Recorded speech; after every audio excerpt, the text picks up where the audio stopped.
Hello, everyone. It's Michael Jaco with Unleashing Intuition Secrets, joined once again by Leo Zagami, the Illuminati, revealer, Confessions of Illuminati. So you definitely revealing every time he comes on a show.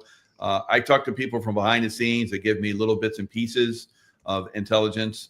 When Leo comes on, it's an explosion of intelligence, and he's not hiding it. It's amazing. So, Leo, so glad to have you on again. Now, you've done a couple articles. There was one on the bullet that the shooter of just recently, the assassination that happened. I had YouTube come in and take down a video that I did on that, so we'll kind of be careful how we talk about the recent assassination. But and also why did they take it down? I mean, they said it was hate speech. All I was doing was just revealing information, and that's pretty. Somebody's controlling the narrative, as we know, and that's kind of the way we try. We're the narrative destroyers, and that's why I love to have you on. But hate speech. I guess Pam Bondi came out and said that anyone that goes after, I guess, the narrative of Charlie Kirk, or they're going to come after them. Well, but so, I mean, it doesn't really look like you will be the typical guy, because you are not really a leftist or somebody from that side of the fence. So it really is more to do probably with YouTube and with what the algorithms of YouTube are dictating probably these days. And like you said, following a narrative. Now, this event that just happened, it really brings us to a new level of mind control and manipulation. As you know, I published last year a book, volume 11, in which I focused a lot also on what happened in Butler, Pennsylvania. But at the same time, as Trump has just announced that maybe leftist groups here in the United States will be designed as terrorists, we have to understand that just like for volume 10, where the design manipulated lot is the Muslim fundamentalists, the Salafists, which have been manipulated in all kinds of ways from Al-Qaeda to ISIS, we have instead now a new form of terrorism and of manipulated kind of subjects with an ideology which they manage to manipulate. Because, you see, the thing is, the puppeteers only need an ideology that triggers people like Tyler Robinson. So the fact that now we are in front, and we saw it in the last few weeks also with the attack on the Catholic school by a transgender. I mean, transgenders are mentally more unstable by nature, and so more easy to trigger, just like the Muslim fundamentalists. So I'm not saying here that, we are in front of a conspiracy of transgenders who are hiding on Discord and stuff only, or same could be said for the people who went and did 9/11. They were simply mercenaries of this new world order with an ideology which was easy to trigger against the system. So I think that we are in front of a new set of people that they can mind control and manipulate, and of course extreme woke ideology seems to be going now into that direction, especially because what happened with cancel culture, when of course we have people like Joe Biden and Kamala in the White House. They were inviting transgenders in the White House. They were even having a transgender showing his tits in front of the White House lawn there in the garden of the White House. So now that they have been that culture is kind of removed from public discourse with the Trump presidency, they are moving instead on the aggressive way, on the aggressive direction. And of course, they have the support of also the Jesuits. And like you were telling me before we started this show, you read, of course, my latest article, which I published 4 days ago on September 12th. and it's regarding the Italian phrase written on Tyler Robinson's bullet casing, Bella Ciao. Now, we have seen in the last few days so many lies from the left to somebody who was born within a MAGA family, and so he had to be MAGA. He had to be a right-wing guy who simply didn't like Charlie Kirk for I don't know what reason. It didn't make sense. It doesn't make sense. And clearly, the fact that we have Bella Ciao written on it, and I'm from Italy, so I can confirm that, I mean, there is people that, of course, here in America don't know what Bella Ciao is. But Bella Ciao has become, in the last few decades, more and more connected to all those George Soros and now Alex Soros founded groups. So it's like from the feminist to the transgender, the LGBT, whatever.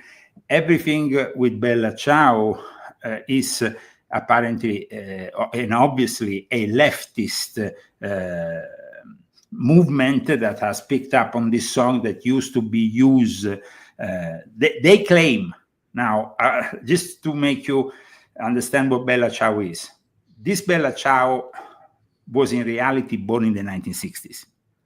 But they claim that it was sung by the female workers in the fields during the Second World War who were supporting the resistance against Benito Mussolini and fascism.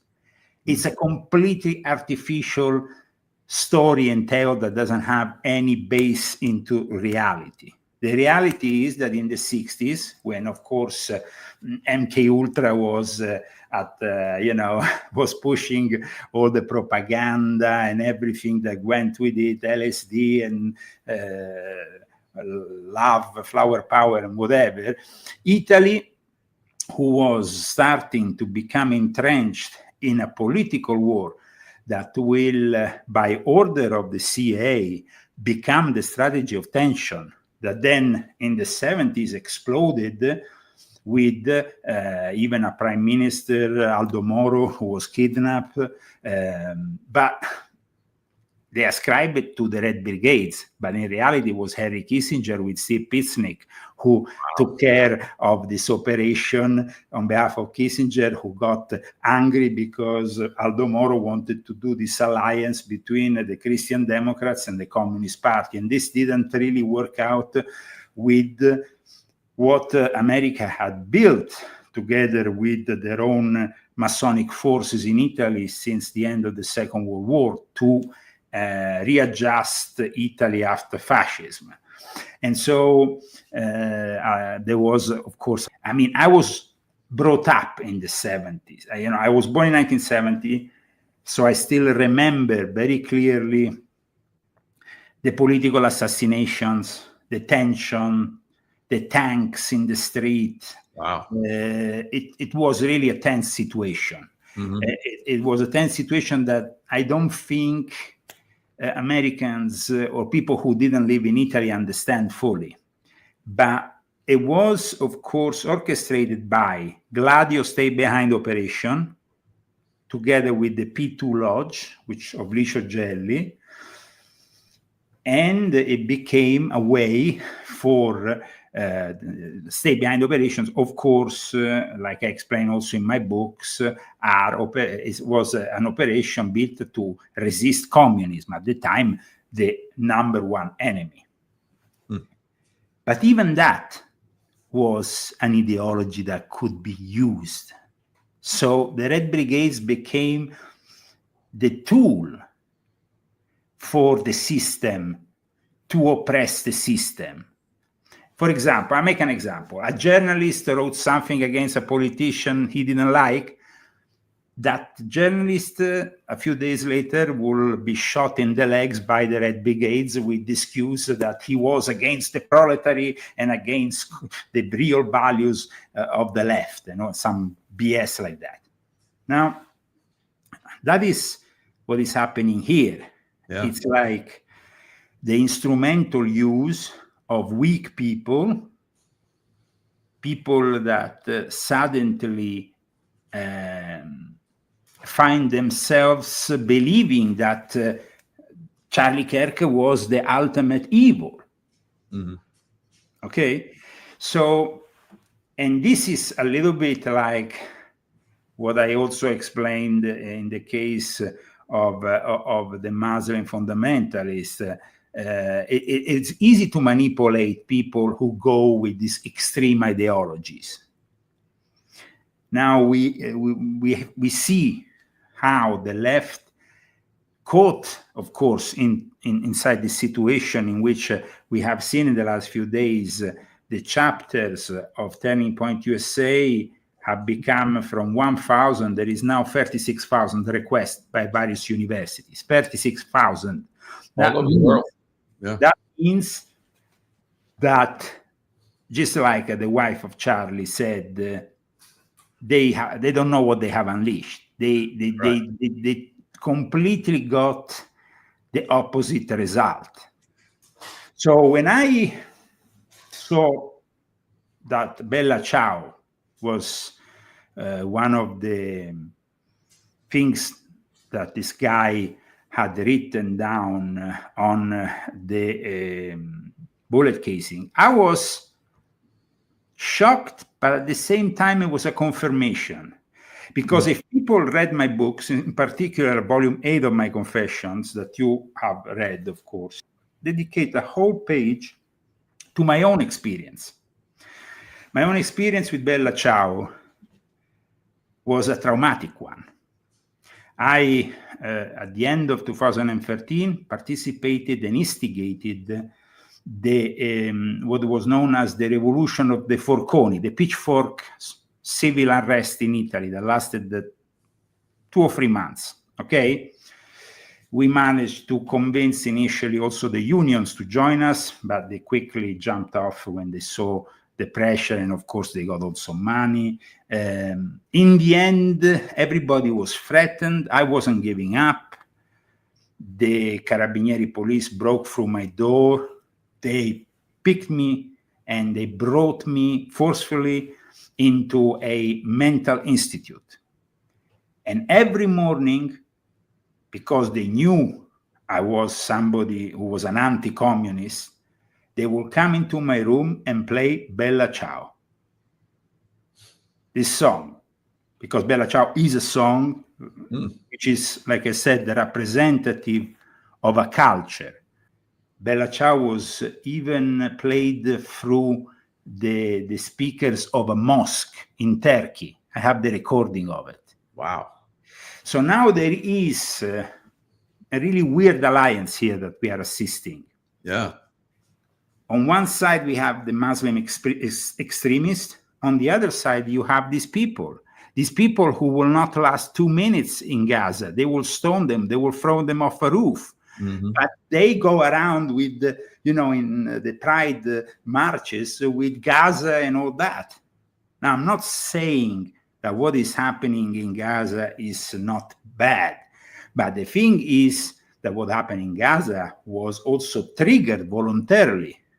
Not so long ago, just 2 weeks ago, there was confirmation that the Jewish intelligence stepped down that day, that the military who were about to intervene to protect that rave, which was on the border with Gaza, didn't go there.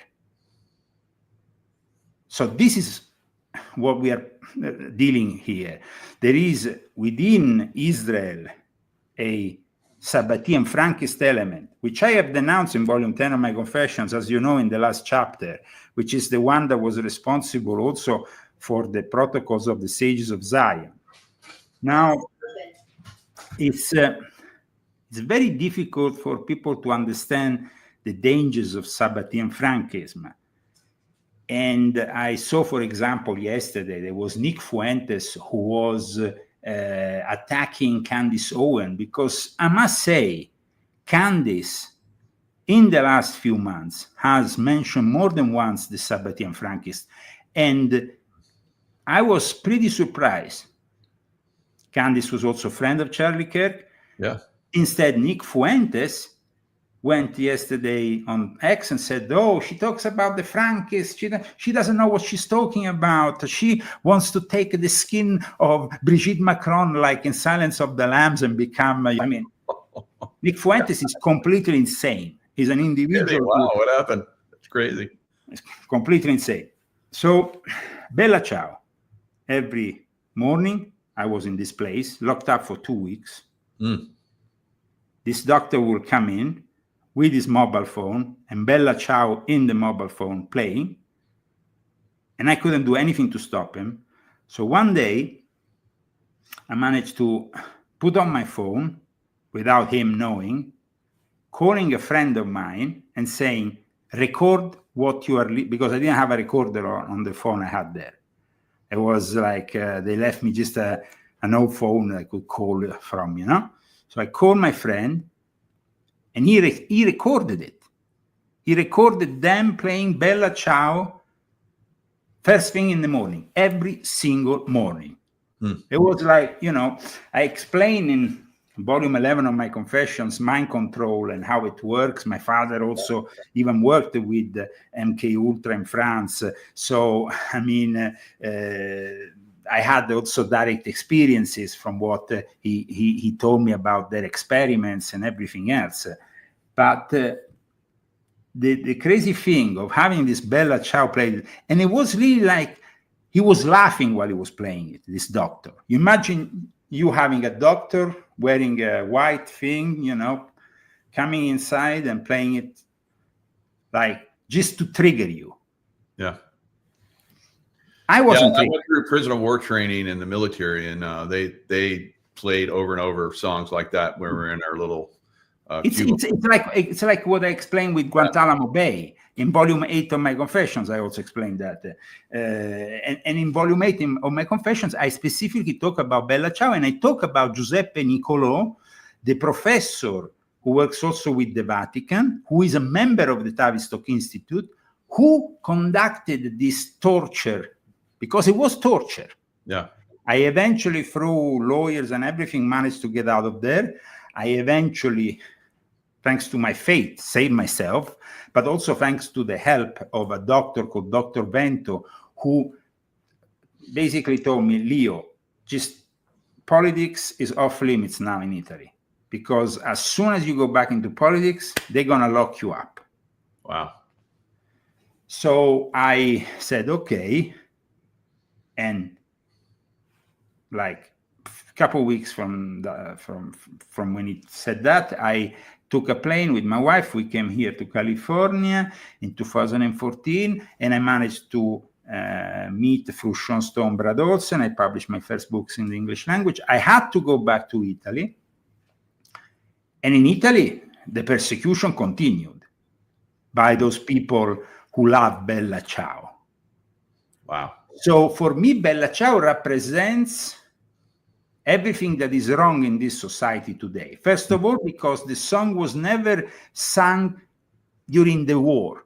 It was not a resistance song. It's an artificial construct. It's BS. It's propaganda. This song came out in the 60s. And it should be simply treated as a piece of propaganda. It worked out for the Italian left. So it's almost like they're trying to push this as that narrative. You know, of course, Mussolini was captured and hung in the square with fire.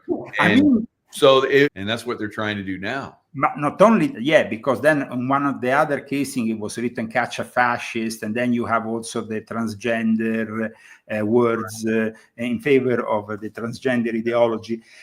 It's that's what Hitler did. He used the brown shirts to get into power, and they were run by homosexuals. So what happened was this: Hitler used those homosexuals until the night of the long knives, but he used them.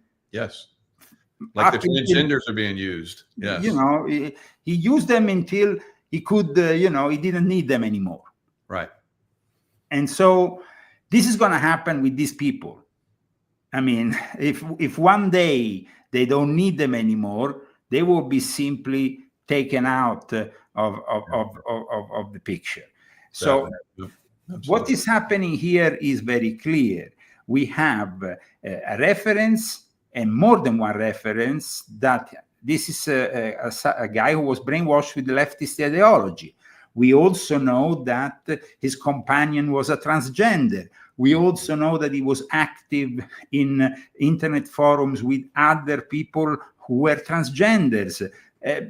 Now, everything that is happening at the moment is simply, they are investigating how much those people knew before the event. And apparently he even had a note that was left at this transgender's home. But the crazy thing about it all is the Pope Leo XIV. And that's really goes back to what I written in volume 12 of my Confessions, because as you know, one of the protagonists of my latest book, which is the last of my Confession series, is Father James Martin, the head of communications almost of the Vatican, because he's the editor of America, the Jesuit Review, and he's the one who has arranged at the beginning of September this pilgrimage of LGBTQ plus whatever and their families to Rome. Wow. In which he brought them to the Pope, he brought them around Rome to all the various Jesuit churches. And this really... And then, of course, he did his, because this year is a jubileum year. So people, Catholics are kind of obliged to go to Rome on pilgrimage. And he has organized this big pilgrimage of sodomites and transgender and whatever. Now, I don't have anything against gay people necessarily, but the problem here is that you need to admit that there is a problem in your community. And if you don't do it, then it becomes a little bit suspicious, because we know that the Jesuits are themselves on top of this pyramid of manipulation. At a political level, they are the ones who have also encouraged the open borders, and they have condemned over and over again people like Tom Homan and what Trump is doing for America by finally having the decency of saying, that's it, we had enough with these open borders and these policies that are obviously ruining America and making it more unsafe. However, we have also another problem.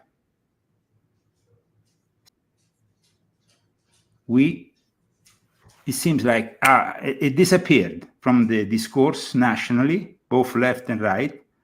Nobody's talking anymore about Jeffrey Epstein. Now, we know that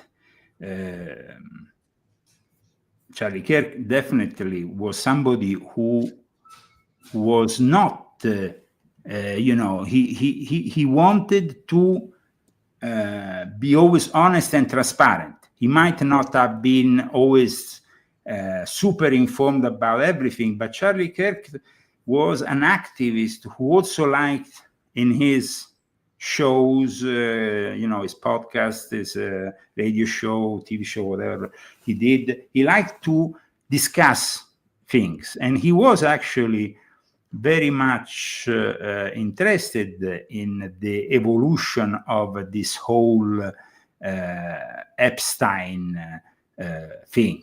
Because, something strange has happened. It's almost like by going after Epstein and Ghislaine Maxwell, they got too close to something that can't be touched. And we discussed this also in our last show, no, Michael? Mm-hmm.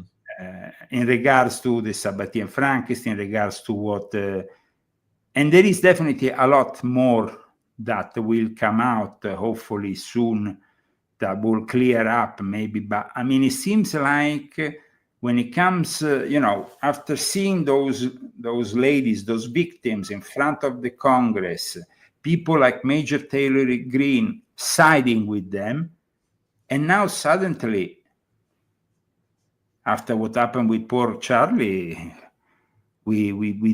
it's almost like it has evaporated in thin air. What is your thought about that, Michael? Yeah, I think there's a lot of people that are very suspect as far as like there's funding seems to be coming from Democrat Party for this Tyler Robinson. They've been pointing that out. Ocasio-Cortez is involved with this Democrat funding group, also Mamdani. So who would benefit from Tyler Robinson's actions? So you have to look at that.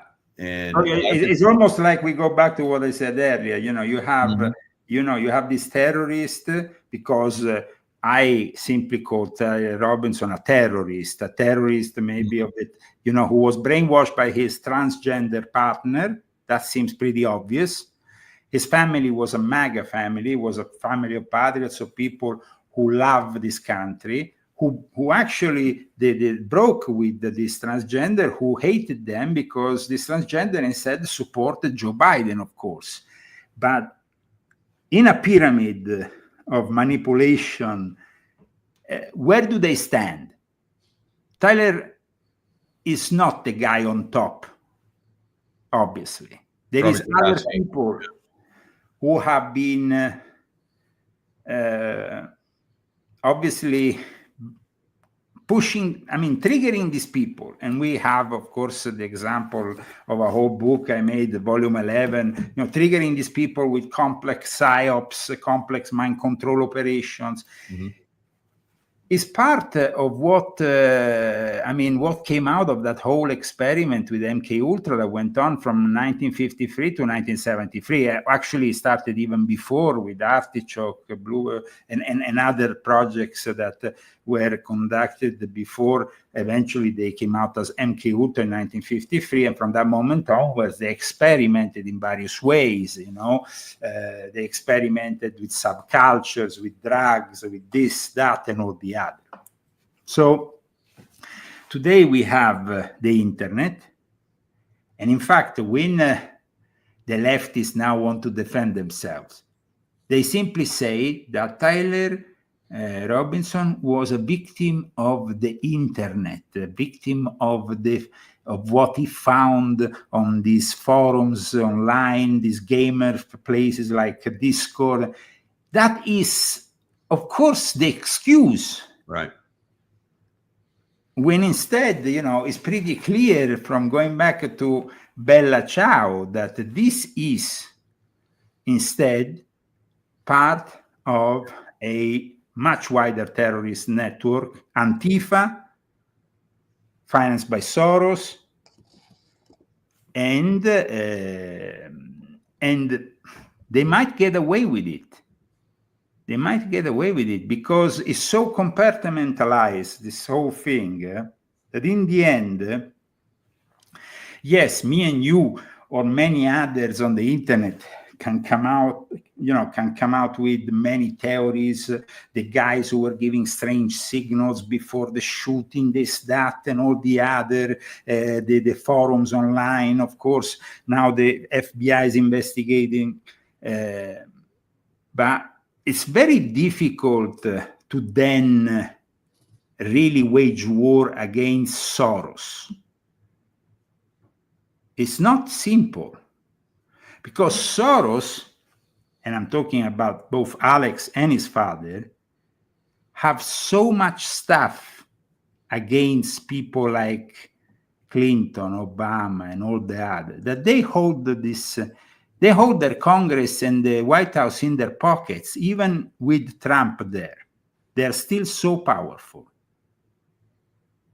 And that is the problem here. Yes, Trump, if you remember, not so long ago, before all this happened, mentioned Soros and the fact that he wanted to go after him. But we have to be very honest here. Going after Soros is almost a little bit like here, Michael, I remember our last conversation when we discussed also about our friend Nino, who, by the way, I will be on his show soon, so we will be discussing things with Rodriguez a little bit. But did anybody arrest Obama? No. I mean, you're right so far. So, he's not been, so I guess the bet's still open. No, but the thing is not being right or wrong. The thing is that these people are untouchable. Yeah. And so, yes, there can be some threats from one side to the other, some vocal threats, Trump saying this, Obama says that. But it's kind of like we are assisting to a theater play in which no real action is going to be taken between the actors who are in the theater play, because it's a play. They can't be... And we are, unfortunately, the spectators, the ones who are saying, oh, yes, that guy, yes, he's going to be, he's going to get it. Who he's going to do? I don't think so. And it's think about, like we had in the last few days, Saturday, an historic event in London. And of course, millions of people. The left says 100,000, but of course, the left, it's like millions. 3 million, they go down to 110,000. But aside from the numbers, I know London. I lived in London for 10 years. I know this town. My mother is from London. I know when the streets are full, how many people they are, because it is almost like my second home, London, after Rome. So I saw these people marching.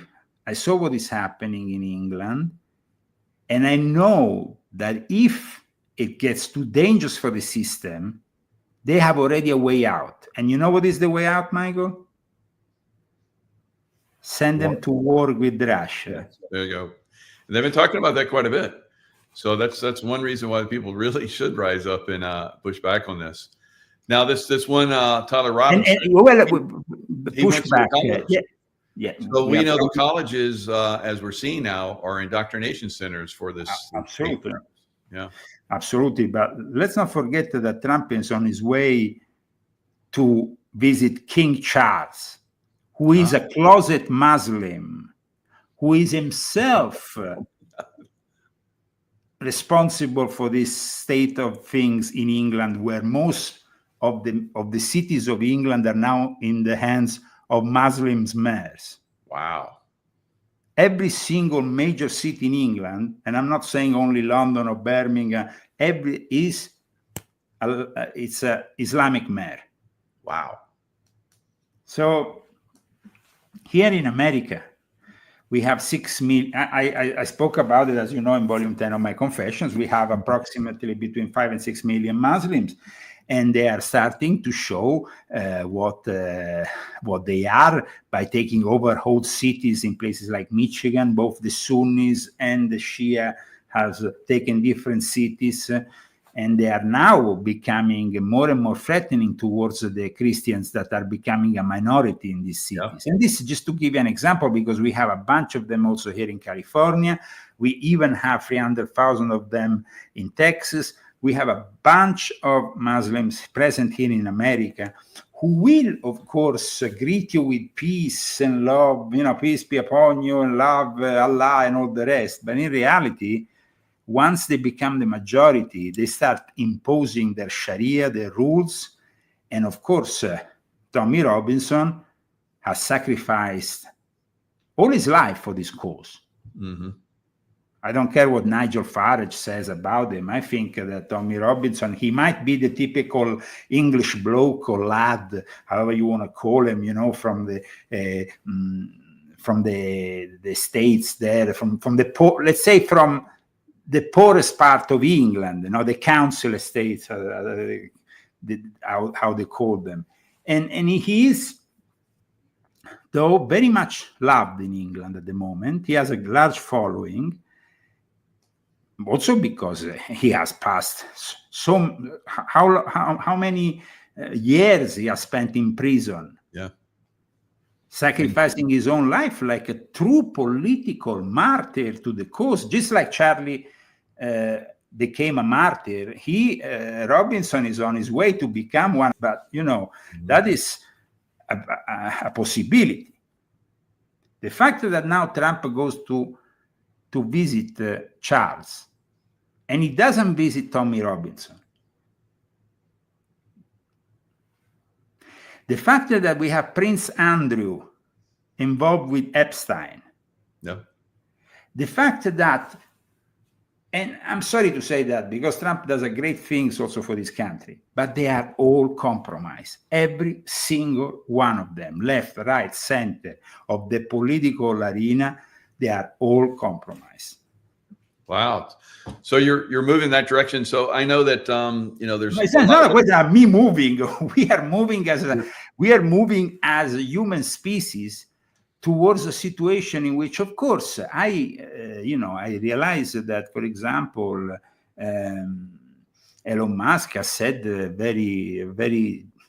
He said we have to fight, otherwise, that's it. You have to fight, But everybody seems to have a level of compromise in this fight. And so, yes, we are drawn into this theater, like we said a moment ago, of politics with actors playing their roles. But it's very difficult that we really get to some real change that will affect us positively. And it's sad. I mean, the thing that I can confirm is positive about the Trump administration is, of course, the security against the crime, these illegal immigrants. I mean, we are talking here about visible changes. I mean, in Palm Springs, where I live, every evening we had 3 or 4 robberies. Now we don't have even one. We had shootings almost every night at one point under the Joe Biden administration. Now I never hear a gunshot. These are concrete changes, and I thank the president for making that possible. Yep. But I would like to also have maintained the other promises. And the Epstein case was on my priority list. And if it affects powerful people and donors of Trump, I don't care. So people need to be a little bit more objective about this whole farce that we are living around us. Everybody's compromised from A to Z.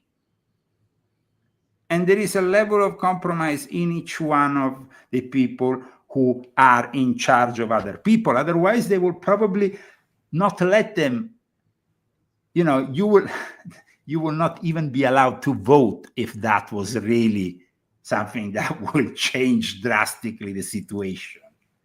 You understand what I mean here? Yeah. It's sad, but we have to be honest, And so I always try to bring. Charlie Kirk was somebody who was bringing change in the universities. Now, since the end of the 60s, as I also explained in my book, the universities have been plagiarized and have gradually become recruiting centers for this leftist ideology, and that's it. You can't have anything else on campus. When I arrived here in 2019, I want to say which university, but a University of Northern California, very big university. There were some guys who invited me there to do a speech. I was organizing myself. I was looking forward to it. After a month, they came back to me and they said, we don't have the security. We can't risk. We had too much criticism on campus to have you on. And so it was canceled. Charlie was trying to do something really positive with his Prove Me Wrong tour. The fact that you can finally bring a dialogue. But it seems that, unfortunately, the right, the conservative faction wants to dialogue. The other part doesn't want to dialogue. They have their mind set. You know, Leo Zagami is a fascist, Trump is a fascist, the other guy is a Nazi, the other guy, you know, Elon Musk is a Nazi, the guy is doing their, everybody's an extremist, and they are the great ones. It's insane. I mean, it doesn't make any sense. We are honoring today, I think, with this show also the memory of Charlie Kirk by really being honest about everything, about the fact that, you know, everybody now, even Israel with Netanyahu, wants a piece of Charlie's legacy. But we know that Israel is compromised because the very foundation of Israel was compromised. And it's not me saying it, but the people who studied, like Rabbi Unterman, the late Rabbi Unterman, who was the guy who excommunicated Henry Kissinger and explained the dangers of the Sabbatean Frankist in the modern era. And at the same time, we have the Jesuits. We have Pope Leo, who is a pope who is supposed to be Christian. And in reality, he didn't really say much about what happened in that Catholic school with that transgender. That transgender thing wasn't mentioned. He simply mentioned the fact, and of course, everything is to blame on the guns. The guns. The Second Amendment is to blame for all the problems of the United States of America. When we know, and this is something that I wrote also in volume 11, that since the 1950s, parallel to MK Ultra, we had the birth of all those antidepressants that are also a big problem today for the youth. And Charlie Kirk was really a guy who was bringing the natural, the conservative values back to people who are really confused, who when they get some, you know, if in California is playing with a doll instead of soldiers at 8 or 9 years old, they would basically castrate him and make him change his sex without even the consent of his parents. Crazy. And this is something that Charlie Kirk was against, of course. Charlie Kirk debated Newsom. He debated him on that idiotic podcast that Newsom has created. But Charlie Kirk wrote very clearly that Newsom should apologize for failing to deport illegals from California. Mm-hmm.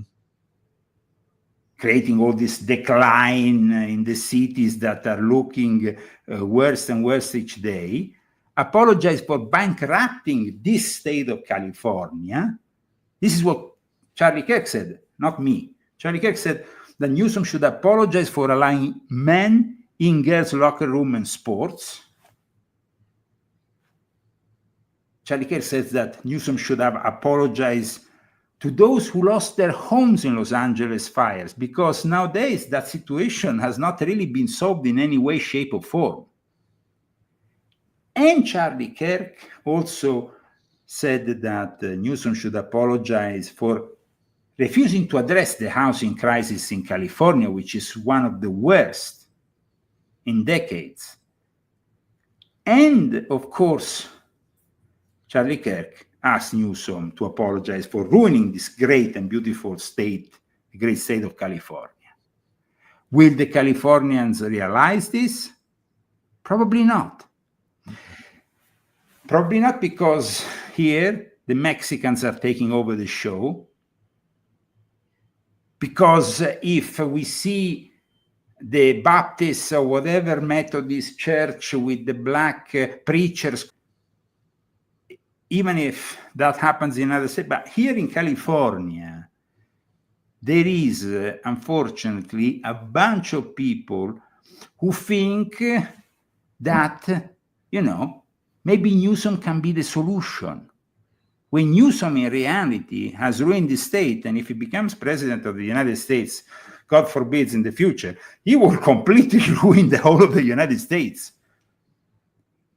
And so when I saw what was happening in Los Angeles during the riots and stuff that happened recently because of ICE, who were the activists who were fomenting them?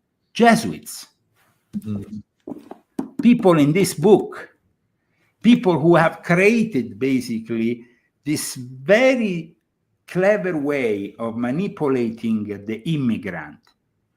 They have their own NGOs, they bring them here, then they, of course, work for the gangs, and then once they have finished their career in the gangs, they clean them up with a project so they can be then put back into society as respectable citizens. Who has brought drugs and done the worst crimes. The Jesuits have created an organization in Los Angeles that serves as a filter to re-inject these people in our society. And of course, I mean, I think that is pretty clear here. You know, when I see the phrase Bella Ciao, I see what I escaped in Europe. Europe at the moment is a hellhole, is a place that doesn't have any future. It's, you know, kind of like it's in between America, China, and Russia. What are we going to do with this European Union? You know, you have Ursula von der Leyen, whose father was a Nazi apologist who worked for the European community. The father of Ursula von der Leyen was a guy who used every moment he could. And you can go and find this information. It's not secret information. Just go on the Wikipedia. He was a Nazi apologist. He actually said that they did great things. So it's insane how the Fourth Reich, you remember I talked about the Fourth Reich in volume 7 of my Confessions, because it's all connected then with Klaus Schwab, with the Great Reset, with Davos, with the Bilderberg Club. I explain in this book, volume 12, as you know, how the Bilderberg Club was created after the war by a Jesuit disciple who was also Sabbatean Frankist, who went to Rome to become a Jesuit but didn't feel he wanted to go further in taking the Jesuit vow, so he took directly what I call the fifth vow. And people of the fifth vow are people like Governor Newsom. Where did Newsom go to school? The Jesuits. Wow. And people like Nancy Pelosi, who they worked for facilitating the deal between the Vatican and China. The Jesuits, she worked for the Jesuits, Nancy Pelosi. So, I mean, it's like the Jesuits are known to have 3 vows and a 4th vow of complete obedience to the Pope. Then you have people outside of the order who take the 5th vow. They are like the secret agents of the Jesuits who don't formally belong to the order, but belong to the order in a secret way, like, for example, Governor Newsom. And so the fact, how you identify a possible candidate to a 5th vow of the Jesuits? Well, it's very simple. Usually they are former seminarians. They have gone to a Jesuit school. We know that the Jesuits have a lot of influence in the school system. Here in California, they told me, and this is not me who said it, by Professor Amamoto, who I often go to. I don't know if you know him. I often go to his show as a guest, and he was a professor here for many years in Southern California. He told me, Leo, it's not only the Jesuit universities, you know, like Georgetown, whatever, the one for them, the ones you know. Here in California, they control every single university. So when you tell me, and you said that a few moments ago at the beginning of this interview, We have a problem with the education in the university. Who do you think is educating them this way? Jesuits. Because the only way to stop them would be, like I suggested in my latest book, if we simply, we declare them a bunch of terrorists, kick them out of the United States, and like it happened because this happened in the 1770s and 1760s and 1750s. At the time, the Portuguese and Spanish empires, which, as you know, at the time were very powerful, identified the problem in the Jesuit order. So at the end, they started to expel them from their countries, even from South America, where they were very powerful. And at the end, they went to the Pope and said, either you expel them or we're going to give up on Catholicism altogether. So the Pope was forced to make an official document kicking them out of the Vatican, and they were kicked out of the Vatican until they came back only a few decades later. Did they get weaker? No, unfortunately not. They became even stronger because they got kicked out of the Vatican, and then they went under the protection of the Empress of Russia. They actually stayed in certain territories, which were like now the territories that you find like Poland, Lithuania, and these territories, the Jesuit presence was still very strong. The Russians basically protected them. Even if they were Orthodox, they didn't care about. The Empress simply said, okay, you give me a nomination for the general and I make a general Russian and I'm happy with that. And so she was happy with the general of the Jesuits who was a Russian. And so that's it.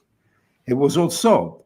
But the interesting thing about all this is that most of the problems of today's world emanate from a specific area of the world. Ukraine, Poland, Lithuania, and that part of Russia, because that was all Russia back in the days, apart from those areas, are very important historically, Michael. And they're very important historically because, of course, Jacob Franco was born in Ukraine. Madame Blavatsky was born in Ukraine. There will not exist today modern Satanism without those areas. Jesuits, Sabbatean Frankists, and all those mixed in together. Where do you think that Jeffrey Epstein comes from? Where do you think that Ghislaine Maxwell come from? Where do you think all these people come from? It's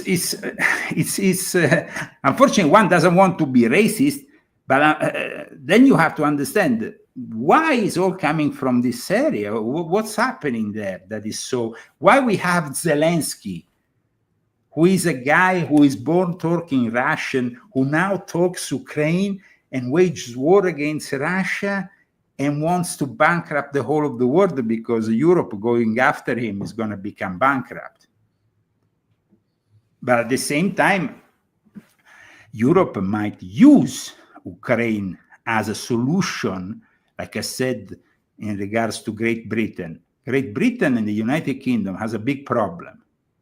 But the moment in which the problem is going to get to level, now, for example, after Tommy Robinson's success on Saturday, the level might be at, 8. But let it become 10. That the Tommy Robinson aficionados start rioting across England. Well, the Prime Minister with the King is here to announce you that we are in war with Russia and we will have to send all of you to war and back to the trenches because every time there is a problem, we have a war for you. Just to send out all the... Yeah. It seems to Everything work. else goes to shit. They send us to war. Yeah. Now, we saw like not just in the UK, but we saw in France, we saw in Australia, New Zealand, even South Korea. We saw, pretty much pushback against the system. Do you think this is going to gather speed, or do you think they're just going to push Well, back? I mean, when you see, for example, the South Koreans saying we are Charlie Kirk, Right. when you see the South Koreans rebelling against the leftist of South Korea, or we see, for example, more and more influence from North Korea into South Korea, and the Americans start to lose their influence in a place where, strategically they have their bases and it's very important. Well, in that case, I'm sure that Kim Jong-un, hi Kim, can you please shoot a couple of those missiles to create a little bit of tension? I mean, if Kim Jong-un and the family of Kim Jong-un, the father, the grandfather, and the whole dynasty has been kept there in that strategic position after a war, and the sacrifice of many Americans, it is because nowadays it is strategically important to have him as a cushion between Russia, China. And Russia and China are, of course, the great players also in this game. So I think that we are always in a new world order that is, manifesting now with maybe new players, but is always an order. And so if we're going from America to the Sino-Russian New World Order, because when people, for example, the Chinese a few weeks ago said in Beijing, we want a multipolar world order. That's BS. Come on. The Chinese multipolar is not a multipolar. It's a Chinese-led New World Order together with Russia, and it's a Sino-Russian world order. All those people, the fact that they promoted as a multipolar world order, saying, oh, America is not the one that can lead this new world order anymore. We have to have a multipolar. Do you believe in that, Michael? Do you believe? I mean, the Chinese are building the army of the Antichrist as we speak. They are building an army of robots in each of the Chinese households, where Cyber Satan, and I wrote 3 books that, right, including volume 9, but also volume 7 and volume 6 on the subject of Cyber Satan. Now, we are going, regardless of what is happening now, the biggest transformation for mankind is to do with artificial intelligence and robotics. Now, this guy, for example, here in this article, I showed how the Italian Prime Minister got upset because, imagine, the 2 university organizations in Italy have posted something against Charlie Kirk, -1, and saying, for those who know, because they are brainwashed. But this brainwashing, this programming of this new woke transsexuals assassins or brainwashed by transsexual, are we sure that all this is not really directed by the AI? They talk about, we have to investigate now Discord, this, that, and all the other. But how easy is today for ChatGPT-4 to program an assassin? Because we have evidence that but maybe people like this Tyler Robinson were brainwashed online by bots. Because we don't know how realistic you are talking with somebody on Discord, or you're talking with somebody online, but is he a bot or is he a real person? And so all this, the element of Bella Ciao is the German Mauser, which was a World War I, World War II German Nazi weapon. So, they're sticking to that narrative. Absolutely. It goes very well with that narrative, no? Mm-hmm. It's a precision gun that, in this case was used to a diabolical effect. I mean, one single. And the guy was definitely very disciplined in the way he operated. But why he was so disciplined? Because now we see he was, somebody who was playing day and night with games that, basically video games that are programming these assassins. Because the moment in which you become a good fighter on one of these video games and you are ready, then they come inside, one of those chat rooms on Discord and they say, yes, you should do it. Yes, go for it. And also catch a fascist and write down also Bella Ciao and write down also something because of the transgenders who we know that both Pete Hegseth and Trump have been very much against the presence of transsexual, transgenders, drag queens within the military. And this is happened recently. It didn't happen a year ago. It happened in the last month. If you go and see the timeline, no? After a question that regards the trans mass shooters. So it is, of course, now at the moment, it is a moment in which everything is being investigated. But it seems like for the terrorism of the future, we will have on one side the Muslims like the ones who yesterday put 3 bombs under a ban of Fox News. Oh, I didn't even know that. Fortunately, it didn't work. The bombs didn't work. It would have been a real tragedy. But this, and we go and see today on the news, almost nothing about it. Yeah. Nothing about the fact that these are Muslims. So you have, so it sounds like the Jesuits are controlling the media, like you've said, they control everything. So that's funny. Absolutely. But the interesting thing here is that they are choosing categories that are almost untouchable. I mean, me and you can't talk badly about the transgender or the Islamic category because we are talking about minorities which are overly protected. Right. So we have to be very careful how we mention them. Otherwise, they come and they say, Michael Jaco hate speech or Leo Zagami hate speech. Yep. And so you see that this is kind of very frightening that because in the future, but this might happen for other things, no? So we are always in that kind of position. And it's very sad that we are in a positions like this, that we have to fear of being deplatformed, fear of being censored, and losing also a way for us to make our living. Yeah. So this is Pambandi. There's free speech and then there's hate speech.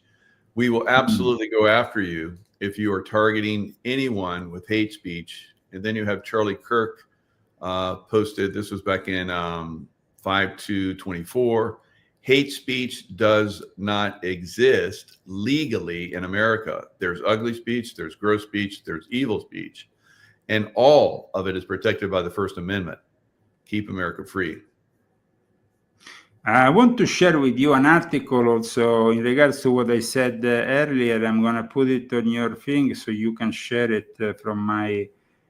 This is what happened yesterday, or the day before, actually. Under the Houghton News Media vehicle, that was Fox, near campus where Charlie Kirk was assassinated. And nobody's talking about it. Wow. And the guys are Muslims. So another one of the LGBTQ plus. No, it's I tell you, the Muslim.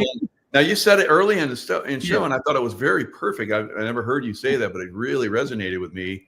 And you said that they take these extremist groups like this because they're easily controllable. I was like, nailed it.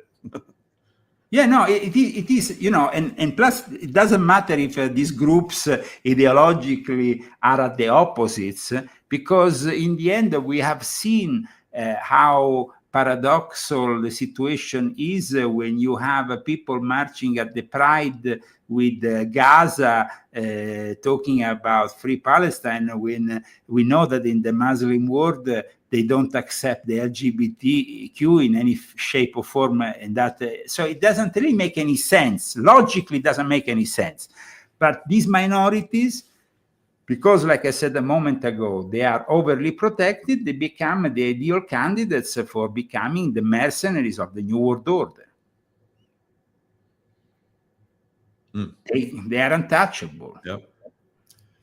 You can't criticize them. That way they can infiltrate. That's good. Yeah. So we are in a very bad place at the moment as conservatives, as people who are God-fearing people who want to actually continue to raise our families in a traditional way. Because in one way we see that we have the Muslims who are only accepting their own as the traditionals of the situation. But on the other side, you have these guys with this woke extremist ideology who are basically pushing all this the gender transitioning people from when they are kids, and also the fact that they can adopt children. These people can adopt children. Let's not forget that. There is transgenders that can adopt children. Children will grow up mentally confused, to say the least. Because it becomes, it becomes really confusing then for a child who is growing. And on top of this, the next level of because the transgender thing is leading somewhere else, and I explain this in my book. It's leading towards transhumanism. Transhumanism, meaning that soon people will start transforming their bodies, adding elements that are exterior, no? And then we will have a transformation of the human being in something completely different. You will be integrating the machine. And then you will have the robot brothels. You will have the cyber prostitution that is completely another level of insanity, in which you have, people who will be drawn to go with the robots or with the transhumans, who are kind of like a mix of, because let's not forget another detail in this whole show Westworld, the movie and series. Yeah. No, but let's not forget this guy who was with Tyler Robinson. It's not only a transgender; it's a furry transgender, somebody who dresses up as an animal. Oh Jesus! Oh God! That's the plus side, I guess. Wow. No, that is very plus, yes, definitely. Now we are going into uncharted territory, because wow, dressing up as animal. Next level. Keep going. Let's see how far we go with this. Yeah, it's crazy. Yeah, and then you're gonna start inserting elements in your body that are external, and people are gonna start transforming themselves in these animals. I'm really sorry for the people that come after us. In the year 2060, they must probably go around in the major cities, and there is monsters going around, things that we can't call human beings. But beware of not calling them human beings, because they are a minority protected, and you will lose everything you ever had if you even mention them. You're a racist. The guy's a fairy. He's dressing up. He's half, I don't know what, and he's transhuman, and he has, maybe a head with a thing coming out like that, and another thing coming out like. But you have to accept it in the name of inclusivity. And so, at the end, it's like this society maybe Major Taylor Greene today wasn't so wrong when she said that we should go for a peaceful divorce in our national discourse.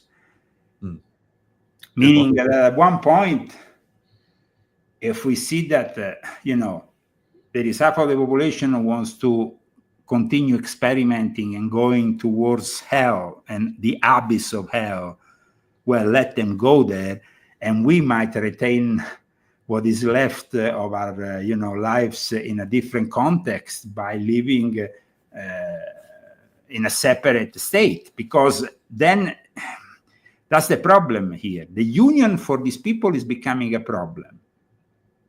Either they want to take us over where anything goes,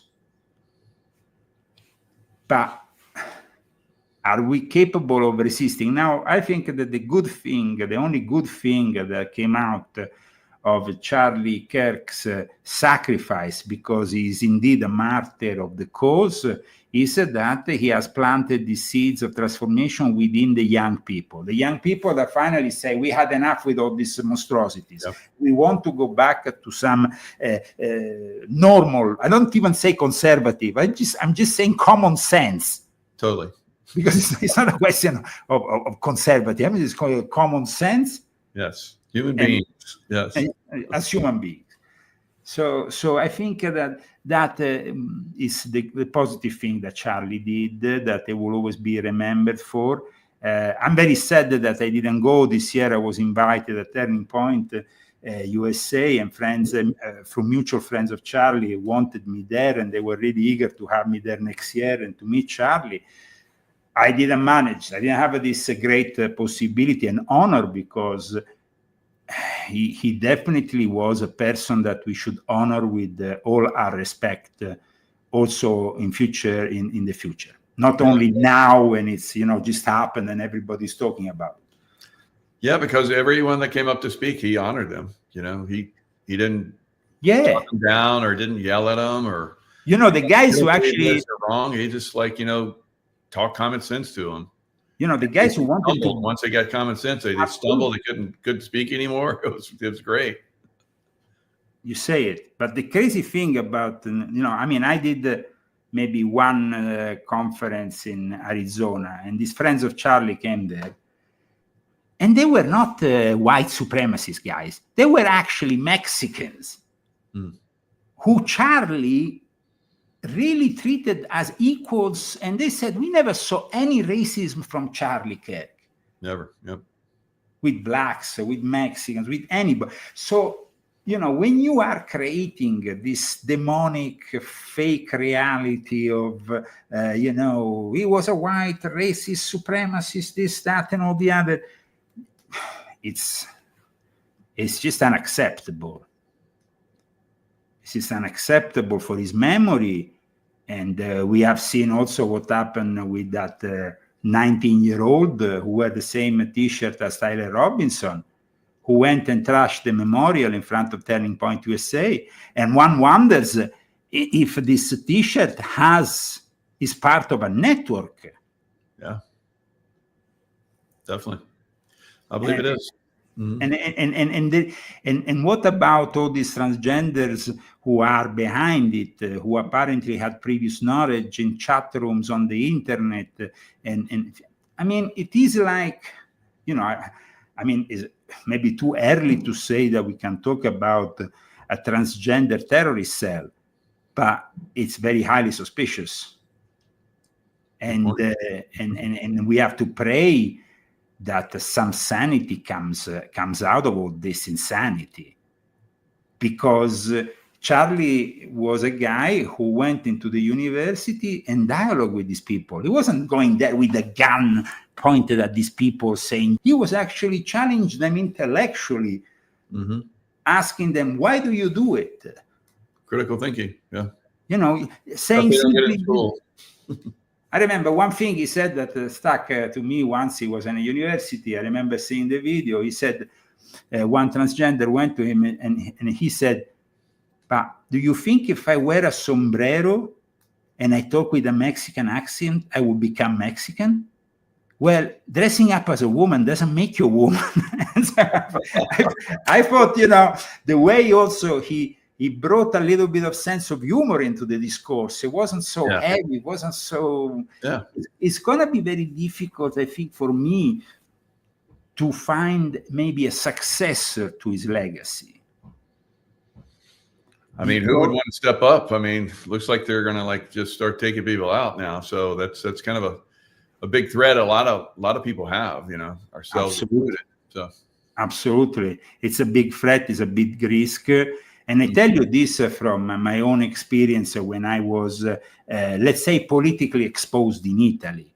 I mean, it is a danger for you, for your family. And in the end, I was forced into leaving Italy, as you know, because, I mean, I didn't want my family, my wife, or my family back in Italy to be further exposed to these threats. So in the end, it's a very courageous thing to do, but at the same time, you can do it if you have the possibility of employing your own security detail, which is a lot of money. Yes. When I went to the Italian police and I said I had received threats from mafiosi because of what I wrote in my books about the connections between the mafia, the 'ndrangheta mafia, especially in Calabria, and the Vatican and Freemasons. And of course, they were threatening me. You know, they were. I exposed even mafiosi who were in Masonic lodges. Well, at that point, when the police told me they couldn't give me protection, and these are people who I knew in the police, you know. Yeah. And they said, Leo, but we can't give you protection. Well, I said, okay, fine. And I have to leave. It's not. I can't afford a security detail 24 hours a day. It's a very expensive thing. And I'm sure that nowadays is going to be also influencing the political discourse, because if you candidate yourself to go to Congress, now you do it with the wrong party, which is basically the Republican Party in the eyes of these people, you will have to be protected. I mean, I'm very worried for Major Taylor Greene at the moment. I think that amongst all the politicians that they are at the moment, she is the more exposed. And I tell you also why. Because she's been very open about the Epstein case and about supporting the girls who went there in front of, who went to talk to Congress and stuff. She was very, very adamant that she will take no criticism even from her own party or from the president, who she knows. She was just so. I'm a little bit scared for Major Taylor Greene, because she needs to have a 24-hour security protection detail that can protect her, for sure. Definitely. So let's see what happens. I mean Charlie Kirk had a protective detail. That didn't work out so good. So it didn't work out. And I tell you one thing that I was very surprised. Now, when I collaborated and I was present here in Coachella with Trump for his speech, he did. It was over 100,000 people. That happened after the assassination attempt of Butler, Pennsylvania, and they had this cord up in the air for like 150 meters with a special drone with 4 cameras. It was a drone that was not moving because it was anchored to the ground. And I was surprised that a security detail like the one of Charlie Kirk didn't have any drones. Because with the drone, you could have got that guy immediately. Well, it looked like somebody showed a picture. It looked like there was a drone.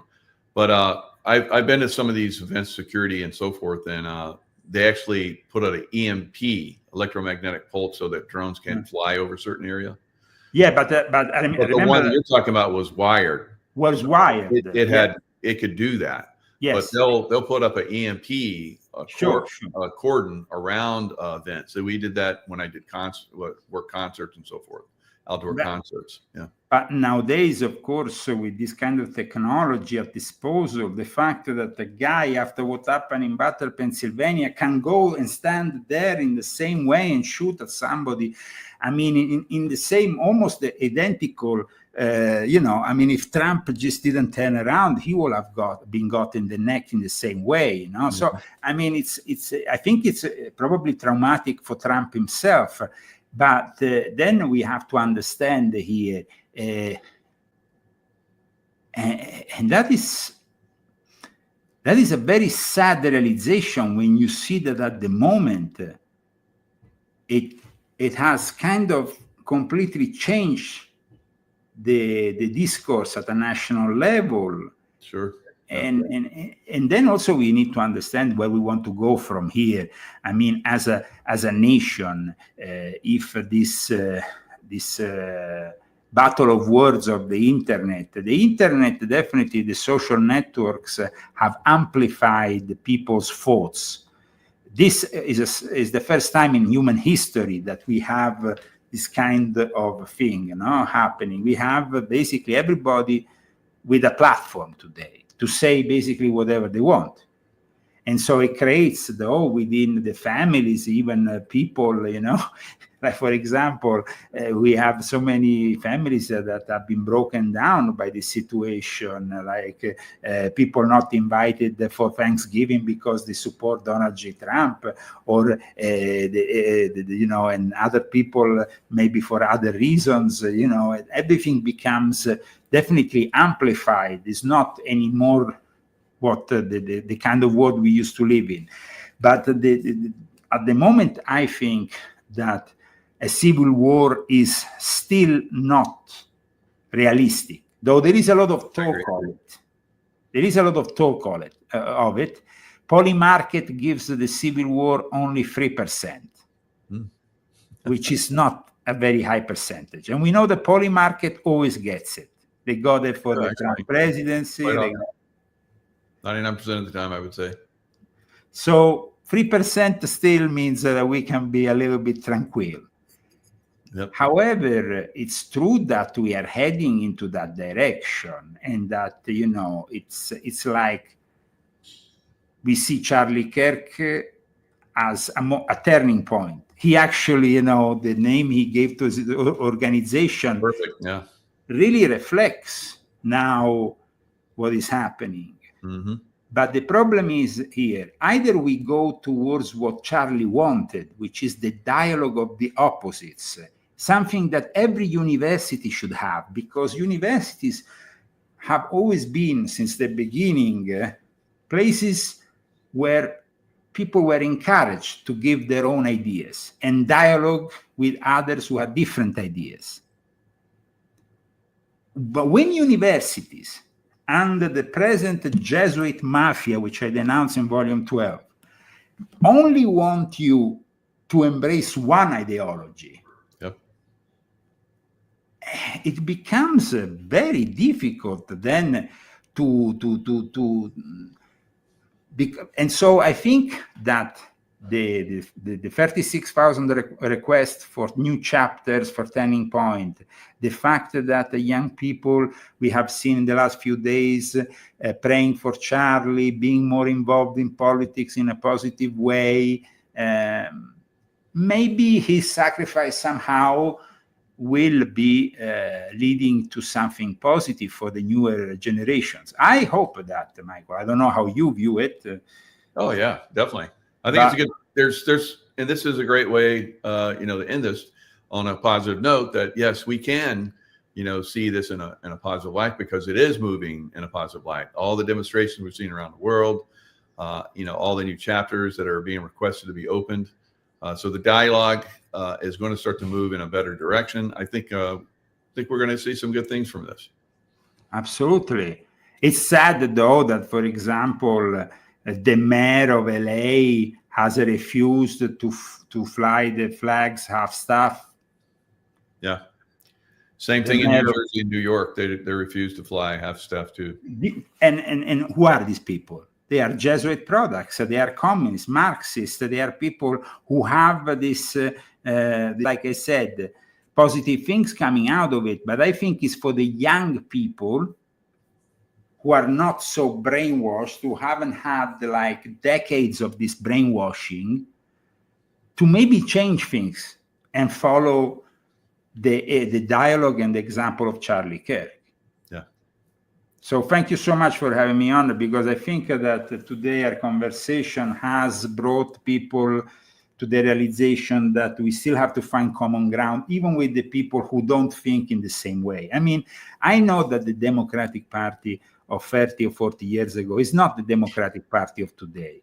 I know that the people, though, who have transformed that Democratic Party are those people who unfortunately were the extremists from the end of the 1960s onwards, from the Black Panthers to the Marxists of the worst kind, to the people who, of course, embraced Bella Ciao, who we today discussed at the opening of the show, this song that they claim was used to sing against fascism in Italy and oppose Benito Mussolini. Complete artificial construct, complete lies. But that's what often happens in this situation. The truth in a war, even in a war of words, seems to be the first victim of the whole discourse. So let's bring back the truth, the facts in all this. And that's the main way we can honor Charlie. Thank you so much, guys. God bless you all. And God bless your great work, Michael. You too. And leozagami.com, everyone, to check out his incredible books and his information. This was just a little piece of it, so definitely go over there and check that out. Thanks a lot, Leo. Thank you. Hello, everyone. It's Michael Jacob with Unleashing Intuition Secrets. So the Charlie Kirk assassination show, so we're going to call it a show, was a captured operation by the White Hats. And if you start to look at it like that, you stop trying to make things fit that don't fit, right? The way he was shot, the way his head rolled, underneath his shirt, probably so that we could see. They did it on purpose, I believe. I think if they were going to do a squib job, which is, located under his throat, masked, you can see it if you look closer. We'll show a little bit of that. You would notice that.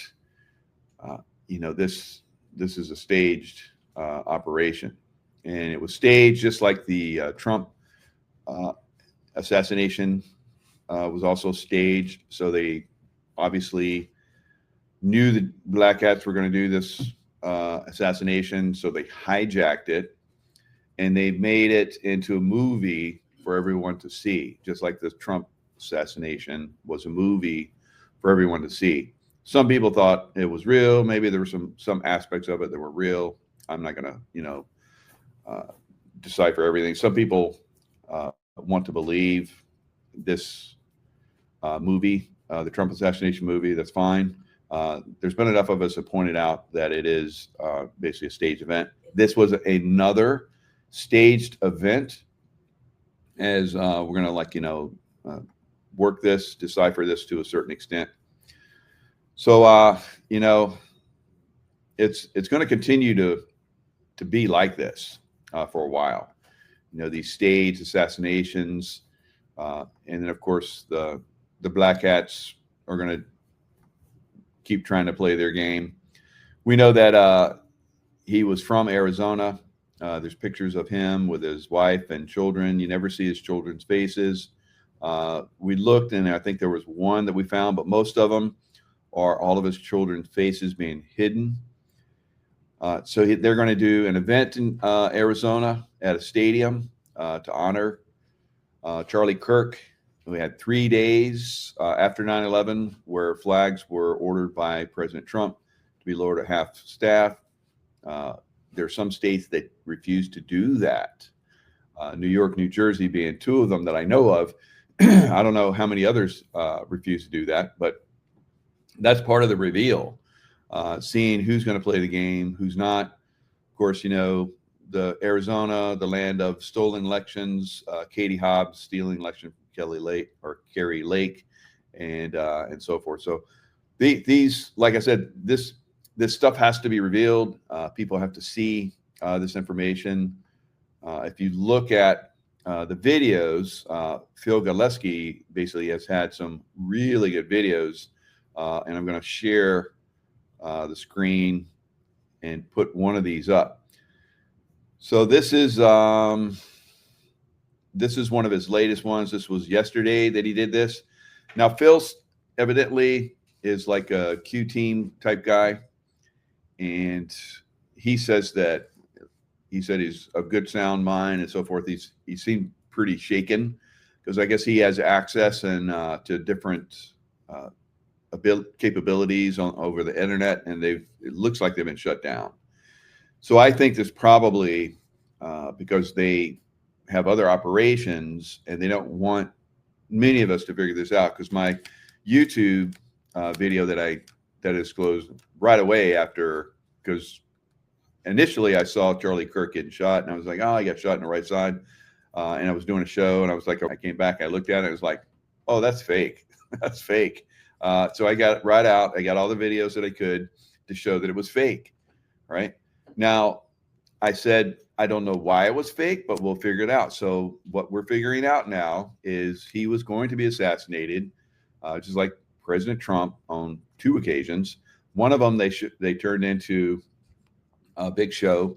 They turned this one into a big show, and this is to rally support, which I believe is a positive. We need to educate people and get them to the point where they see this. So if we start to look at all the information, we can decipher it. Now, I've heard people, all kinds of, it was a ricochet off his body armor. Rounds don't ricochet off body armor, right? Body armor is supposed to absorb the round, not ricochet it out. So maybe, some people want to make it fit, so they're going to make it fit. Right. So there's that. There's all kinds of craziness out there. People are saying he got shot from behind. So I've looked at the round. The round is the Mauser round is a tremendous round. If people were around there, like we've seen, I think all the people that are around him are controllers. So you got to figure, okay, so they infiltrated, all those people around him are bad people. No, all right. All of those people that are around him are controlling this operation, this movie show, right? Making sure that it goes off, no one interferes. There are probably people in the crowd, just as make sure that no one interfered. Maybe there were people in the crowd that were part of the deep state operation. They knew them. They knew they were there. They were safe. They knew they were safe, and then they jumped up and did what they did, exposed themselves. I don't know. So there's both sides. We know that when President Trump was shot, the day after, I think it was on a Sunday, so the day after, there were all kinds of put options, which were basically a bet that the stock market's going to go down. They were there. Same thing happened on 9/11. So these people have been lured into believing their operation was moving along as planned. So if you were going to shoot somebody with a rifle, as we've seen with JFK and President Trump and many others, you would shoot them in the head because that's a kill shot. Shooting them in the neck, it seems like a miss. Shooting them in the body armor, that seems like a miss to me. All right, so a lot of people, are trying to make this fit. Right? It doesn't fit. To me, looking at it, there's nothing that fits. And then, of course, if you look at it as a staged event, then it starts to make sense. Some people can't wrap their minds around, even on 9/11, there's still people believe that. It's like, my government is so effed up, there's no way they could have planned that. It's not the government that plans that. It's a totally different group. It's a black hat, deep state, New World Order, group worldwide that doesn't have one, like a Mossad, or like a CIA or like an MI6, it's infiltrated. Groups are infiltrated in all of them, and they all work in coordination with each other all around the world. Politicians, most of them that are in office, are compromised and work for the deep state, whether they like it or not, whether they are put there on purpose with the intention of doing the deep state's bidding. All of this at some point will probably be revealed. Now, look at this Charlie Kirk. So Phil has analyzed this. The more you analyze this and look at it, still, I think Phil's trying to make something fit here. He's saying where it comes out the left side of his neck, that is an exit wound.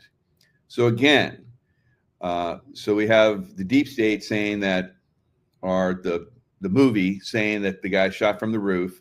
So if he shot from the roof, then that supposedly for everybody is an entry wound. So with a Mauser, as I'm going to show you guys, a Mauser would blow his neck apart and blow it out the back if it was coming from the roof downward into his neck. His whole neck would have been disintegrated, right? To a great extent. There would have been an exit wound, and there is none. You can look at the stage afterwards. There's no blood, exit from the back. If he was shot from the side or from behind, you have all those people.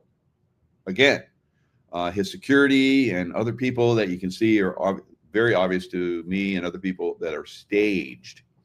They're staged in locations, and they're signaling. They're making arm movements like, okay, it's sniper time, and all kinds of crazy stuff, right? So let's look at a little bit of this. That, contrary to what has been said in other videos that I've seen circulating, that is not the bullet. If there was even a bullet. Watch it again, slowly. Okay, all of these people are with it. part of You the can see his hands part of going this. up and down. He's fidgeting with it. So he's basically pointing out this guy right here. Then you could see his. All right, so he looks like he has an iPhone, but iPhones can be handguns. They can be. There's a handgun type of iPhone, and so he points that out. So it looks like this guy has an iPhone or something, and he looks like to me, it looks like the device is not working initially, and he's fiddling with it, and then eventually the squib that's under his chest here, it blows up. It moves the squid position to his throat, underneath his skin. So they have basically, camouflaged it under his neck, and then it starts to gush out, which is probably would be the case with a Mauser bullet. It would explode and spray. It would spray everywhere. So it's like a hose that has busted under pressure. You think about a hose that's busted, it sprays. It doesn't just gush the water out the hole, right? So this is some of the things that, as you look at these, I've looked at Mauser being fired at wood, and the penetration is phenomenal. It's one of the most, for its time, probably still, it's one of the most devastating rounds there is out there. I've seen deer carcass that has been shot, or deer hunters have shot deer with Mauser. I'm not going to put that up. You can go look for it yourself. And the entry and exit wounds are substantial, right? So you're not going to see that here. There's no Mauser bullet going into his neck, right? The exit wound, like I said, would blow out the back massively, just like you saw with JFK. JFK was shot with a mercury-filled bullet, and that massively blew out the back of his head. So if this was a real bullet going in, still the exit wound, as the bullet goes in, it normally would cause a lot of damage, especially in that area. All right. So let's look a little bit more. Hands cock upward. So again, you see this guy cocking, looks like he's almost firing a weapon or something. And then you see this explosion on his chest. All right. So some of you trying to make it fit that It is a bullet that's hitting the body armor. No. All right. So I've said this over and over again. I said it within hours after I put everything together. And then, of course, YouTube took it down because whether or not YouTube is still compromised or whether the white hats control YouTube now and they don't want this information out there because they have other plans, remains to be seen. So anyway, I put that video up here on Rumble. It's got a lot of views. If it was still on YouTube, it'd probably be crazy views, but they had to shut it down, of course. And so here on Rumble, we can still play a little bit, I guess. So here's the breakdown of this. So again, like when I first saw this, I saw it. They only showed the distance of his head going back, and I was like, oh, he got shot in the right side of the head, right, or right in the neck, in the right side, because they were saying he got shot in the neck. So I was like, oh, I got shot in the right neck. And then I went on and did a show. When I came back and looked at that, I was like, oh no, this is complete staged event, right? Just like the Trump assassination, right? Roll out, you're seeing this guy, whoever that is activating this. You see all of his security. Initially, they jump because you would, whether you knew it or not, that it was coming. And it looks like not everybody is jumping. People around this guy, whoever the shot, maybe they didn't quite know when it was coming so that they could react, the way you would normally react. Just as if he's shooting a weapon. So this guy right there. All right, so that's that. I'm not going to spend a lot of time there. You can go look at it. It's on Phil Gillespie 2.0. Looks like it's got pretty substantial views. The one that he did before, the day before this, is also very well done. But let me show you some other things, or I'll just talk about it. Like I said, New York and New Jersey skipped flag order for Charlie Kirk despite Trump directive. So these are, I believe, reveals, right? So we're going to continue to see some of the stuff revealed, and that's kind of the way these things work, right? So that's where we're at currently. Let me see.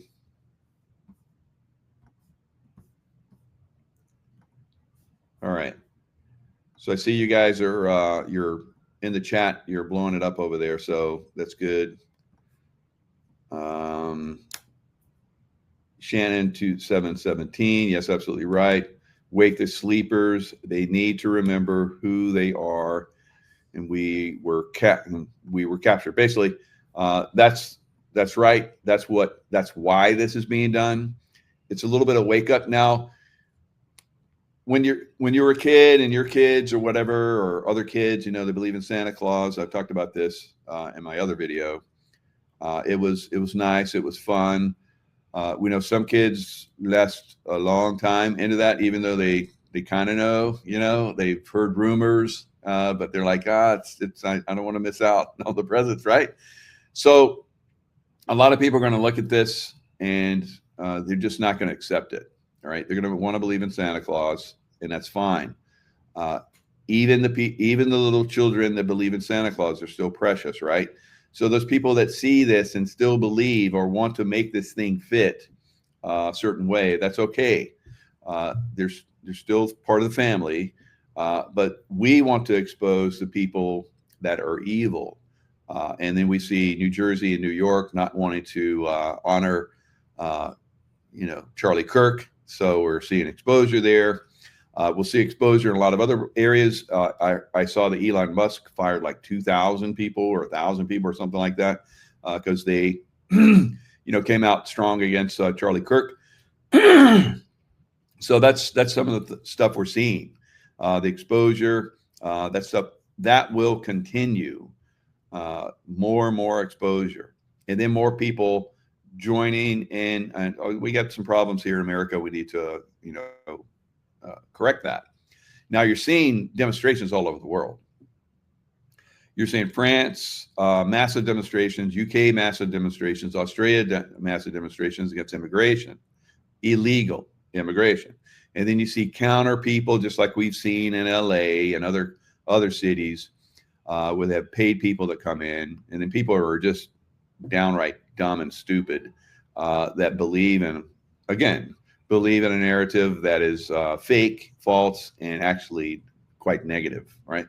So we have to awaken as many people as we can, because a lot of those people are going to cause problems. They're already causing problems, and the rest of the world is basically waking up to that. They're pushing back on the deep state. The deep state will try and do these assassinations, try and put fear into people that speak out against them, right? So that's what we're seeing right there with that. So like I said, building a legacy, remembering Charlie Kirk, Turning Point USA event to be held at NFL Stadium with President Trump attending. So this again, Arizona is deep state country. We've talked about how the cartels funnel money through Arizona, and they money launder through mortgage fraud and so forth. We've exposed that mortgage fraud all the way into Tennessee. We've exposed all this stuff. Now, another thing, we've seen how these guys will steal elections, and I think that's one of the things that we're going to try and overcome. So, stealing an election, Katie Hobbs obviously was not elected. No way.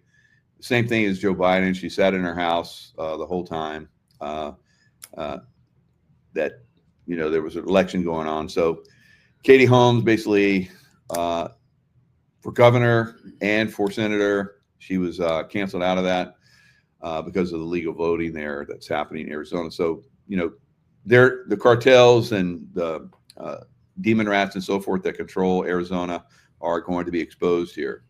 So that's Charlie Kirk's hometown or home state, and that's where he's going to be interred, right? Now let me do another video where Phil Galeski has basically shown where the neck seems to have been compromised. There's a little squib under there. So here it is. It's not on the surface of the shirt. It is underneath the shirt. It's not prominent. It's very faint in my mind, but something is right there.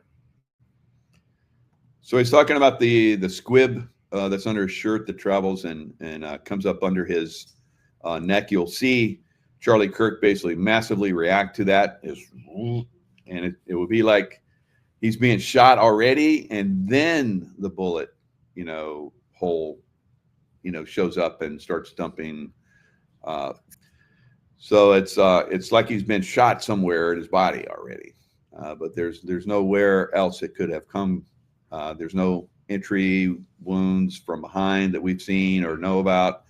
Again, it would have to come from, if it didn't come from the one guy that was sitting in or standing in the audience, it would have to come from one of the people in his detail that isn't like it did that. So it's a staged, absolutely a staged event. So let me see if I can find that one area. When his hand is up on the microphone, you can see that ring is clearly on his ring finger on his left. Oh yeah, there's a lot of people who talk about the ring. The ring, he used to play with that ring. It detaches, and he would roll it in his hand. So a lot of people have talked about how the ring ended up on his pinky. That's basically because he probably squeezed the microphone or whatever when the inflation for the squib happened, and that's part of his acting too, for being shot. And it just basically fell from his second finger down over his pinky. So that was that. So he's exposing some good stuff here. Talks about right in here. He talks about the differences in his discoloration on his neck right here, right? And if you look at, there's like a gapping right here. This is not the actual muscle that runs along the side of the neck. This right here is where the squib is, right? And this is where the squib runs. And you'll see, like I've shown in other videos, where it looks like over his freedom, over F, there's like a little spot, and that spot just travels right along and right up to his throat. So it's traveling underneath his shirt, and maybe they have it there so that we could see that, so that those of us that know can help everybody else see, so they don't get. Charlie Kirk is still alive. All right, he's probably part of the Q team, and he's back behind the scenes now, working missions and so forth to go after the deep state guys. Directly corresponding with the discoloration in his throat is extremely, extremely interesting to me. All right, so yeah, Phil did a really good job. Again, go to Phil's site and check those out. All right, so other things that are very strange are his widow is at the funeral, or where he's in a casket. The hands are very strange looking. Right, we'll just say that. And you're like, yeah, no, it looks like it doesn't look like. I've seen a lot of people in a casket over my years. All right, so that was a little bit tear jerking. I heard one of her statements before. Seemed like there's no emotion in it. That one had a little bit more. She's talking about how they did this and how we are going to go after them. So more, letting everyone know that this is, a stage operation. We know who did this, and we're going after them, right? So is there going to be some other major events that are coming against the deep state? That a lot of this stuff is, like Michael Savage says, is bullshit. So we saw a video of a person jumping off the roof. It looked very legitimate to me. However, there was no rifle in his hand. Now, the Mauser does not break down very easily, incidentally, for those of you who know weapons. Something's wrong with the whole thing. They're trying to claim he removed the barrel from the Mauser and fit the receiver and stock in his backpack and barrel in his pants leg, all in 2 seconds. It is not. All right, so a lot of other people are throwing the bullshit flag on this. It doesn't mean that, the good guys are bad, right? I don't see that. It means that they captured this operation. Now let me show you a couple other quick ones, and then I'm gonna wrap this up. This is a gentleman that did the Trump assassination. He looked at the bullet and all that stuff. Look how he compares the 2 rounds of the Trump assassination and the Charlie Kirk assassination. As a 5.56 round, and in comparison, that is the 30-06. Quite a big difference. This one takes down a deer very easily. Okay, so like I said, there's some states that won't let you use 223 because it doesn't, unless it's a smaller doe or deer under 100 pounds. It's really not going to bring it down. So a larger round is required, 30-06, 308, and so forth, 300 Winchester Win Mag. So all of these different rounds will bring down a big buck with horns and elk and so forth. That's why I use 223, but 306, 308, whatever. The Mauser round is a massive, as you guys saw, is a massive round. And to use that on a human being would cause trauma, massive trauma, and the exit wound. If it did just go straight through, it didn't stop, it didn't tumble or break up or anything. If it went straight through, then where did it go behind him? Right? Those guys that were behind him didn't flinch too much. I believe they knew they were part of it. They're hand signaling, doing all kind of crazy stuff, and videoing. One guy's videoing right behind him. He flinches a little bit. So maybe it's because, you know, once it happens, even if you know there's going to be a shot, you're still going to, you know, flinch from it to a certain extent. All right. So that's what we're seeing with those guys. Now, look at basically the size. So this guy talks about the Mauser. It was the biggest round during World War I. Anyway, representing the Germans, we have the 8mm Mauser, firing a 198 grain bullet. This is both the widest and heaviest bullet on this list. But whether or not that helps performance-wise, we'll have to see.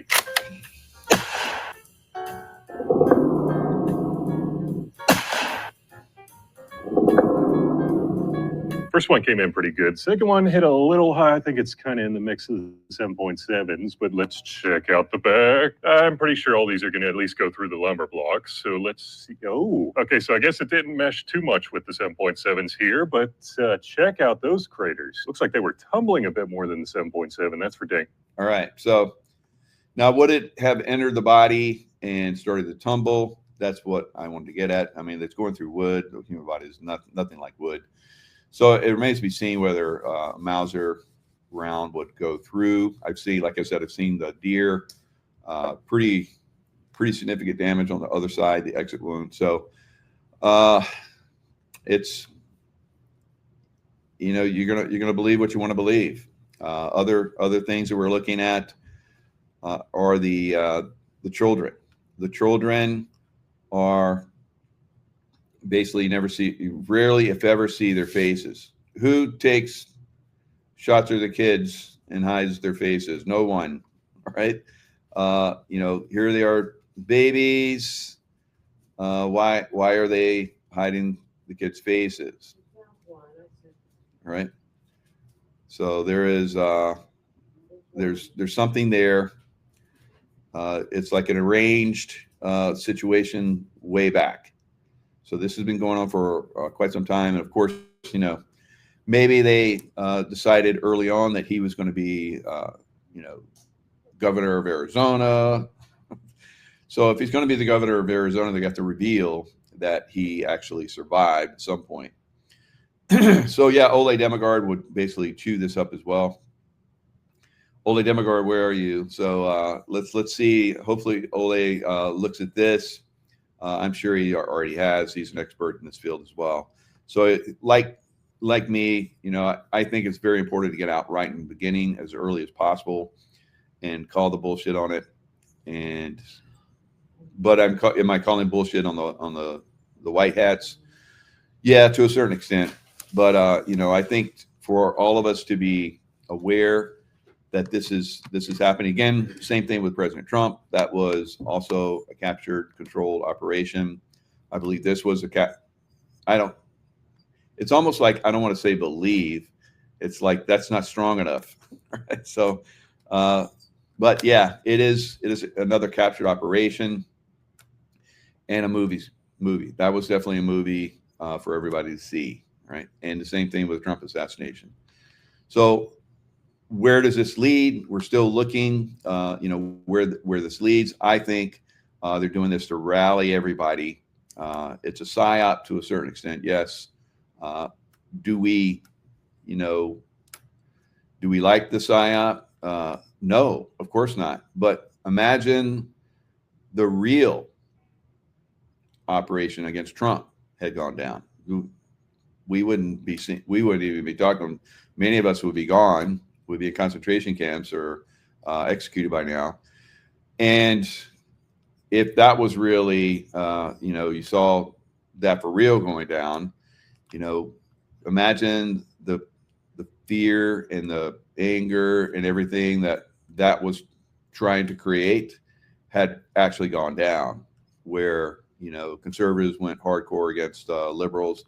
So they're trying to start race wars. They're trying to start wars against liberals and conservatives. By that being a captured operation, they nipped that in the bud, right? So we're rallying to Charlie Kirk. They did this, and we are going to push back on them. We're going to rally together. This will be the narrative going forward for the White Hats. All right, guys. Hope you got something out of this. Lots of love, and we'll see you guys next time. Hello, everyone. It's Michael Jacob with Unleashing Intuition Secrets, joined once again by Sheila Holm. We're going to be talking about the recent shooting of one of the most prominent people in the truther community, I would say, Charlie Kirk. And he recently supposedly was assassinated. By who and what was the reasoning? We're going to talk a little bit about that. Sheila, thanks for joining us. It is so horrific to realize what is just happening. Yeah. But it is what we've been climbing toward without realizing it, because none of this is new. In fact, is point 42 in the 45 points. I don't know why it's that far back, because this is what they've done from the beginning of our nation. The whole socialist, anti-fascist, fascism, socialism, Nazism, communism, it's all been wrapped up into one bundle since the 1700s here in America, teaching our youth. Now, you talk, like you said, you talk about this in your book. Would you like for me to share that chapter? If we go to point 42, that's all on the student unrest. So this is it here with Ulysses S. This is where it starts. Ulysses S. Grant was our last Republic president. Yep. And he brought back everything. This is the ending, I think, of takeover before they're self-governing. That's why the Pilgrims banned the entire pagan Gentile worship, because it says all throughout Scripture, don't learn what these people do, don't do what these people do, but you need to be aware of what these people do. And just on the page before this is when he's at the end of the Civil War, and see the difference. There's only two parties, traitors and patriots, and that's where we are today. None of this has changed. But when he went on to become president, he's the one that signed the laws that brought all the pagan worship, Gentile worship, back into America. That is all the satanic feasts and festivals. It has nothing to do with us, has nothing to do with Scripture, has nothing to do with the living Lord. And that's what Charlie Kirk was up against by sharing the truth. And I've never seen anyone who could debate like he could. No matter what somebody came at him with, he knew exactly. And it's almost as though he was beyond a Bible scholar. Yeah. Because then here we are. Ulysses S. Grant, by the time he's been the president, he signed Christmas back into law in 1870, which is their 13 high holy days of the Satanists of the entire year. And then Ishtar Easter, he signed that back in 1873. So he's the one that signed all this back in. And that's what you find as you become president. You've got to do what they want you to do. Trump has been the first one that has just gone against absolutely everything. That's why they've done everything to destroy him. How many impeachments? Aren't they in the process of trying to do a third one? There's talk of it, but they don't have the numbers. If the Democrats get control of the House again, they'll probably start to run it through again. Yeah. Wow. Here we are. Yeah. Here we are. But if you go into the next chapter is the student unrest. And right at the bottom of the page, I'd like to read that, because it's basically what you're talking about. Many decades were spent developing the plan on how to indoctrinate and manipulate the younger generations to separate from family members and people in the community. There it is, right there. Just what you want to come on and talk about. You have it in this book. Amazing. Well, and we've been talking ever since my first book about the faith monument, because it's the 4 pillars on how to raise a child the way they should go. But with both parents working, and with travel, and with sometimes both parents deployed because they're both in the military, I mean, what's happened to the family? But that's the whole 45 points. Destroy every angle of the family, completely separate, divide and conquer, get the students away from the family. And so, as you'll see in the next 2 chapters, this is the brand new one, that they've merged everything. That's why I shared this yesterday on social media, is that this is their new one that they're now saying. They're anti everything. It's insane. But this goes all the way back to the communists, the fascists in Italy. Mhm. Antifa, I think, was flying this flag at one time as well. So yeah, it is very much into the nation. So I was telling you, I have Leo Zagami, who's been talking about this, of course, Italian, and he said that this all fits in all the way back to Mussolini, and it comes forward to today. And FDR loved what Mussolini did. He stated it many times. And the man who came from Italy to help was a politician that helped Albert Pike set up the New World Order in Charleston, South Carolina. That man was named Giuseppe Mazzini. And in 1860, he started the mafia in Italy. He's the one that created it out of nothing. They always seem like this is all brand new and we're going to put this in. And so in 1860, he created that. And then in 1871, he was a right-hand guy to Albert Pike, who brought the 33rd degree Masons from all over the world to put the world order, to move it from Germany to America in 1871. Yeah, and here we have the supposed shooter. I and other people are saying that this guy wasn't the shooter. It doesn't fit. There's too many inconsistencies. Charlie Kirk himself looks like to me, it looks staged. But there was obviously a plan to assassinate him, I believe, and it goes all the way to Netanyahu. So I think that the Zionists are very much involved in this. But look at this video. It shows the guy running. So somebody's actually working the video to zero in on this guy. I think he's a patsy. So you can see him running behind so somebody zoomed in on him. So somebody. Well, you know what's interesting? Did you see any police tape? Did you see anybody cordoning off anything? Did you see anybody say it was a crime scene? Did you see anybody? Exactly. I mean, it just. So here he is, supposedly jumping off with the rifle, which ends up in the woods. That was not the Mauser, supposedly, that ended up in the woods. That's not a rifle there. You can tell by the way it swings around. There's no anything in there. So there's a lot of stuff here that is basically doesn't fit. And, figuring out exactly, who's involved here and what they're doing is something that we need to really get to the bottom of.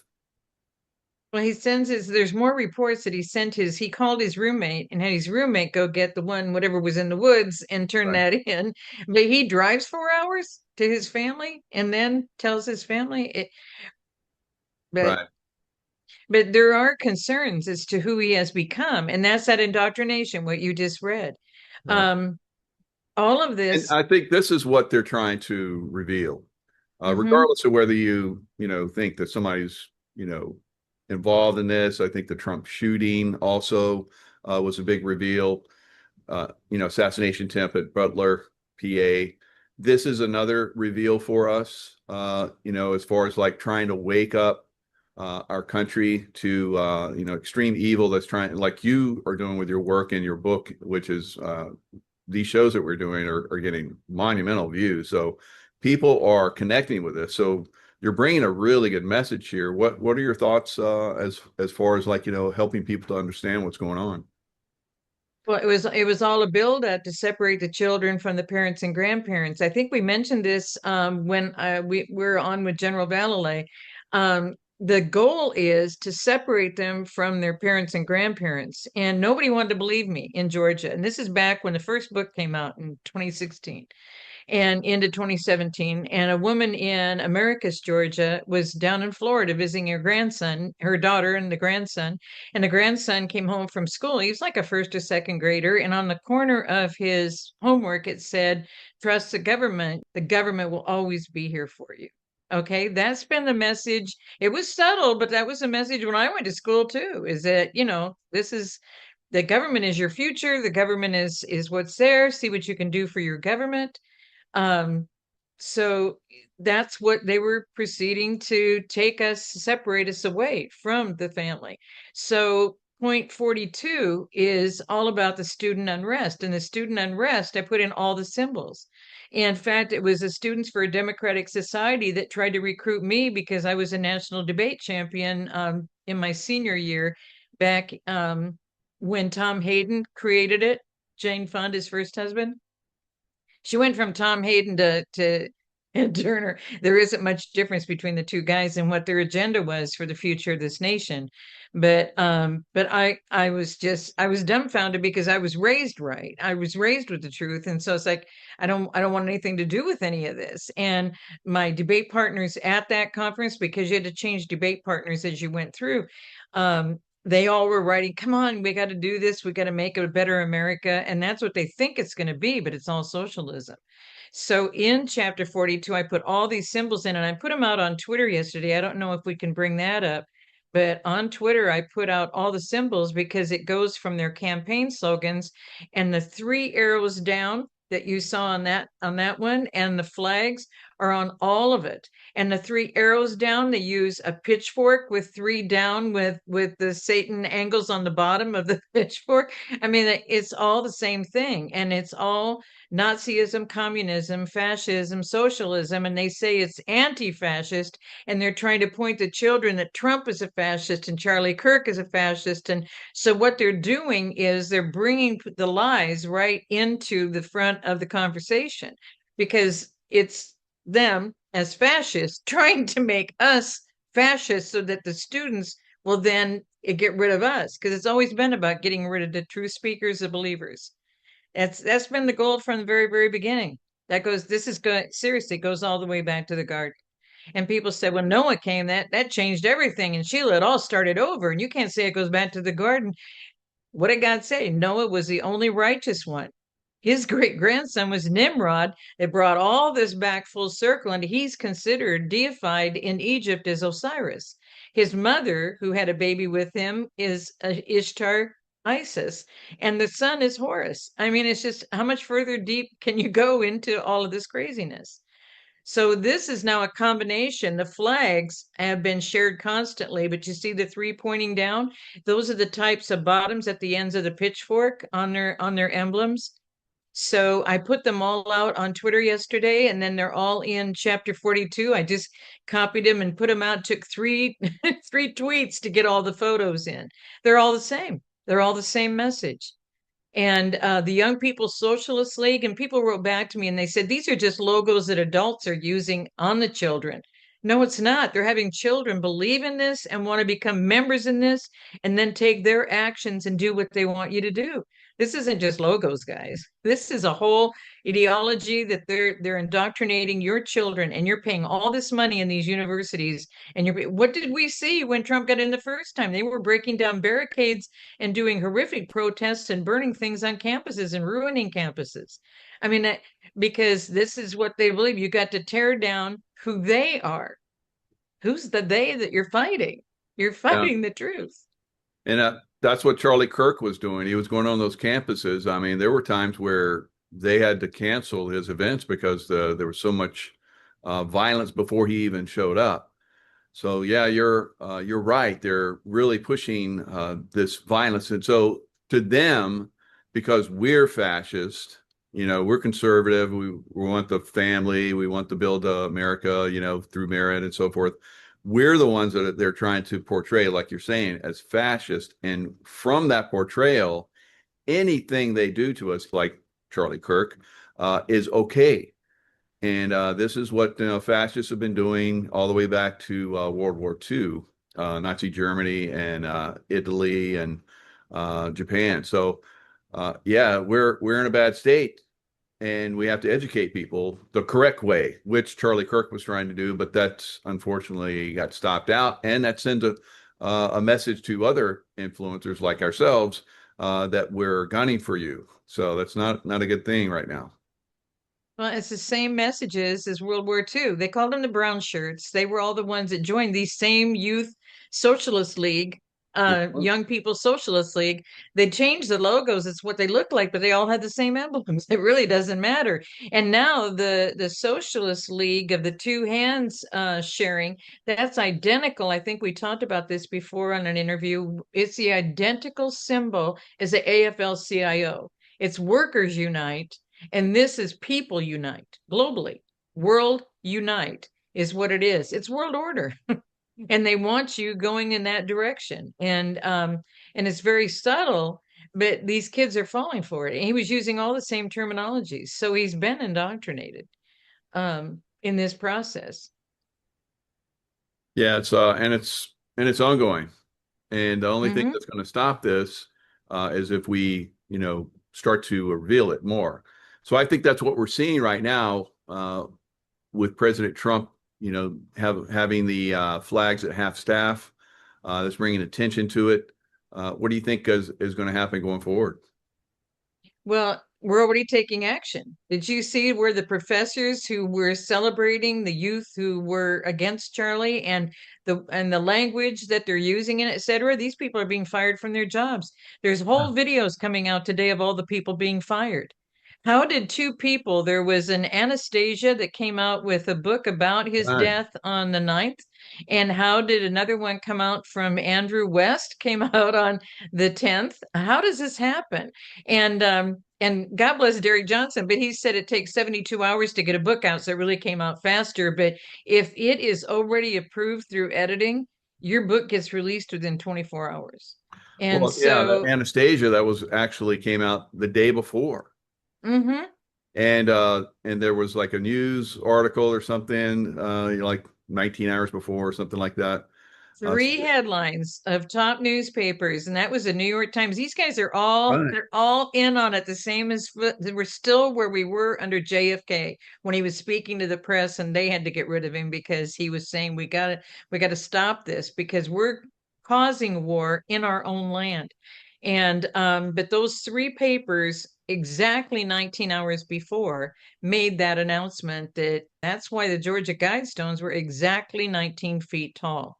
Everything they do is how they do what they do, and doing it in advance, telling you in advance what they're going to do. We've talked about that before on the TVs and the news and in the media, in the movies, and all they use is to tell us this is how it's going to go, and you just think you're watching a segment of something. Yeah, definitely. So that's good. So we're reveal. There is the reveal that's going on. There's one gentleman that had footage of an airplane coming in and dropping people off close to that venue. Came in a certain time frame, and it's, I guess, connected to someone that's like a Zionist and so forth. So again, it seems like this Zionist connection. There's so many different reasons. But one of them has been revealed that he started to promote the Palestinians. And so they're saying that, the Zionists took him out. And then we saw Charlie Kirk basically, from that, incursion into Israel from Palestine. Basically, they Hamas and so forth. They said that that was a real event. Everyone that's looked at that is like that was staged, and they allowed that to happen. It took them 6 hours or something like that to respond. I mean, Israel's a very small country. There's no way that the military cannot respond almost instantaneously, but it took them 6 hours. So Charlie Kirk started to see that, and I guess he was going to meet with Netanyahu. And it's happened. I've gone all the way back to the 1300s. This is going to be in book 6. Wow. But all these pandemics had happened on 20 years. So they wanted to get over here, and they got over here, as many of them out of their families they could, by 1620. So that's why it was so key to them. But we don't even begin to understand what they were coming away from, because that calendar is so screwed up. That's in the personal letter in the front of the new book. I didn't understand the whole truth of that until God revealed it. And even though a lot of the sections in the book were briefly described in the book series, my goodness, they're just an appetizer compared to what he revealed for the new book, because he was getting me ready to understand. Because if I'm going to explain it, I have to go so deep with him I don't know another way to say this. I'm not trying to say, because I'm not loved by God 1 ounce more than anybody who's hearing any of this, but he has to take me so deep into the truth that I can understand it enough to explain it. Like that sentence, I wouldn't even remember that sentence was there, and you pick up on it. It's just like the first time we did the interview on the new book, and you took us to page 28. They hated truth that much that they had to put him on the cross. They couldn't have the truth shared with the people. So this, seriously, I cannot express it any differently than, guys, this goes all the way back to the garden. It goes, because Christ came, I mean, we're almost to the 7,000 years. And so here we are. And everyone thinks in 2027 it's all going to be over. And all I can say, guys, is that we don't know the timing. Our calendar has been totally messed up. We don't know what it is. And as I've said, if Christ is actually seated on the right hand, which he is, and he isn't aware of the timing, then all I can say is we got to possess until they come. And that's also in scripture, that get your job done. Let's get this truth out to the people. Let's make sure that we save as many people as possible. That was the whole goal of being here. But the world, look what the world did to us. They took us on this whole path that in the end means absolutely nothing. Mm. In 1 second, you don't have a breath and your life is done. Oh, good. We can see some of these symbols. Yeah, and this is from your X account, Nation Restoration. Uh-huh. And yeah, these are interesting. I couldn't fit them all in, but you see how they're all the same. If you go back to that campaign emblem in the one right below that's all red background, and click on that capitalist, This the one? one down, the next group down. See that one? Yeah. Fight capitalism and its parties. Do you see what I mean? So that's why there's no difference between the parties. We're fighting everybody. They're a uniparty. It's the one that's got the red background with the 3 arrows against the parties. Probably the next one, right there. Did you know that they had a separate socialist candidate? His name's guy was Eugene Debs, I believe. This is in my 5th book, I think, in the series too. He ran every single time for president. And he was a Bernie Sanders of the day, and he kept getting more votes. Remember what happened to Bernie Sanders when he got more votes? They gave him a bunch of money, and he bought a vacation home, and That's right. and Yeah. he backed away. I think it's what, 2 or 3 homes did, now every. So they put he'll run Eugene- next time, and he'll get a 3rd home because he'll get There you go. They'll just buy him off again. Yep. Exactly. And so what did they do with this guy? They put Eugene Debs in prison. See what they do? They put him in prison, and as soon as the election was over, guess what? He gets out and he gets clemency from the president. But they put him in prison so he doesn't. But while he was in prison, because he had run all those elections, the people were so upset. He got more votes than he ever did in his entire lifetime. And he was running for president several elections. I don't remember the number right now. But his name was Eugene Debs, and he was the Bernie Sanders of back in that time in the early 1900s. Wow. So, but that's how popular it was. So we don't understand our history, but see how they're trying those 3 same symbols? And they're not just fascists, they're Satanists. All of this was during all of the fires that were happening out in that part of the country and the BLM and Antifa. Yeah. This was all happening all at the same time, and all of these symbols are identical. Satanic Portland. Wow. Anti-fascist. So they're against fascism, but they're actually the real fascist. Yes.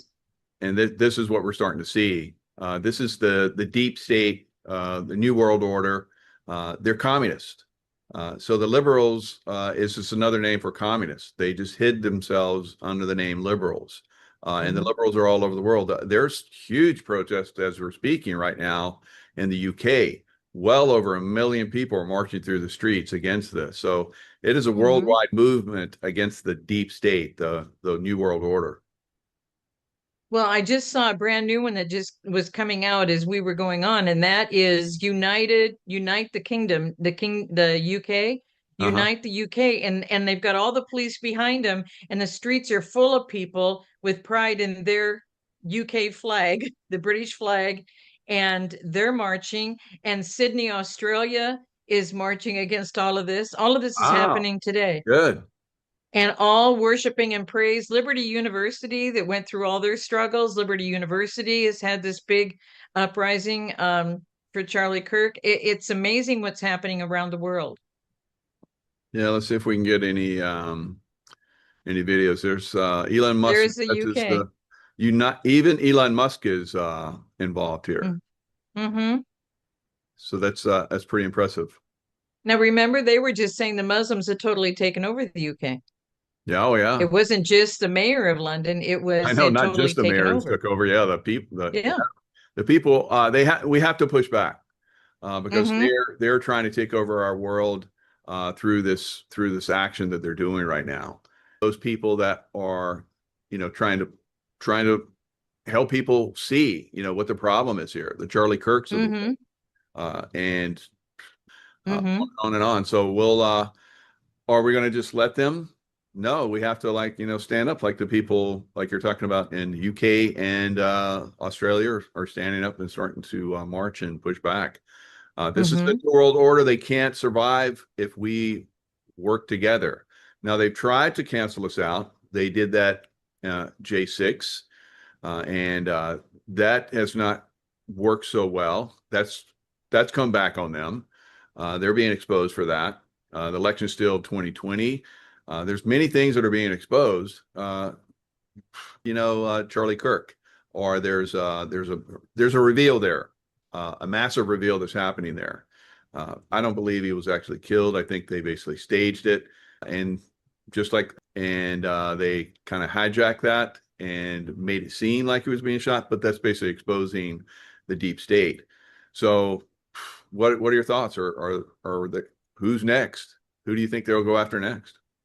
Well, this indoctrination, I think, is the focus for us to talk about, because this indoctrination happened quickly. This kid was let's just say it was this kid, and he's Right. 22. Right. Every one of his documented on the different things about the gun, about the ammunition, all of the wording was World War II, socialist, Nazism, communism, fascism comments. Right. And how would he know that at 22, except to be indoctrinated in that? Okay. And what they were saying is he didn't like the university, so he went to a tech school. His life partner is supposedly a transgender. I mean, you look at all of this that has happened. And when he just met with his family members not so long ago for a family gathering, they couldn't believe what was coming out of him, because it's like they didn't even know him anymore. That's Wow. how fast it can happen. And that's why I don't know if you want to pull up the chapter 42 in the book and just quickly scroll through, because you're not going to believe what 41 is. I mean, after you get the student unrest comes after the point right before. So this is 43, the end of 43. Does it go this way or the other way? Goes this way, should go this way. Oh, See all of the there's symbols you're symbolism. talking about, yeah. Paramilitary 33, and it just keeps Wow. expanding. All the symbols are the same. BLM, Antifa, they were burning Bibles and books in World War II. They did the same thing in Antifa, BLM. And you see how the Communist Party, Black Lives Matter, People's Party, they're all the same. Wow. Incredible. Yeah, this is an exceptional reveal. Mm-hmm. Exceptional reveal. Wow, you're doing such great work. You want to go further? Yeah, and yeah, we keep going further, see what they draw them into, all sorts of societies. People Wow. think it's just the Masons, but it's not. There's youth in there too. Job's Daughters, Rainbow Girls, Demolay. Even the It's all, Demolay? Wow. I remember my yeah. cousin was in Demolay. That's Mm-hmm. crazy. Wow. And then I show the Supreme Court of Israel. The Supreme Court building is a World Conference Center of the Masonic. Mm. They wear the gold aprons. It's a higher level. And now you see the Knights of Pythias emblems, where you see the knight at the side there. And then you see the skull and bones with the Knights of Pythias. Yeah. You So see the Masonic with the Knights of Pythias. the Israeli Supreme Court building, so Masonic? That's over on your left, right below the Masonic family. That's the Israeli Supreme Court building itself. and how they have it structured and the pyramid on the top. And it's the World Conference Center of the Masonic. Jeez. Wow. And then it was Schumer. Schumer and Anthony Weiner are the only two named on the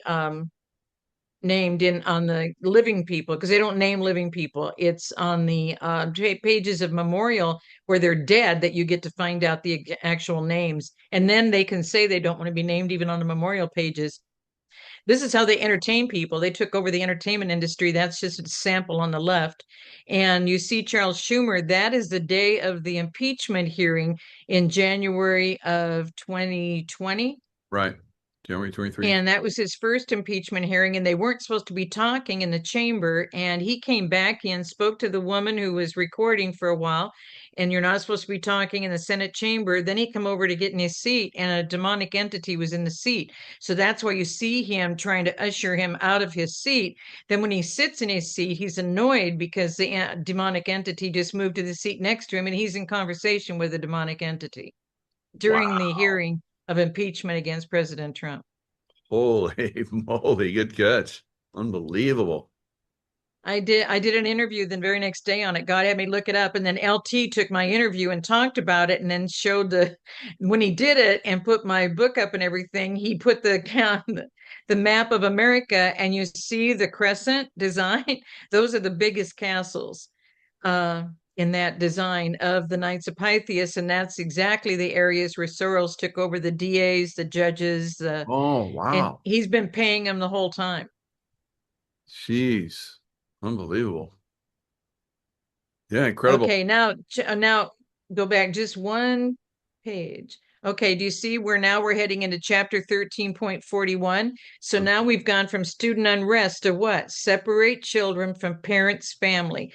They emphasize the need to raise children away from the negative influences of their parents, attribute prejudice, mental blocks, retarding of children to suppression influence of parents.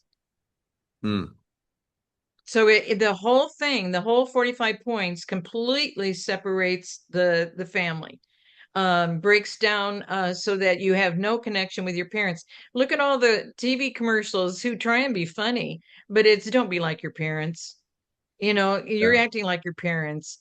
Didn't we just talk about this? Don't start acting like your parents. And it's on insurance commercials. It's on pharmaceutical commercials. They're all saying, well, that's probably what your parents did. Don't ever do that. It's right in the commercials. And what's it? Remember Hillary Clinton? It takes a village, to raise the children. So that again, like you're talking about, get them away from the family. Yeah, let us influence them. Let us indoctrinate them. Yes. And this is how much we've changed. This is the beginning of the 1900s. Look at that first school bus. Wow. That's a school bus in the early 1900s. And everybody thinks we've had Ford motor cars. But then I put the California Coast Road by San Diego. You can see the California Coast Road. It's all made by our men with lumber. Wow. That's impressive. And it's because they started to have cars. Do you see what I mean? The first race in Lakeside, California, had the first racing cars, and they were like go-karts. They didn't even have steering. I did a thing for them on their 100-year anniversary in 2007, from 1907, and it was so interesting to see what they were doing. And you see, now we're to chapter 14, the next point, 40. Now we've gone from 43 to 40, and look what it says: discredit, destroy the family. Discredit the family as an institution, encourage promiscuity and easy divorce. Yeah. So the what 45 Playboy just go down a brought slippery in. slope. I'm sorry. Yeah.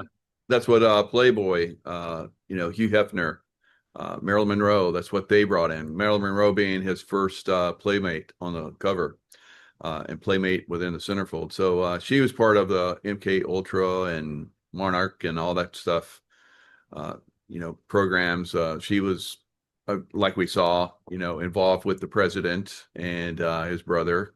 So, that they brainwash these women basically to do these things. We've had Kathy O'Brien on to talk about all this. So it is part of their programming. It's not anything new.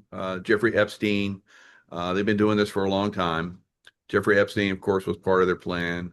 P. Diddy was all, It's all part of like bringing them in, corrupting them, and using their corruptness now to control them. Mhm. Well, and the tunnels the family. underneath, Hugh Hefner, the tunnels that connect with all these other places, the same Right. as the tunnels underneath the White House and the Capitol, and how they go to their residences. So everything can be done privately and secretly, like all the societies. Everything is done in secret, and you only get to be involved in this once you become part of the club. But you don't even know when you're being brought into it what you're going to be obligated to. Yeah. So it says in the Bible, James 1:26-27, scripture confirms the only undefiled religion is to see to the needs of the fatherless, the widows and orphans, which include the single mothers and their children who have an orphan's heart. So they're going after everything now. They want to just, and we're seeing that they're destroying in France, of course, they're destroying the cathedrals. Same thing in England, same thing here in America. We're seeing a lot of Christian churches which are being burned. They're covering it up. They're not even talking about it anymore. Nobody gets to know what happened underground. Epstein is no different. Epstein Temple. There's a video of that, and that's where they wear the white with the red. And those who can't have a voice about it are masked.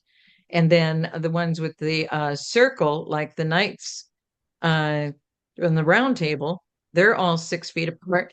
These guys are hooded and in black. What would you call it? They're black and hooded, and they're all caped.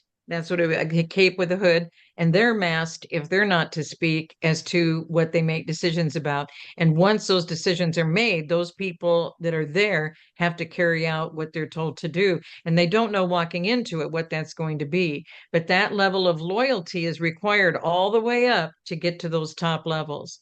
And that's why the truth about all of this is just incomprehensible. But I'm due to get a book, and as soon as I get it, I'm going to make sure that you and Tracy know about it.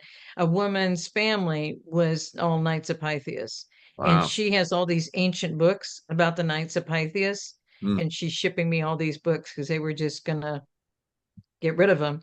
And when she heard me talk about it, she said, "You might be interested." I don't know what they're going to include or what they're going to cover, but she's shipping all those books. Wow, that's going to be fabulous.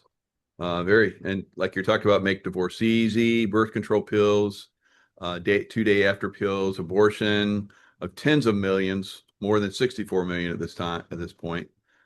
And then of course they're injecting people with what they call vaccinations. Of course, these are destroying everything within people, making them sterile, like you're talking about here, disable them, result in death. It's insane. So people are not awake to this, and your book and these conversations that we're having it's just destroying the family completely. Every step. And I have pictures of people who've run up to us who are in their 60s and 70s, and their mother, being divorced, raised them and had several jobs, and they know they love their mother, but they always felt something was very wrong. And when they heard the interviews that I've been doing about they have an orphan's heart, so we're helping as many single mothers now as we can, because they don't have a father to counsel them and assist them through answers in life. Because it doesn't mean mom doesn't have good counseling. It just means there's something different about the lineage and the connection, because the lineage is direct from your father to the Father in heaven. And when I went through situations in my life, I made sure my dad knew that he was still responsible, because he's my direct connect. And he was so honored. He said, "So you realize that?" I said, "It makes a huge difference." And so I discussed everything with him and reviewed everything with him. And I was just so honored that he lived to be 94, and I just had such an amazing life with him, But these kids are now they're 60s and 70s. They're running up, and I'm making sure they get a hug from my security, and then we take a picture. They did not have any idea that anything existed like an orphan's heart, but then we validated everything with them, and it changed everything for them. It was amazing to see the change. They still had the tears. We kept using cloth to get rid of the tears, but we still had tears in the pictures. It's just so endearing to know that we can now come through all these things. Because we're here for each other. And people said, well, how can we change this world? I said, one person at a time. Keep having a conversation. I had a high school friend just call me this week, and she has mentioned some of this before, but she said, we didn't really get together until the last reunion, and I hadn't seen you in so many years because I was in California for so long, and this is Nebraska. And she said, we had a conversation, and I thought, she's gone a little bit crazy. This woman is just a little bit crazy, but she said, you're so deep that I just found it intriguing. And so the more I kept talking with you, the more I stayed in touch with you. And then you shared some of your books with me. So then she got the rest of the books. And she said, you gave me, as a lifetime Catholic, the opportunity to get a relationship with God. And now I'm sharing it with my children and my grandchildren, and I'm seeing changes in them. And I just am so grateful because I had no idea that there was anything like this. Because her parents everybody was Catholic, all sides of her family. Remember, we used to have to marry whatever religion you were raised in. And Right. and so everything about her life was Catholic. And when she got that relationship, now she said, I can understand things. I'm not just questioning all the time. What do you think happened about this? And what does this mean? I know I have that relationship and I can get through these things. And she never knew before. So that was just one person. And now look at the whole family has changed. And I could give you a bunch of examples, but this one's real close to my heart because we went to school together. And so I just always thought other people knew because they went to church every Sunday. Look how much I've learned since then. So if I can share truth just with one person, I know it's going to make a difference. Most definitely. So another thing, this is one point that's very interesting. Dominate psychiatry, control human opinion. Now, President Trump wants to bring back, these, I guess they shut down a lot of the places where people would get psychiatric help. And they've been shut down, for many, many years, and he wants to bring them back. What are your thoughts on that? Well, now that's separate. Mm-hmm. They've been put on these mental cases. They've been put in this direction, purposeful, to not understand themselves at all. And so the difference in this, they wanted to dominate so that what happens when you're a witness on a case, they send you to be evaluated, and the psychiatrist says that you're not truthful. That's what this psychiatry was set up for.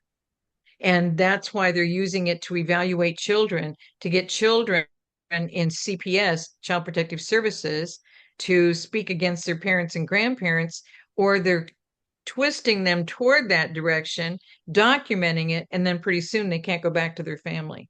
That's what this was all about. Control human opinion so that it aligns with our thinking.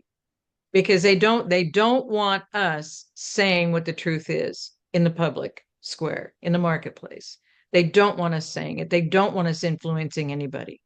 And that's what caused everybody to become part of the silent majority. We've been the majority the whole time, but we have not used our voice.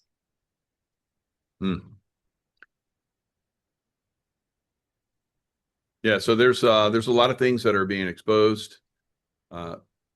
We're close to the point where I think it really starts to kick in even more. More violence, unfortunately. What do you think happens when the violence becomes more extreme? So we just saw President Trump was going to go into Chicago. Chicago resisted. So it sounds like he's not going to go into Chicago. But there is down in New Orleans, they're asking for his help. So he's talking about actually sending troops, National Guard, into New Orleans.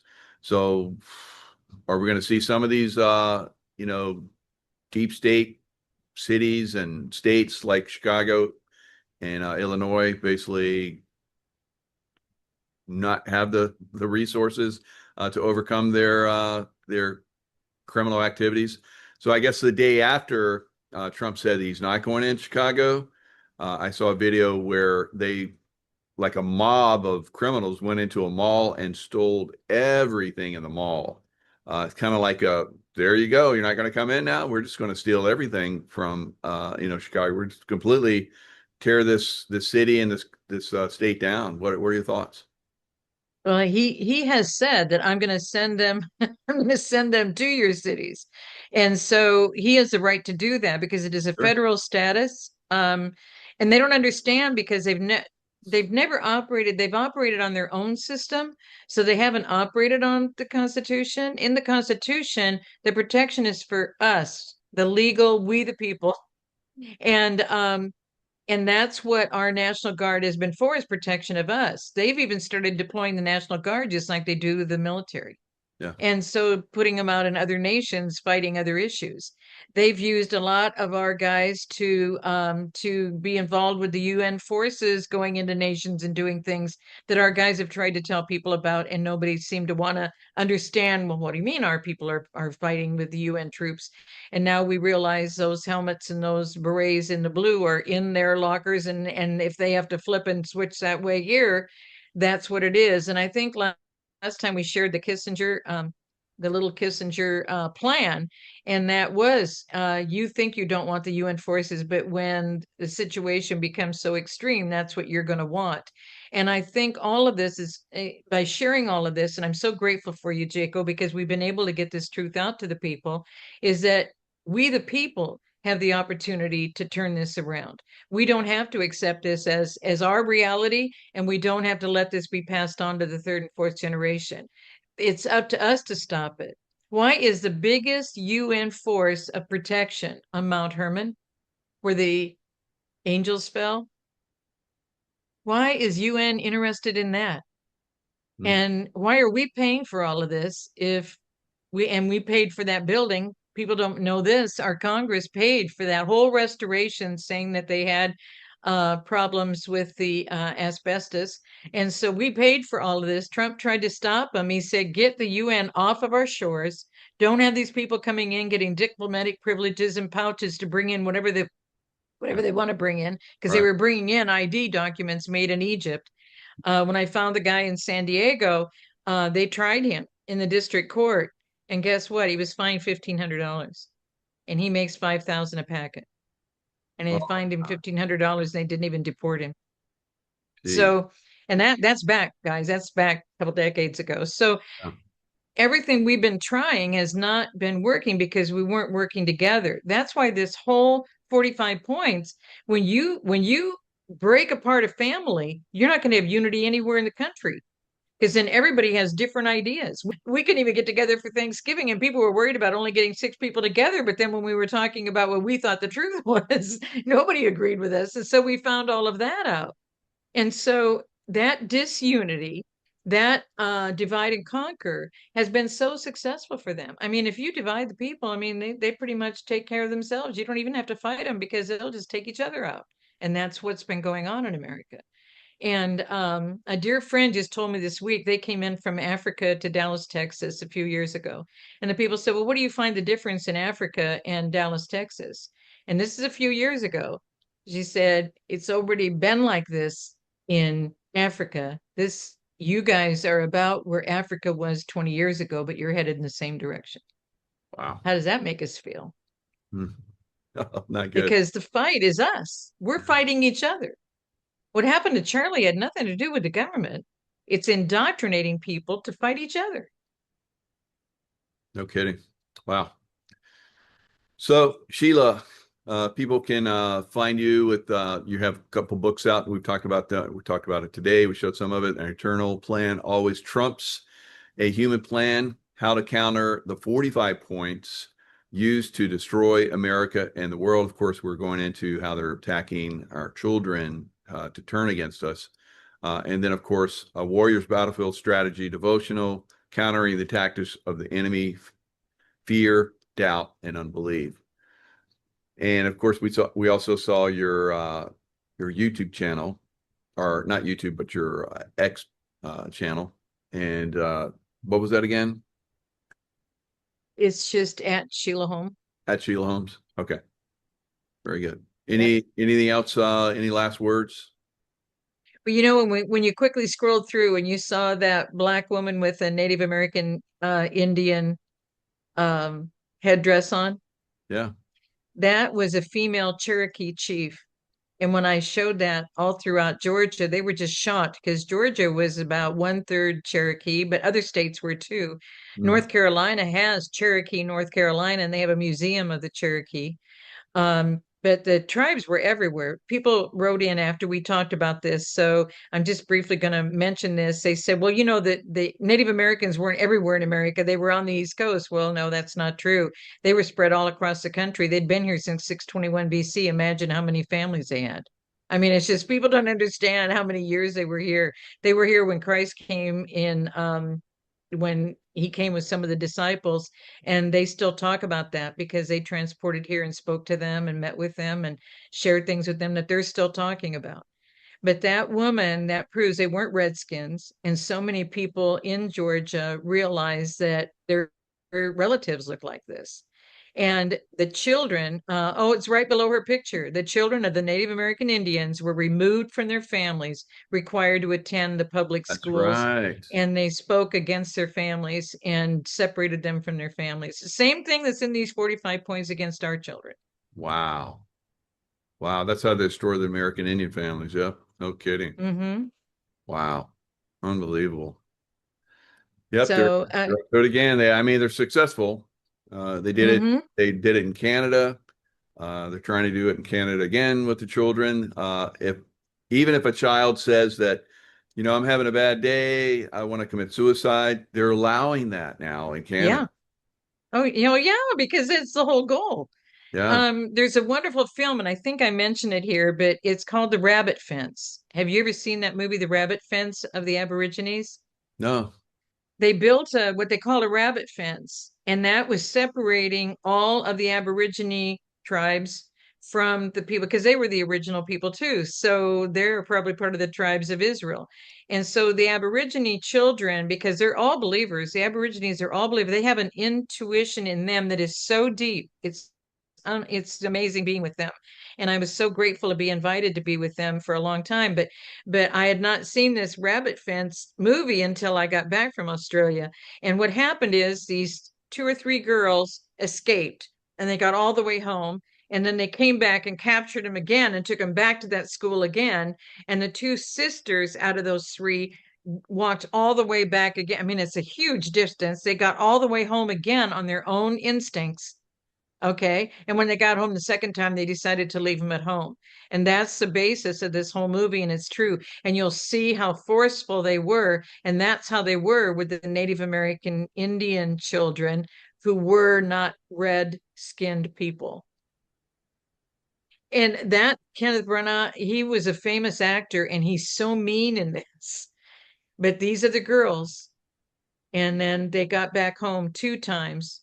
And the second time, they didn't force them to go back.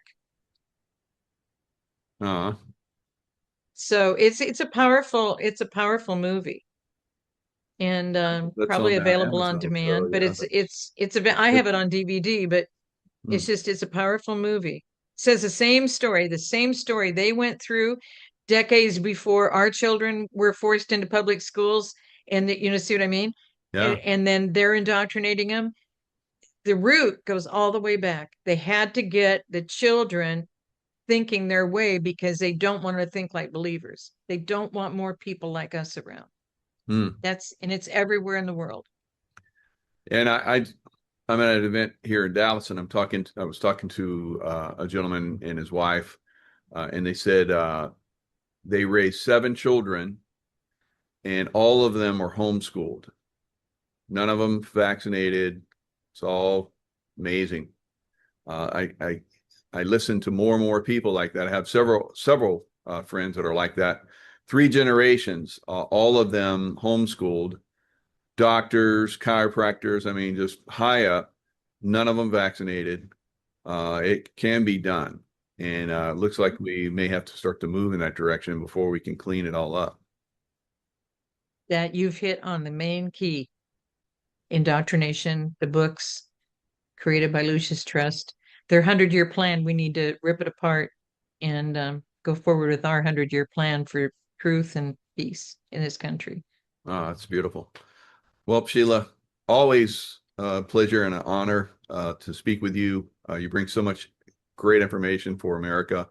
and obviously for the world, because the world wants to, push back right now, in England right now and Australia. Of course, we had that beautiful film. Looks like people hopefully will. I'm definitely going to watch that. Thanks for sharing that. But it is an indoctrination plan they've been doing for a long time. We have to learn what it is, and we have to push back. We have to stop it. On the timing of you doing that interview on the Warriors Battlefield Strategy Devotional, I can't even begin to tell you how many testimonies I've received Oh, because and they said, "Did you know he was doing this book? I mean, this book and the way he described it, and it's happening for me too. I've only been in it for a few days because so many of them ordered it immediately. I want to thank you because you're changing so many lives. I just oh, that's good. thank you for Good. what you're doing. It's a great We just book. picked one book and look what happened." Yeah. That's awesome. Thanks so much, Sheila, and lots of love to you and all the people that are out there that are gonna, see this and hopefully, start to look at your books and see the game plan for how we can save America. It was shared with you from a source, and we can learn a lot from it. I'm learning a lot from you, so I appreciate it. And me from you. We're in this together. Absolutely. Well, thank you so much, and look forward to the next show. Bless you. Bless you too. I'm fine. Obviously, we as a community have been hit pretty hard on this, and I mentioned to a few folks, and I said it in a little post that I put out there, that this is for this generation. I believe what Robert Kennedy's assassination was when I was young. Not quite the same as when President Kennedy was assassinated. There was this sense of hope in this election season. There was everything was condensing around Robert Kennedy's candidacy and what was happening. And so it was just so unexpected, so unanticipated. The height of the excitement of winning the California primary, and then to have it dashed so suddenly, unexpectedly. And it was kind of a 1-2 thing. And of course, from a different level than just the physical and in the spiritual realm, the devil himself. They didn't get Trump, but they did get Charlie. It's a defining moment. It only increases our resolve to complete the mission that we're on, that he did such a beautiful job starting with. There was nobody really in that environment hard with the youth when he entered and began his work with Turning Point. I was very early supporter of Charlie Kirk, and there was things that we disagreed with. In fact, I went out of my way on one particular thing with the early voting to make sure that he and others around him knew that we had grave concerns about that. But that didn't change my resolve to support him and the people around him, because that was just a minor thing in the overall picture. His rallying people to a conversation about what life is like in America, what our religious life is as a people, absolutely fantastic. And he's my hero. He's one of the great heroes that we all will remember as we move forward. And I think of like those great rockets that would take spacecraft up and even to the moon flights. In the early stages, breaking free of Earth's gravity is so hard. It's takes so much energy. These huge first stages might be 80+% of the total weight of the rocket. And when they have run their course and break away, you are left with something. You're left with the momentum of all of their energy. Yes, it breaks away and falls back to earth, but all of that energy is still with us. He brought us to this tremendous point where we could break away from Earth's gravity. All we have to do now is to just fire this next generation. They have to launch. They have to ignite and proceed forward with all of that energy that's stored in us, the kinetic energy moving thousands of miles an hour, free of the slowing down of Earth's oxygen, things like that, and go to new heights. And that's exactly what I believe we will do with the energy from his life. And, you know, how many people think of every life in this audience, 32 years of age, to be able to accomplish so much in such a packed in time? Where were you at 32? Okay. Where were you? He burned hot and fast and accomplished a lot, and tremendous gift from God himself. And now it's up to us to help the next generation to ignite fire, take their part up with all that momentum. A very small amount of effort on our part with all that momentum, you can go to the stars. We're halfway to the stars right now. Hey, Juan, several have texted me knowing that I work for you, and they said, you know, with the supposed Russian drones that Russia says not theirs, and Article 4 being invoked by Poland, Ursula, State of the Union of the European Union, somebody in Trump orbit leaking his location at that restaurant last night, this happening to Charlie today, all around 9/11. Is there a symbolicness to all this? Well, I think there's a desire to take the energy of a particular day to further villainize this moment of the year. The true birth date of Christ is regarded by many, and I agree with it, as 9/11, 3 BC. There's been very scholarly work. So why would that date be so valuable to the devil himself? You know, forget all the minions, okay? The devil himself is projecting through these people, puppeteering them. It's an important time of the year to turn our attention to something else and to win and own those moments. And, you know, we are in a precarious fight situation. This is far from over. Trump winning the election was only a component of a much larger battle, and not just for America, but for the whole world. And so, you know, today, for example, in the Congo, about 100 people have already lost their lives. Another 100 in addition to the 100 yesterday. Even though we're in supposedly a peace situation, there's still great drama going on. Great concerns next door in Uganda, where you have 2.5 million people and their food supply is about to be cut off. They're all refugees out of the Congo, half of them under the age of 18. Horrors, traumas, dramas that are less public are taking place. Even the deaths in the Ukraine. How many people died since Trump tried to get a ceasefire in place? Just a ceasefire, and we'll work out the rest of the details. Everybody hold a line. And that was not satisfactory to Zelensky and the people puppeteering him. You know, principalities and powers of darkness in high places, feeding the need, even the trauma in the hearts and minds of the people, to create fear. You know, what this moment in part reminds me of is the Tet Offensive in Vietnam, and a lot of people thought we were getting ready to kind of wind it down and pull back, and everybody thought we pretty much won the day.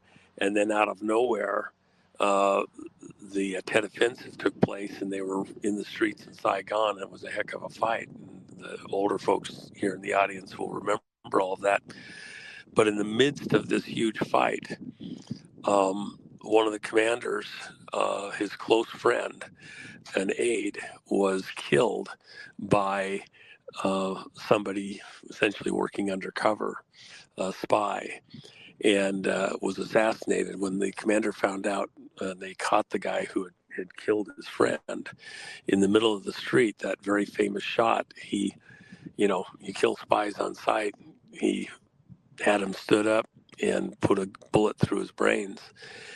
And the reason I bring that up is because that was a defining moment in many ways of the whole Vietnam War. It was a pivot point because the devil and those monstrous agencies using mind control to move society, they need their trauma-based programming.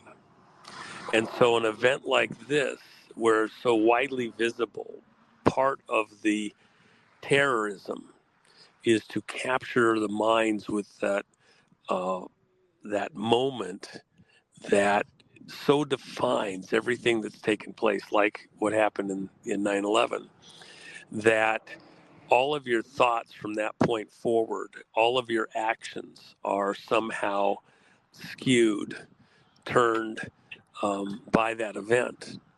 And it condenses your thoughts. It rallies your thoughts. And that's the way it'll be for this generation. I remember watching live as we saw the ruckus and the words, "He's been shot," with Robert Kennedy. And going from elation and excitement and thinking of the possibilities, having won California, to the absolute just shock. And I want to give the people in the audience, people across country, the moment to absorb and think about what just happened. There'll be all sorts of commentary and everything else, but maybe we don't get ahead of ourselves. I'm very thankful to have engaged with Charlie Kirk at different times, to have supported him. And it's actually a beautiful thing. I mean, it's like a piece of art in the life of our society for him to have influenced so many young minds and caused them to think again and to engage and to get into discussions. And that's what he was really doing. He's on the college campus. Over the last couple of days, there was at least 1,000, maybe many, many more, who had signed a petition to not allow him to speak at the college. And the college came out with the statement that, no, we are going to allow for open discussion and dissent, but we're going to have the conversation. And somebody couldn't even have a conversation. And within that spirit, even the demons themselves, the devil himself, look at what happened in the House. Yeah. Where there was a move by a couple of the legislators to have a moment of silence for Charlie Kirk and his passing. And the Democrats wouldn't have it and shouted it down and screamed the venom, the vehemence that they expressed over not even being able to acknowledge a young father assassinated so publicly. See, that's part of it. Is the terrorism to hearts and minds and souls when something traumatic like this happens, and how it leaves an imprint on the rest of your life. The devil meant this for evil and bad, but all things work together for good to those who know and love Christ Jesus. Okay? He was a believer. And while he's passed, he's now in that stadium of witnesses. The momentum, the energy from his life is with us. He'll get to observe, and we'll get to talk about it in Streets of Glory in time to come, how all of the energy from his life was used constructively by those of us that remain, and this generation of young lives, I'm sure, will repeatedly over the years and generations to come remember and recount how he influenced them to take a step forward, be part of public life, society, and shaping of society in beautiful, positive ways. And that's what I want to be thankful for, prayerful for today. And then, of course, young wife, young children, who will only see images and hear stories about their father, but will have very little actual memories to hold on to moving forward.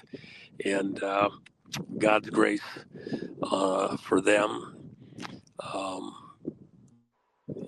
in everything that comes forward. And I know that we as a group, as a society, as the patriot movement, if you will not miss any chances to assist and support his wife and children and family as they go through this and move forward from this. Amen. Amen. You said this thing to me. I'm sure you sent it to Matt too, but it says Charlie Kirk is now the Robert Kennedy of this generation. For we battle not principalities and powers of darkness in high places. The intensity of his life and light are now burning more brightly than ever in the souls of the millions of young and old who have been touched by him in this world. The cleansing action of a million bright lamps burning in the souls of minds of those who are left behind to continue Charlie's work will relentlessly endeavor to eradicate every dark principality from all their roots and nests in the powerful and high places of our society and world. Let's thank our Father in heaven for every brilliant and beautiful moment Charlie Kirk was with us in this world. We'll meet him again, and we will all enjoy his company and infectious laugh soon enough when we walk together on the golden streets of our Savior's paradise. Godspeed, Charlie. You are my hero. Juan. Yep. Juan, that's I knowing you and seeing a lot behind the scenes, I know that is in Juan, as you know, and that's genuinely from Juan's heart. And folks wanted me to ask you, Juan, based on what we saw with, the missiles supposedly coming from Russia, but maybe from Ukraine, Article 4 invocation, Ursula, State of the European Union, the leaking of Trump's location last night, is that how do we, people now want vengeance, not just justice. How do we as a movement temper that and not descend into a second French Revolution, but rather a second American Revolution? In combat, in battle, seasoned warriors operate differently than those that have just arrived. And part of the mindset, the imprint in a seasoned warrior and what they try to convey to the younger guys is that you have to be steady at the wheel. You have to be cognizant of the environment you're in. You can't,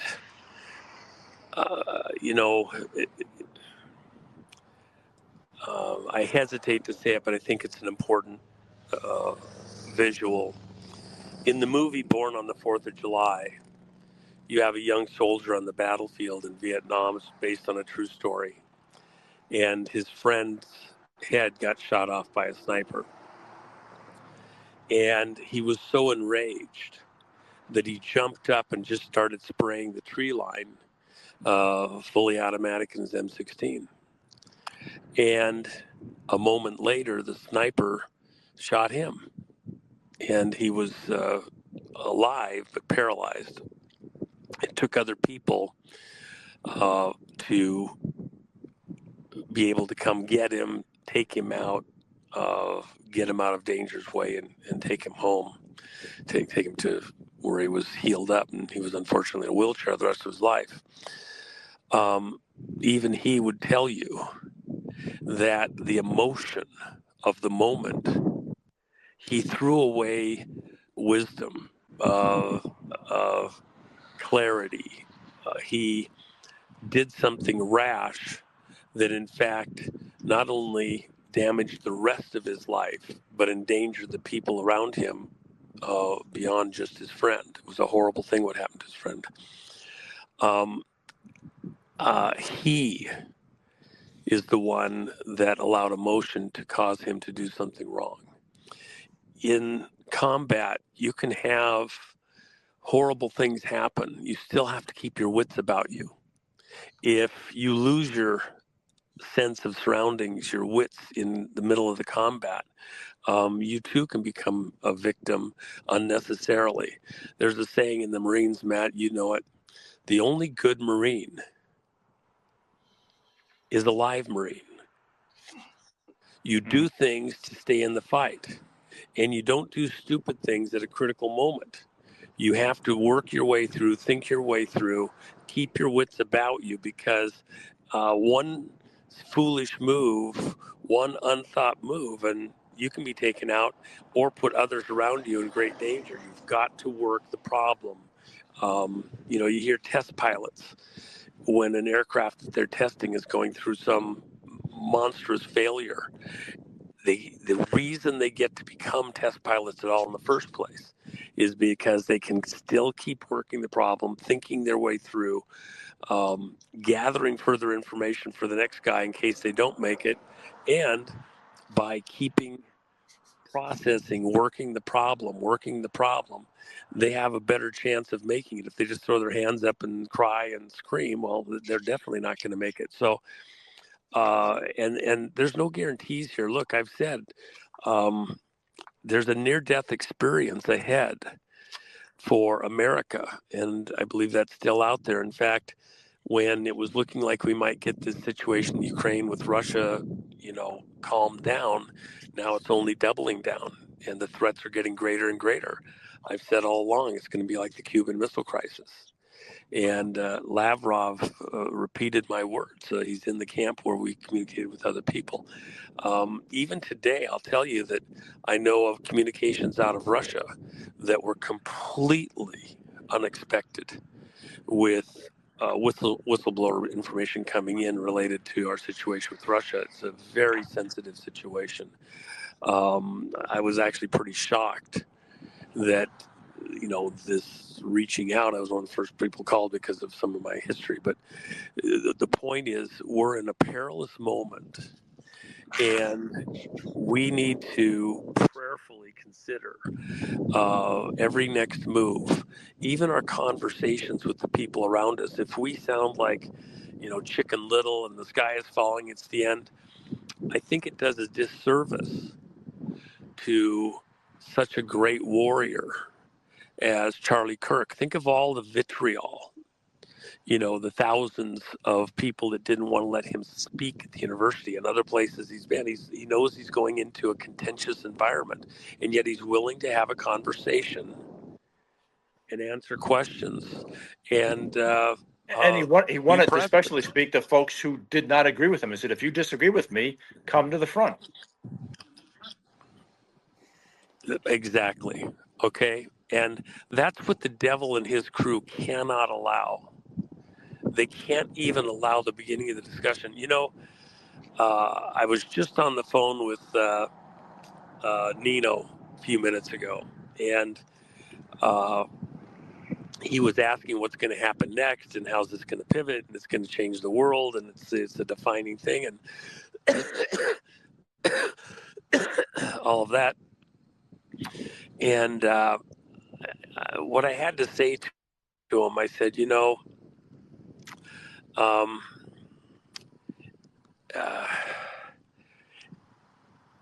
we're not going to be like the other guys. We're in a different moment here. This is a moment when a different emotion will come from us. It's a resolve.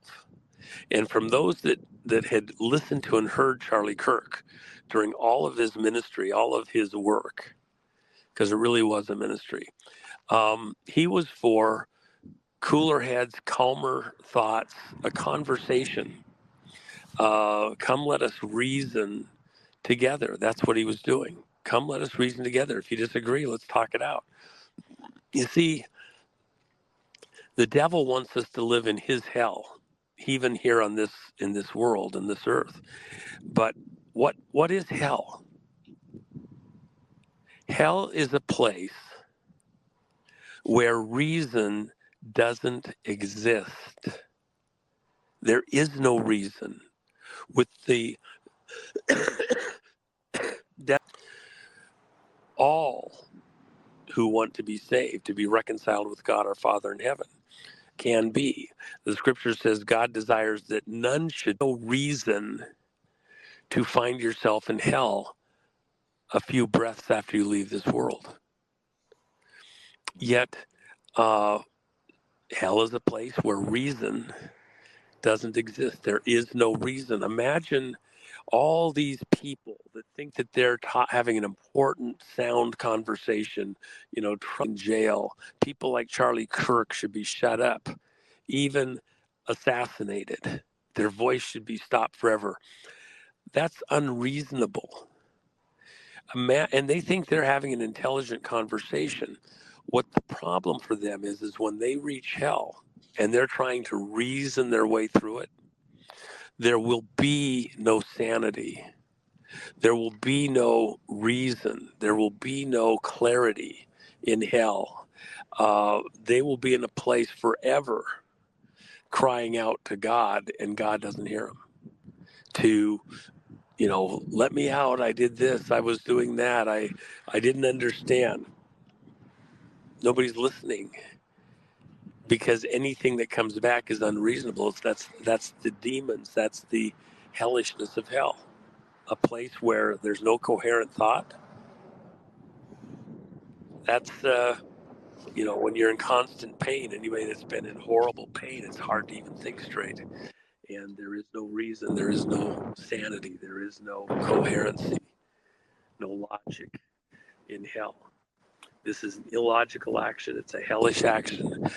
It's a mark of the demons, the principalities that are trying to own this world, and we will fight them.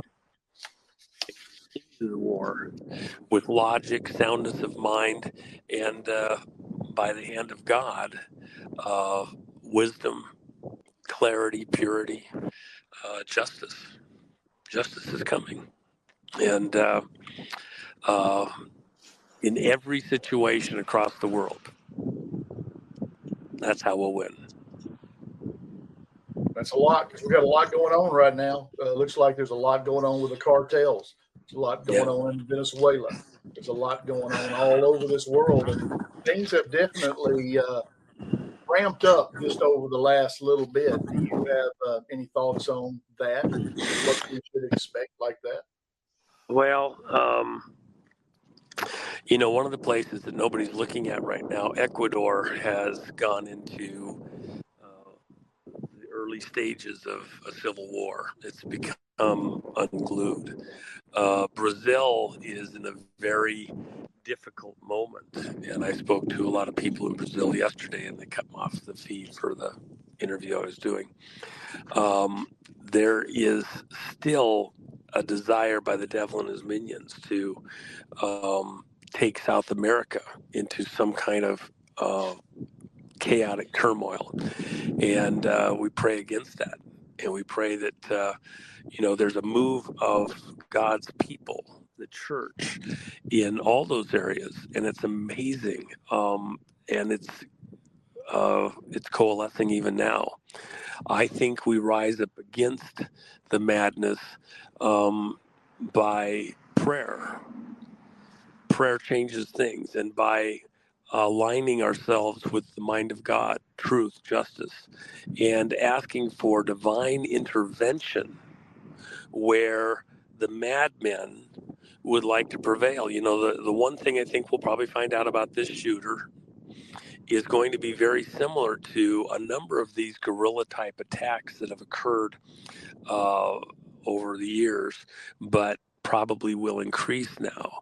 And that is the Aurora shooter under the care of a psychiatrist that's arguably been in the employ of CIA.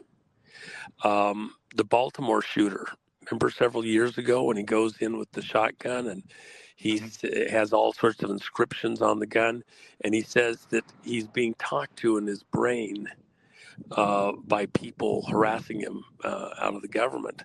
Well, direct to brain communications with various devices is a very real thing. It's not sci-fi. It's been around for quite a long time. And we have other people who have acted similarly, and there appears to be mind control, manipulation that's taken place with them to do what they've done. And in fact, I was in a conversation just recently with somebody who had a direct relationship with somebody who was going through a transgender thing. And they said that they kept getting talked to in their mind, and they had a particular background that was military. And the conclusion of the counselor was that, in fact, somebody was working this person who was not vulnerable but was weakened over time with an injury and had drugs and hospitalization, and they broke him. And some type of mind control operation that they were a victim of. It may be more prevalent than makes sense to us or we understand, but I think there's a much more active, expansive operation to drill holes in our society through various types of mind control, both of individuals and then us as a society. This event, done this way, even if you only ascribe it to the devil himself, is part of a broader theme to bring mind control to the masses, how we see the world, how we engage with the world around us, the people around us, our levels of trust. Even as influencers, you know, Matt, I had a beautiful series of meetings over the weekend and last week with folks out in Washington, D.C., and we had a pretty nice conclave there with a couple dozen folks. And one of the people who everybody in this audience is probably very familiar with, he and I had a chance to spend quite a bit of time privately working on some projects that we needed to review together. And at one point, the conversation had gone to vulnerability in public situations. And he said, you know, I've been pretty bold and didn't really care, but my wife's gotten more concerned just recently, and we've decided to cut back on that. We just think that's something God's kind of imprinted on us for the moment, that we're going to throttle back a little bit. And I would have to say that I got similar kinds of input from a number of people around me, and you know that, Matt, even over the last few weeks, because of exactly what just happened here today. The idea. Juan, if I could, what did I share with you? You know the other dreams I've shared, and I've had literally 4 of those in my life that seem real. And the last one I had, the one before that dealt with you, which was weird because it was only things that you would know that I had no clue about.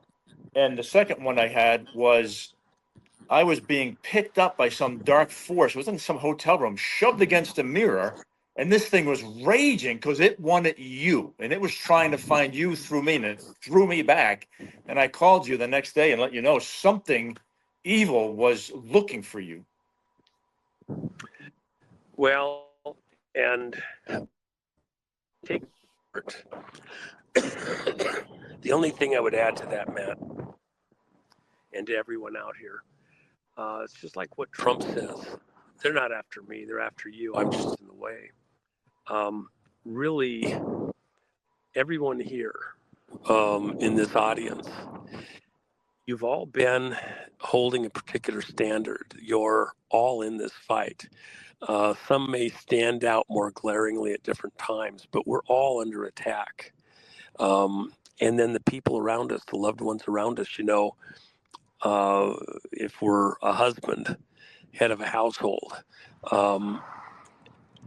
a single mom with kids, you're heading the household if you get down to it, an older brother to siblings. You're a guard against a lot of evil demonology aimed at your family, yourself. And if they can get through you, they can get to the more vulnerable ones beyond you with imagery. Maybe you don't want them doing the video game that's, rape, murder, getting the shirt that, encourages certain, horrors with the imagery, etc. I would use this, on a traumatic day like this, think of the family members, other places walking through the store. How would they be affected seeing some? Do you want to be part of that? Part of what we do to overcome evil is to bring out beauty, to bring light, to celebrate purity and beautiful colors, not the darkness that would encompass this world. And so something like that should resolve in all of our minds that we will not be purveyors of dark imagery, dark thoughts, dark ideas, but we'll seek to plant beauty and to see it grow and bloom and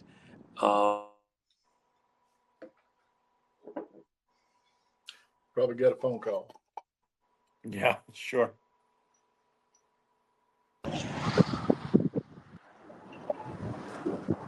sorry. Earth the one. I'm sure he did. He's getting a lot.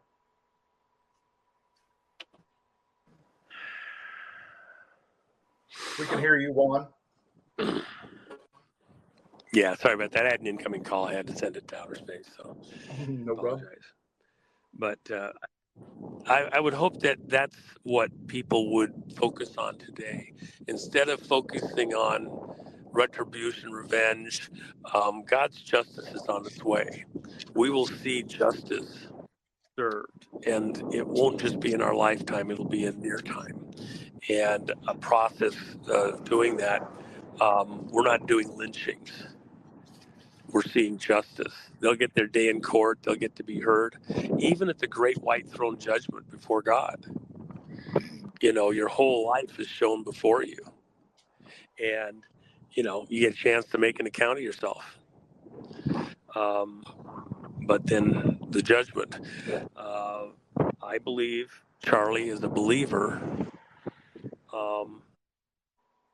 operated with that in mind, knowing there was a and operating accordingly and enjoying a blessing that allowed him the latitude and the opportunity to be a tool of God, live his dream, help others.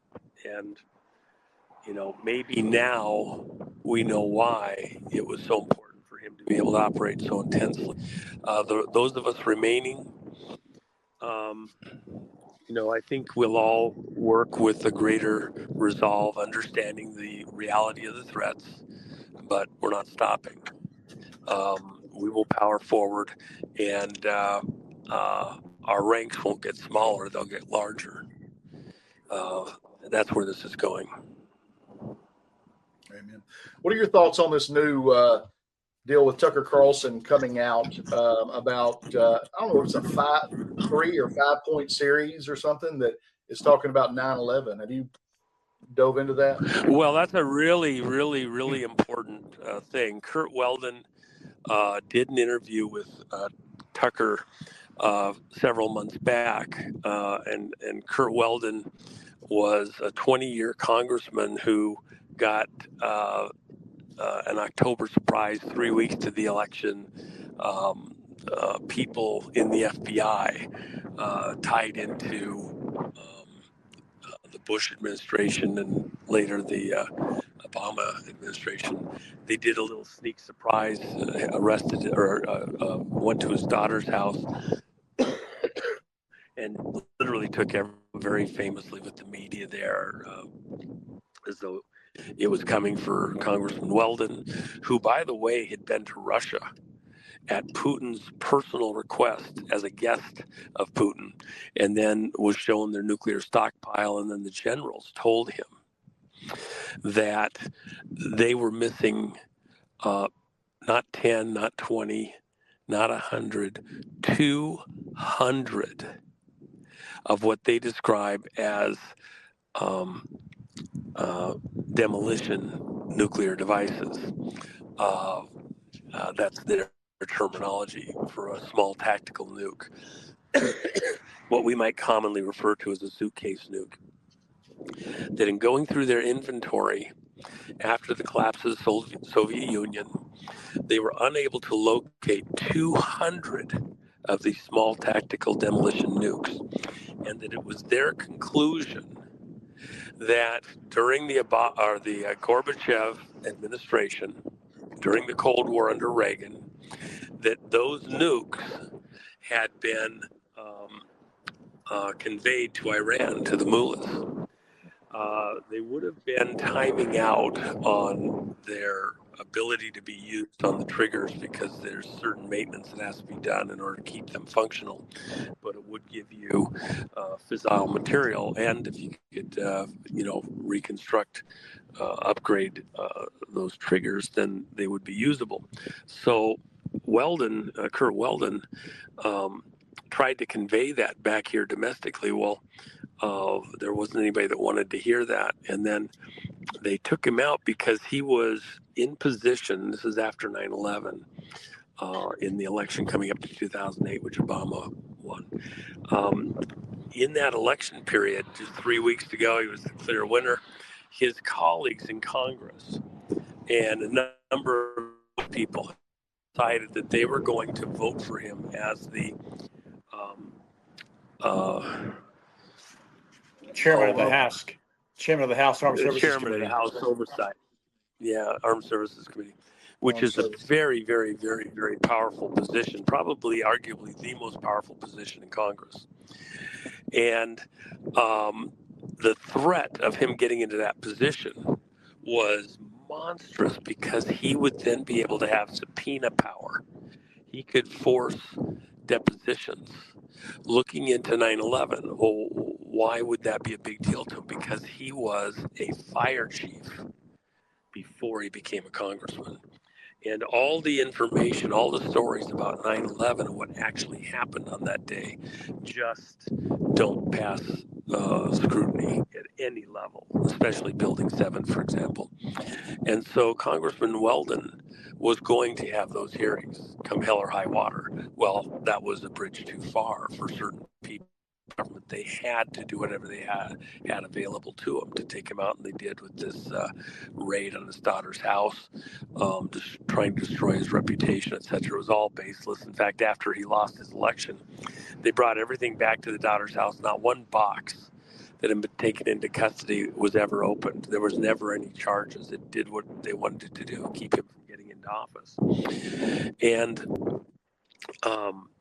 then as a result of all that, he's been in the background fighting to get to 9/11 truth, 9/11 justice. And his big right now, this moment, is that, and I totally 1000% agree with him, we need a presidential commission to look at 9/11.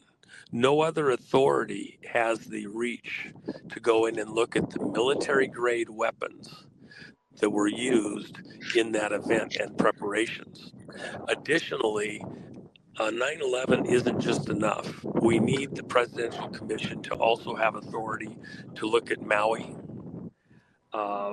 with the Lahaina fires, the Paradise and Palisades fires in California, and about 100 other incidents that have occurred around the globe that are clearly energy weapons, military grade. No civilian FBI or anything like that, or even congressional committee will have the authority to go in and look at where our weapons are at, who had authority to have access to them or even use them, on what basis. And by the way, there's no question this isn't Russia and it's not China. So we're going to have to, at some point, get to the bottom of what's been going on with these military energy, directed energy weapons. And only President Trump, Commander-in-Chief Trump, will have ultimately the authority needed to go into those dark places and get to the truth of it. And let me add this. I believe we're going to, before it's all over with, have to once again do what was done, now 50 years ago, almost, with the church committee hearings. We're going to have to go in and find out what's going on at these three-letter agencies, because the mind control weapons and other things that are still being used by three-letter agencies against American citizens and around the world, that has got to be addressed. And it would not surprise me in the slightest to find a connection once again with whoever did this with Charlie Kirk to some broader mind control operation. The Aurora shootings, the Baltimore shipyard stuff, and many other incidents around the country that have occurred, including, by the way, even the October 1 Vegas shooting. That is not in any way, shape, or form what was conveyed to the public. It's something else far more sinister, and three-letter agencies have their fingers all over that. And, I know of late Juan Roger Stone, who is working with some of our colleagues to help reveal high-level bipartisan fraud in the Silver State. He's of late going after Lombardo and telling Cash, hey, maybe you should look at Lombardo. Ask him to ask questions, answer questions about 1 October. Well, there is a in the western states of political criminality that I believe will not survive the scrutiny that's already on its way. And we should not be surprised. But there is a theme of justice is coming, and that's why we're in these rarefied moments. The devil and his minions, the powers behind the throne, the puppeteers that remain behind in the shadows, and the shadow government itself, SES. Their day is coming, because their actions will be brought to light, and their coordination in all these things. And it is a fight. It is a battle. It is. If you don't think it's scary, then you're not really understanding the magnitude of the monsters that we're fighting with. And, as I was mentioning a moment ago, this person who I got to spend some private time with, I don't think any of us, including Charlie Kirk, or are unaware of the fragility of the moments that we're in, or our own well-being, but for the hand of God, just like with President Trump. And so my prayer is that every demon be bound, that those dark forces be brought into the light, and that God's will be done for America and its people, its patriots.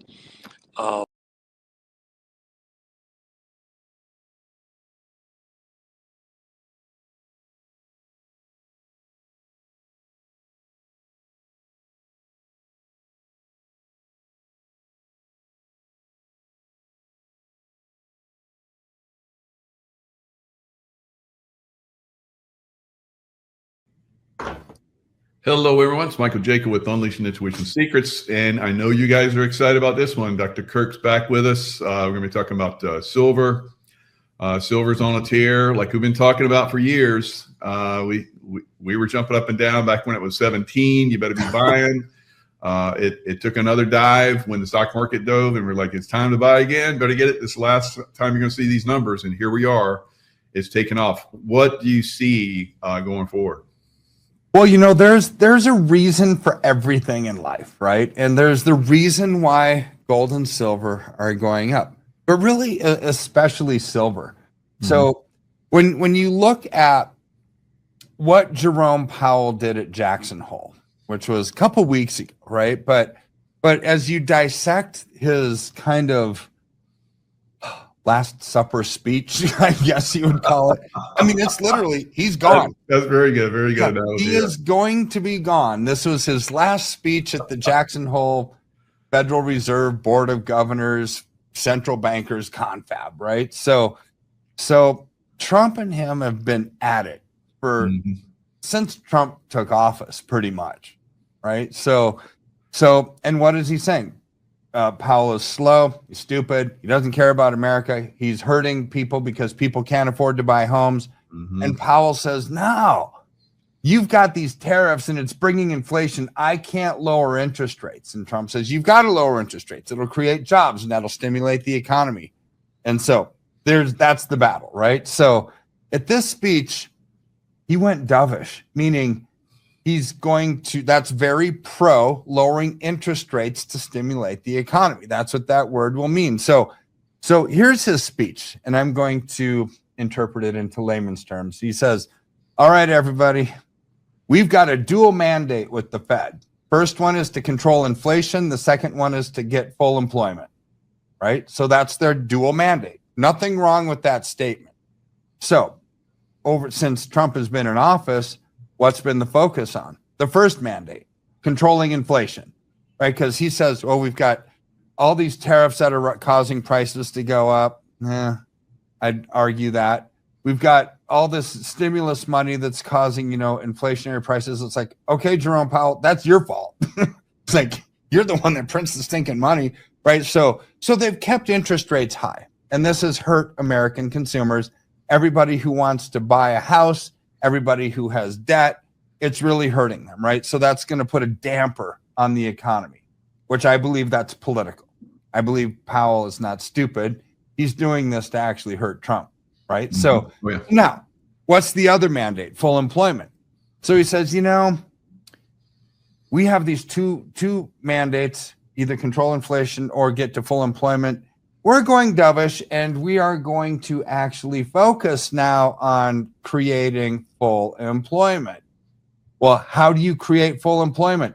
You lower interest rates, right? So when you lower interest rates, that reduces the cost of borrowing. People spend more. When people spend more, corporate America, mom and pop businesses become more profitable. People are buying their stuff. They have to hire more people. Now there's more money going into the system. This is exactly what Trump has been wanting.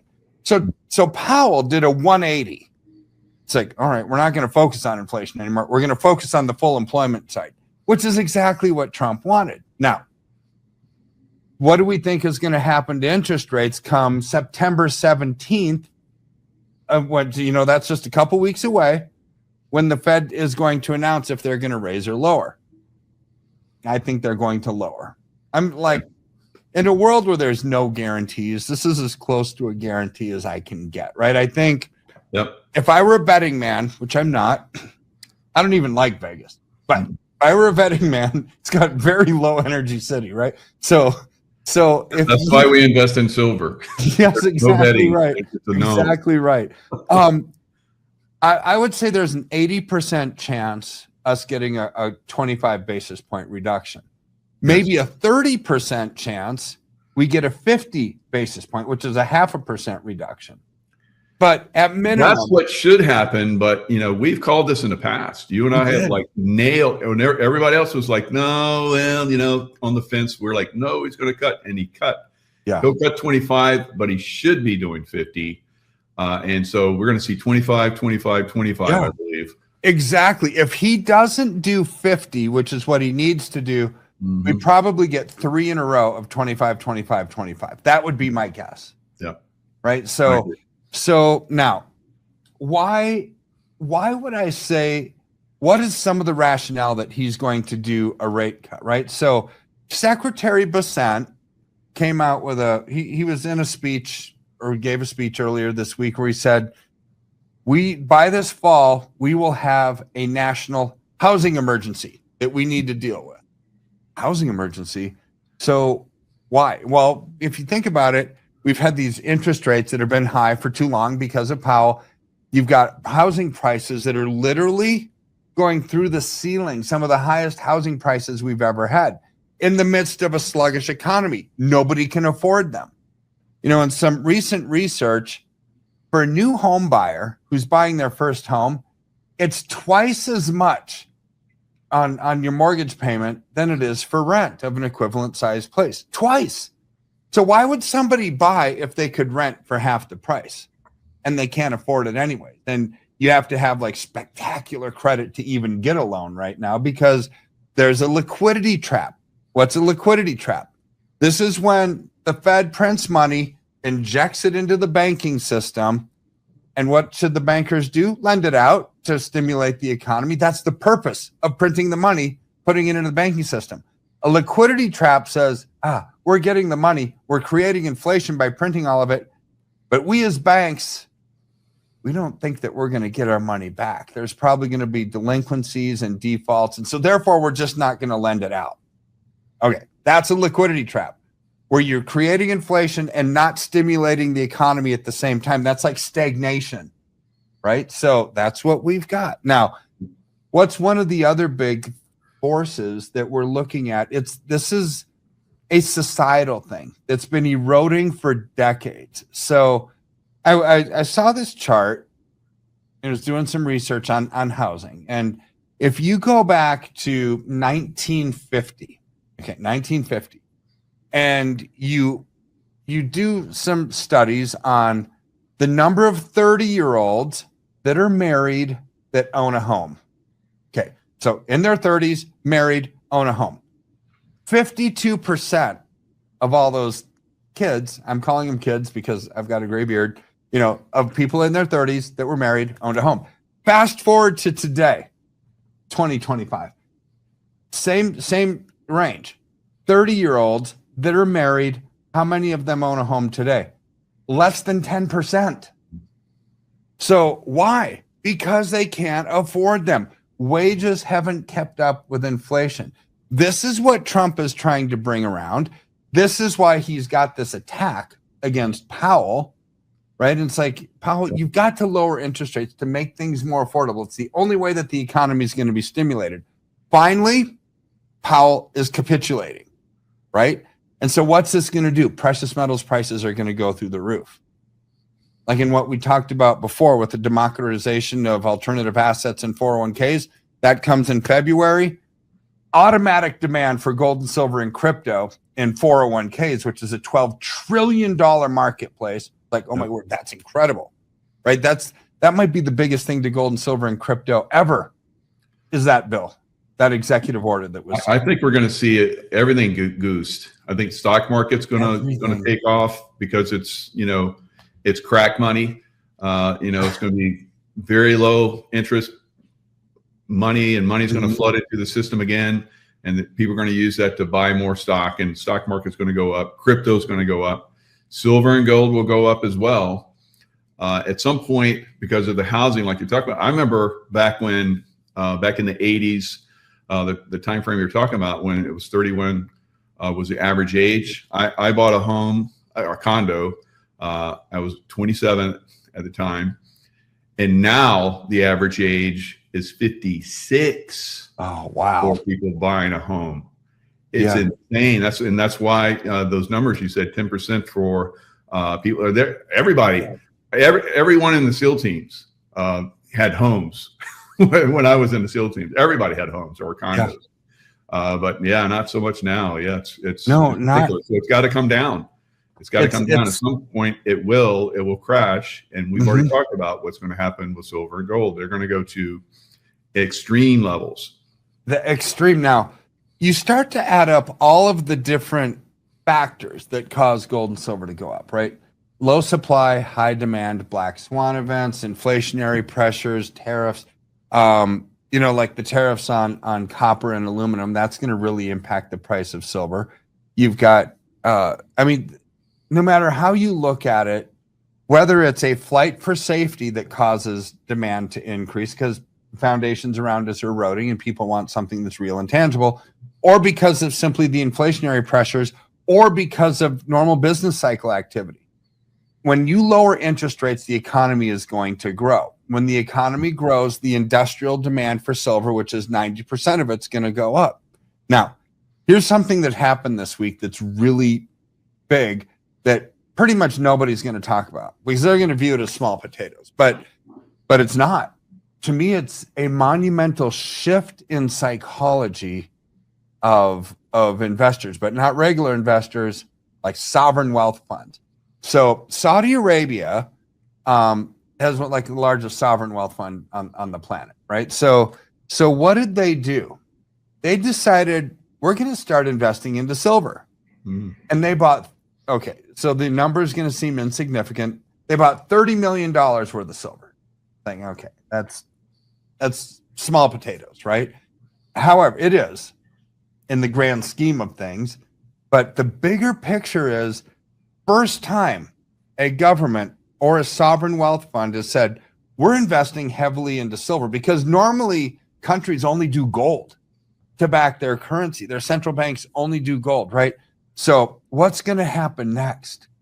Other sovereign wealth funds, other countries are going to start investing in silver. Why would they do that? So the economists at the sovereign wealth fund for Saudi are very smart. I mean, they're not stupid people, right? They're brilliant. They're saying, well, good grief, low supply, high demand, silver's already up well over 40% year to date. Let's start throwing money into this thing, right? And they're seeing it as a critical metal, right, that's needed for military industrial complex and solar and nuclear power and everything else. And they see that it's in low supply, so they're allocating into it. Now, the demand for silver is 90% manufacturing, 10% investors like you and me. And we've seen these massive increases. What was not in that equation?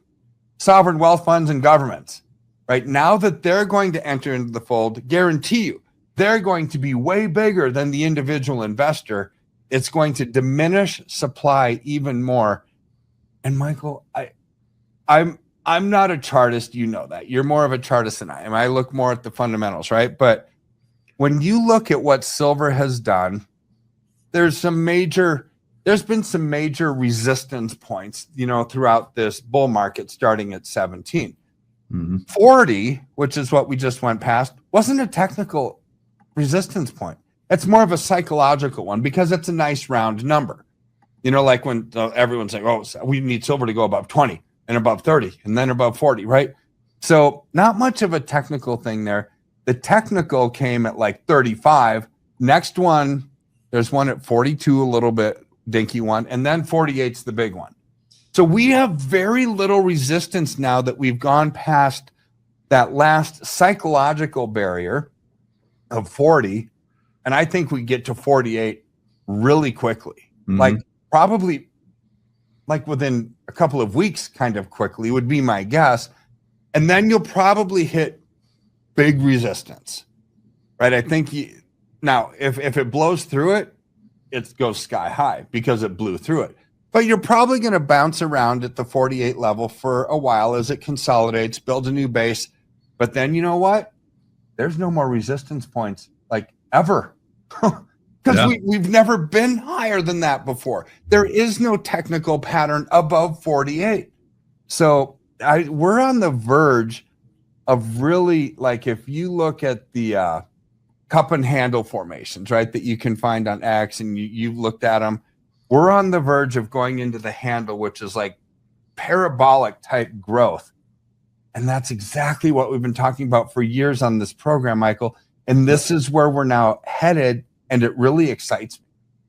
So I'm sharing it on the screen right now. It's the giant cup and handle. We're right now at the point where it was back in the 80s. 1980, I think it was. So we're just above that. So we've broken above that resistance point, like you're talking. And you said it, you called it was around 4150. So we're just playing with that area right now. And this is normally what silver does. It spikes, it goes sideways, builds a base, and it spikes. And that's what we've been seeing all year, except for that one little, stock market plunge in April. Silver, everything got sold. And silver came back with a vengeance after that because it was way oversold. And now we're seeing these new highs. So if you add the normal technical from 350, which is the low of the cup, to the high at 50, it's like 14.28 is what you're going to come up with. And then you take that number, and from the breakout point, which I'm going to say it's probably going to break around 50. That's the breakout point for me, but some people are saying it's already done that. But regardless, if you take that number and add it to that 50 or 40, you're looking at $600 or $700 silver. So this is one of the greatest cup and handles in history that we're looking at right here. Nothing like this has ever happened in anything. So yeah, it's going to be monumental going forward. When was the bottom end of the cup? What year? Because this is like a 50-year formation plus that we're seeing. Right. I think that takes us all the way back. Let me look at that. Looks like 92, around 92 time frame. 92. So 92, 02, 12, 22. Yeah, it's like over a 30-year chart that's taken to build that formation. Literally, this is almost like a once-in-a-generation opportunity. Totally. Multi-generation, because you can look back through everything, and even back, some people are saying throughout all of history, there's never been anything like this. So it's like the Gordian knot. So the Gordian knot, who has a Gordian knot laying around? It just happened to be here. A Gordian knot. Yeah. No, I got one in my back pocket here. It's like if you can figure out how to untie the Gordian knot, you'll be the ruler of all of Asia. And so he tried to untie it. So he took a sword out and chopped it. And it's like, okay, it's untied. So from that, it was called a bold, decisive, or unconventional action. And that's what I believe silver investors are. Sorry, it's like talking about a Gordian knot. No, by the way, I happen to have one right here. Random, right? No, but you're right. Like when you look at some of these things that seem like, are these things even possible? We've never seen this in our lifetime, right? Because it takes forever for those formations to establish themselves. And we happen to be alive when you've got, and look, we don't have geopolitical conflict because the cup and handle pattern, right? We've got the cup and handle pattern because of human psychology and how history kind of repeats itself, and things get overbought, things get oversold. You've got wars and rumors of wars. You've got agricultural patterns. You've got monetary system failures. I mean, this is what causes that. And so charts don't cause things to happen. Things cause charts to happen, right? And we're at this point where we have to ask ourselves, do we see, honestly, Russia and Ukraine conflict ending tomorrow? Doubt it. What about China, Taiwan? Doubt it. What about the BRICS nations? Are they just going to go to sleep and pretend like they never really wanted to control the world? No, not going to happen either. What about the centuries or millennia long fight between Arab and Israel, right? Those Arab nations in Israel. Well, that's not going to go away anytime soon. What about bankers and like lustful greed for money, right? And usury. And I mean, this goes back all the way to when the Rothschilds developed banking way back in the day. It's like these things aren't going to change. Now, Trump can bring America back to prominence, but the big global picture, that's not going to change. We get to take advantage of the global debt scenario, the inflationary spiral globally, and hopefully Trump brings America back to the top of the heap, makes us the pick of the litter again, right? And so, but everything that we're seeing is inflationary globally.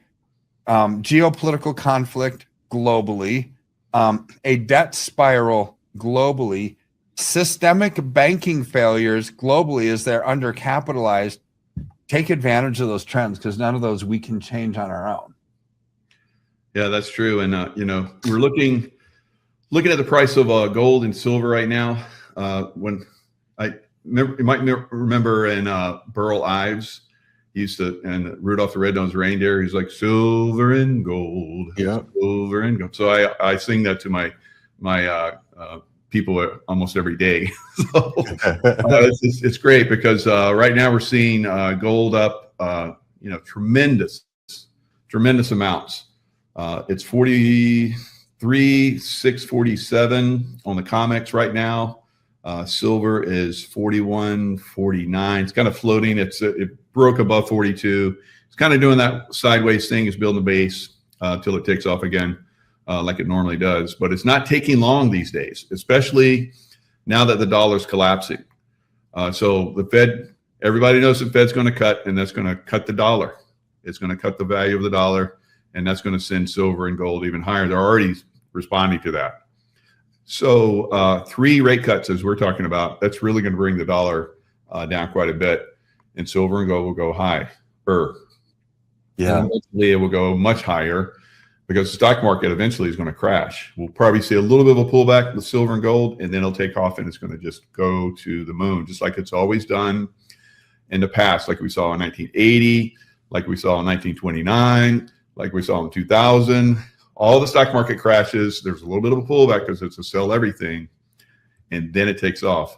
So if you're buying now, you're probably going to see double what it is right now before this is over, maybe even more. Might see triple digits before the stock market loses steam. So it's going to be amazing going forward with the prices. Absolutely, 100%.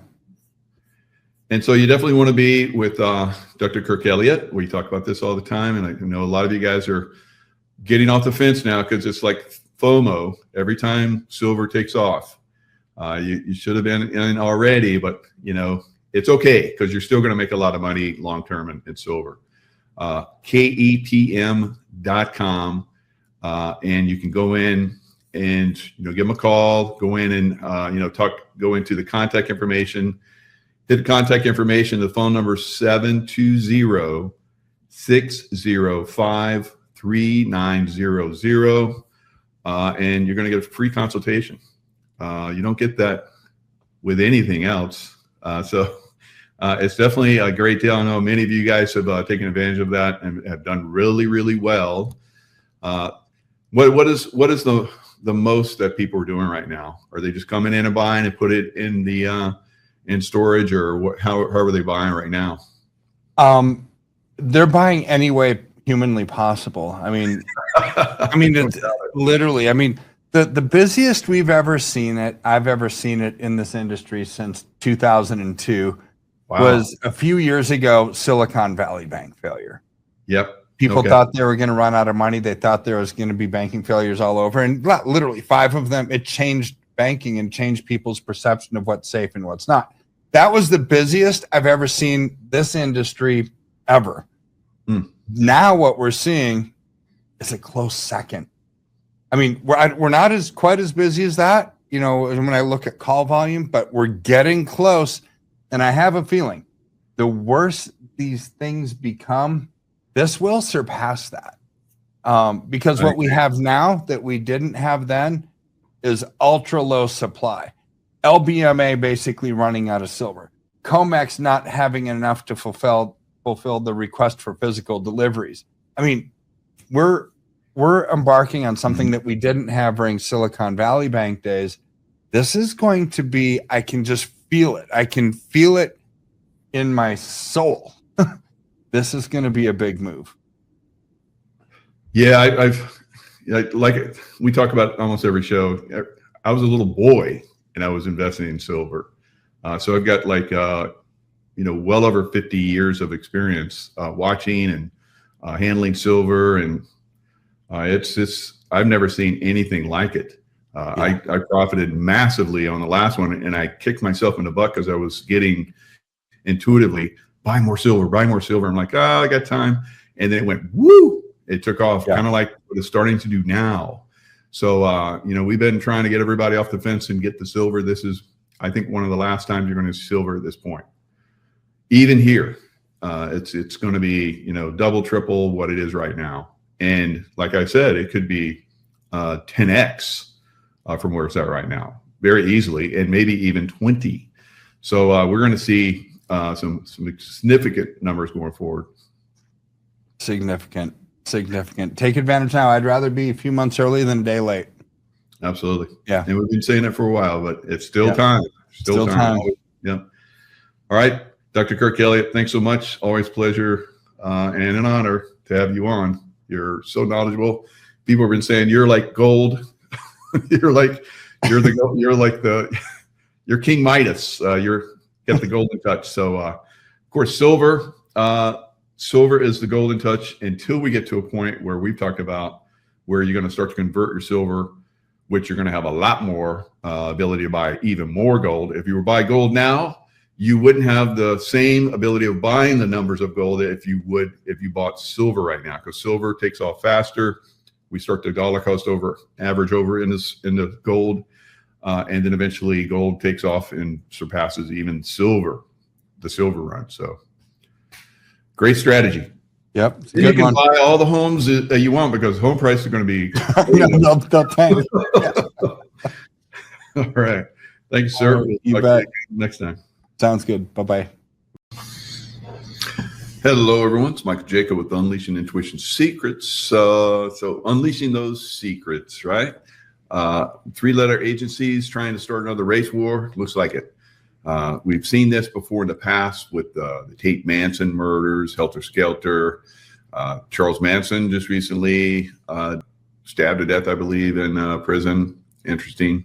So his ties to a 3-letter agency has been basically shut down.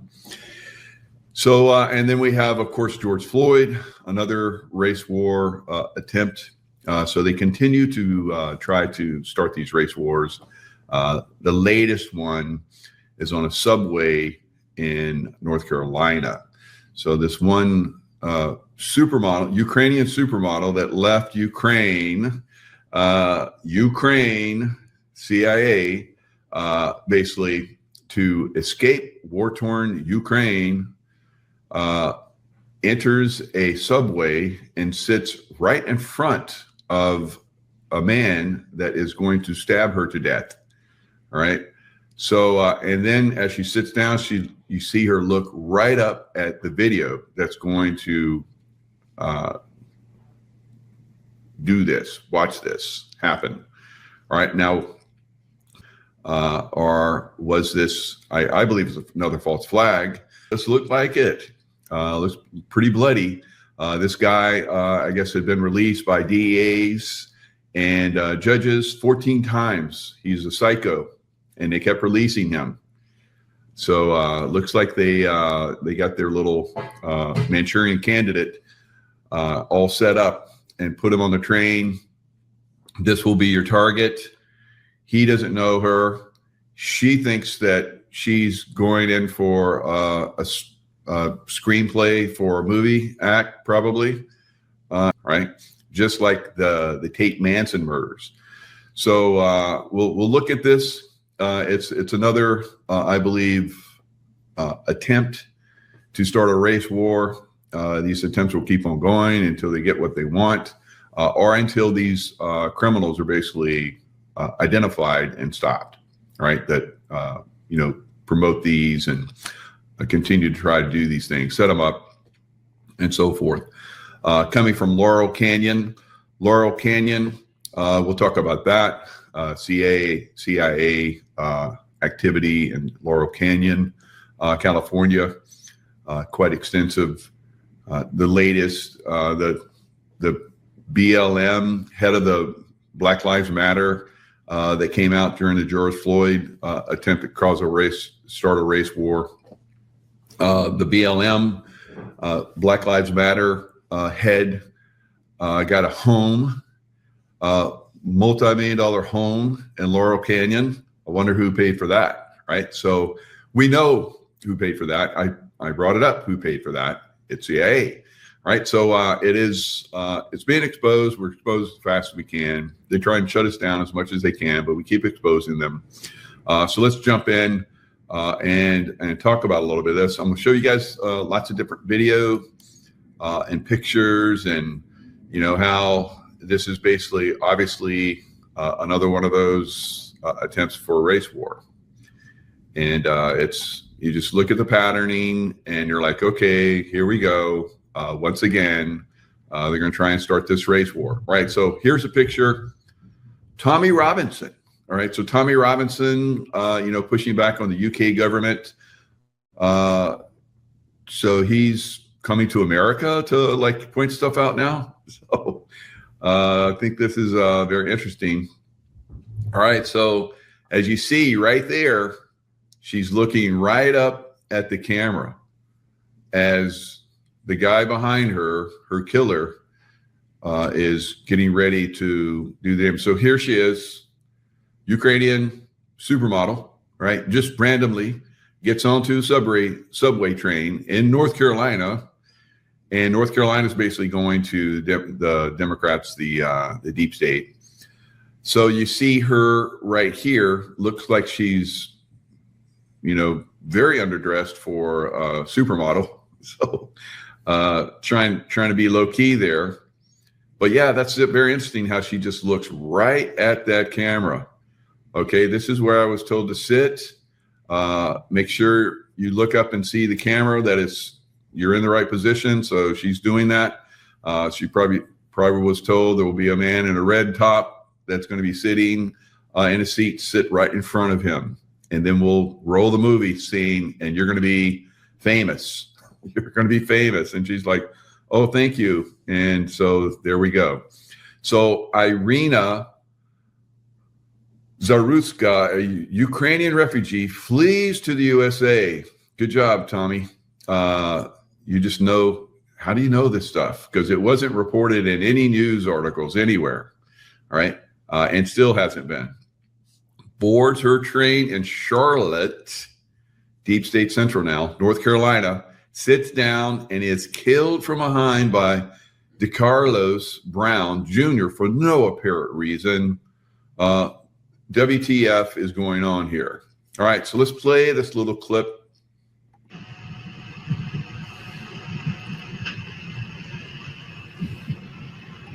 All right, so yeah, what's going on with this Zapides pizzeria? She's promoting that. So we know the thing about pizzas, that's tied to pedophilia, right? And so we're going to talk about the Tate Manson murders. All right, so the guy that's I should jump ahead. So anyway, killed, stabbed her, I guess, 2 or 3 times in the neck.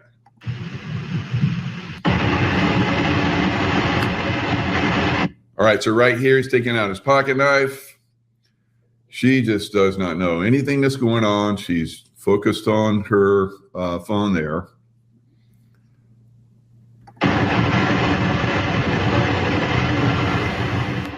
Now, here he goes.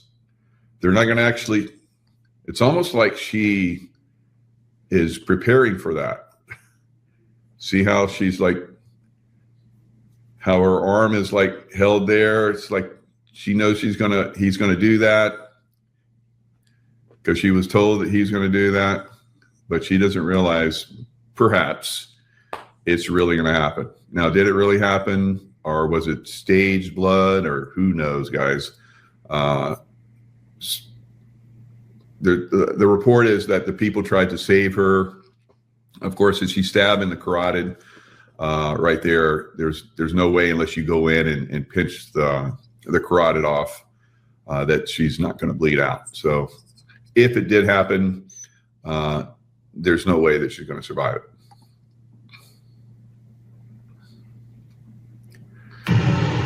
All right, so they blanked that part out, but here you see he's dripping blood,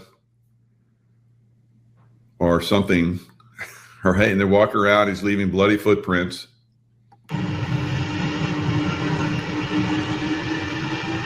So there he is, dripping blood.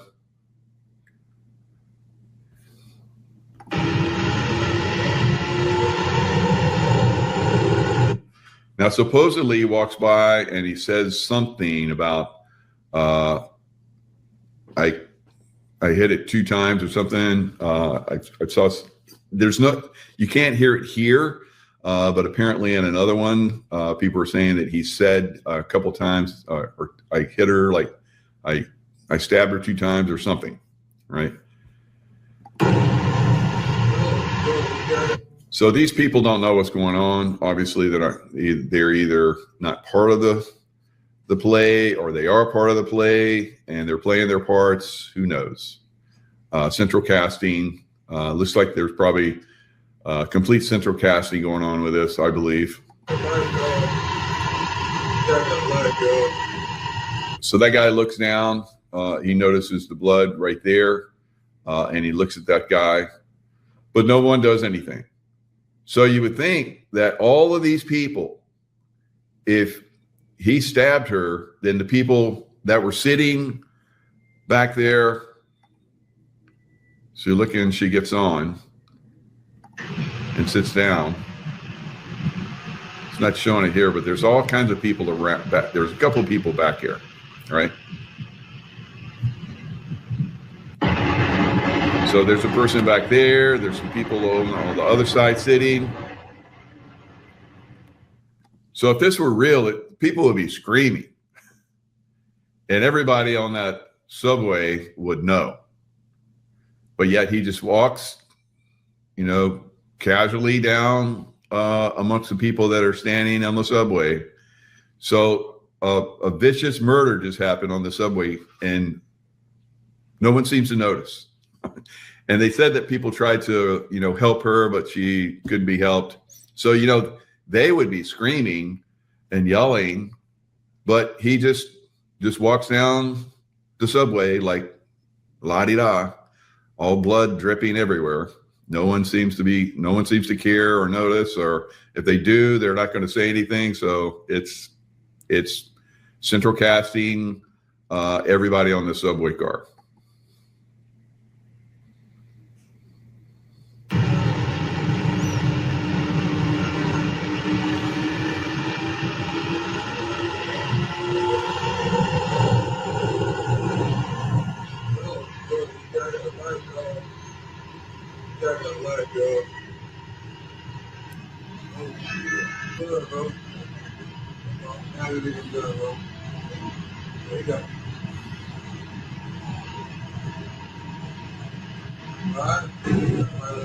So it looks like what he does here, he takes off his pullover, his hoodie, and I don't know, maybe it's blood stained in the front, but I didn't see it, and maybe the color of it.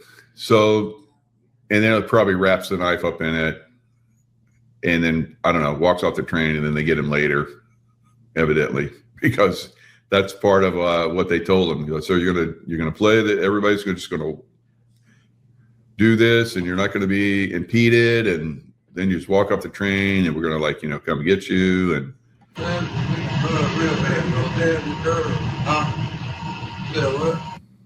all right, so that's that. And so evidently that brutal murder is not getting any publicity yet, right? Is it we the people have to really get involved here? That's what I thought initially. So I've learned to really look at these types of things that are strange anomalies and go, something's not right here. Let's look closer. And that's what I've done. So this is a false flag. This is a bullshit deal. Now, maybe, they're going to come out. It's like, well, our daughter was really killed. And here's her body in a casket that's too small for her, like George Floyd, right? So I don't know. So let's look at all of the stuff that there's a lot of people out there. Some of them just are sharing the information on X. X seems to be the only place where it's happening, as Elon will tell you. Elon Musk, whose net worth in 2012 was like 2.5 billion or something like that, and today his net worth is over 400 billion. And same thing with Zuckerberg. His net wealth was like he was just a little billionaire in 2012, and now he's 200 billion something. And same thing with Jeff Bezos. So a lot of these people made a lot of money, right? So why? How? And all of them are involved in social media now. All of them, right? So that's one of the things that you have to start to look at. You know, do they get wealthy off? Do they just know what social media to invest in or what to do? Or were they backed by the CIA? Yes, all of them. All of them became wealthy because of CIA guys, right? All of them. Now, a lot of people want to say that Elon's good. All right, so maybe now. Maybe not before, maybe now, maybe he was and then wasn't and is again. Same thing with Zuckerberg, who was sitting next to Trump in a recent meeting, or they're gonna along with Bill Gates next to Melania, and she gave him she gave him a look. Melania gave him one of those. And of course, social media blew up and said she's all naughty because she did that. So it's very interesting. This social media platforms trying to sway us certain ways, give us certain information. They're trying to do another, white against black. It's very obvious. I've seen this happen over and over again. So we have to point it out so everybody gets it. What should his sentence be? Black folks need to speak up about this anti-white racist, right? So you're going to have all these different opinions here. They're basically in this lady right here, new Charlotte Mayor V. Lyles, issue statement on the woman who was stabbed in the throat, suggests that people aren't being respectful by sharing footage of the incident. Stop sharing it. Right? So that's going to make people share it more, right? Of course. Charlotte residents can rest assured, however, because Lyles says she is thinking hard about what safety really looks like in her city. So one of the things they're talking about is on these subways, they do all these checks. You know how they started doing checks in New York? So they do all the checks before you go on an airplane. And remember that one show with Arnold Schwarzenegger where he goes to Mars, right? And he goes through this screening, and he's got a gun on him, and they see it, and they start chasing him. Are they going to start doing that in subways now, right? Or are they going to use this as an excuse to start to, do more monitoring of us more than they already do? It's very possible. So this video of the heartbreaking attack that took Irina's life is now public. I want to thank our media partners and community members who have chosen not to repost or share. So all the media platforms are not sharing this at all. They're not even talking about it. So here you see this black man. He's in London slapping this guard. So he's like, and then people are coming up and say, hey, he's just doing his job. So basically what happens. Listen, he's doing his job. Don't be an idiot. You can't do nothing. Bam. So the guard knocks him out. Yeah, that happened. So, this is all staged, guys. So here you go. One was killed simply taking the train home.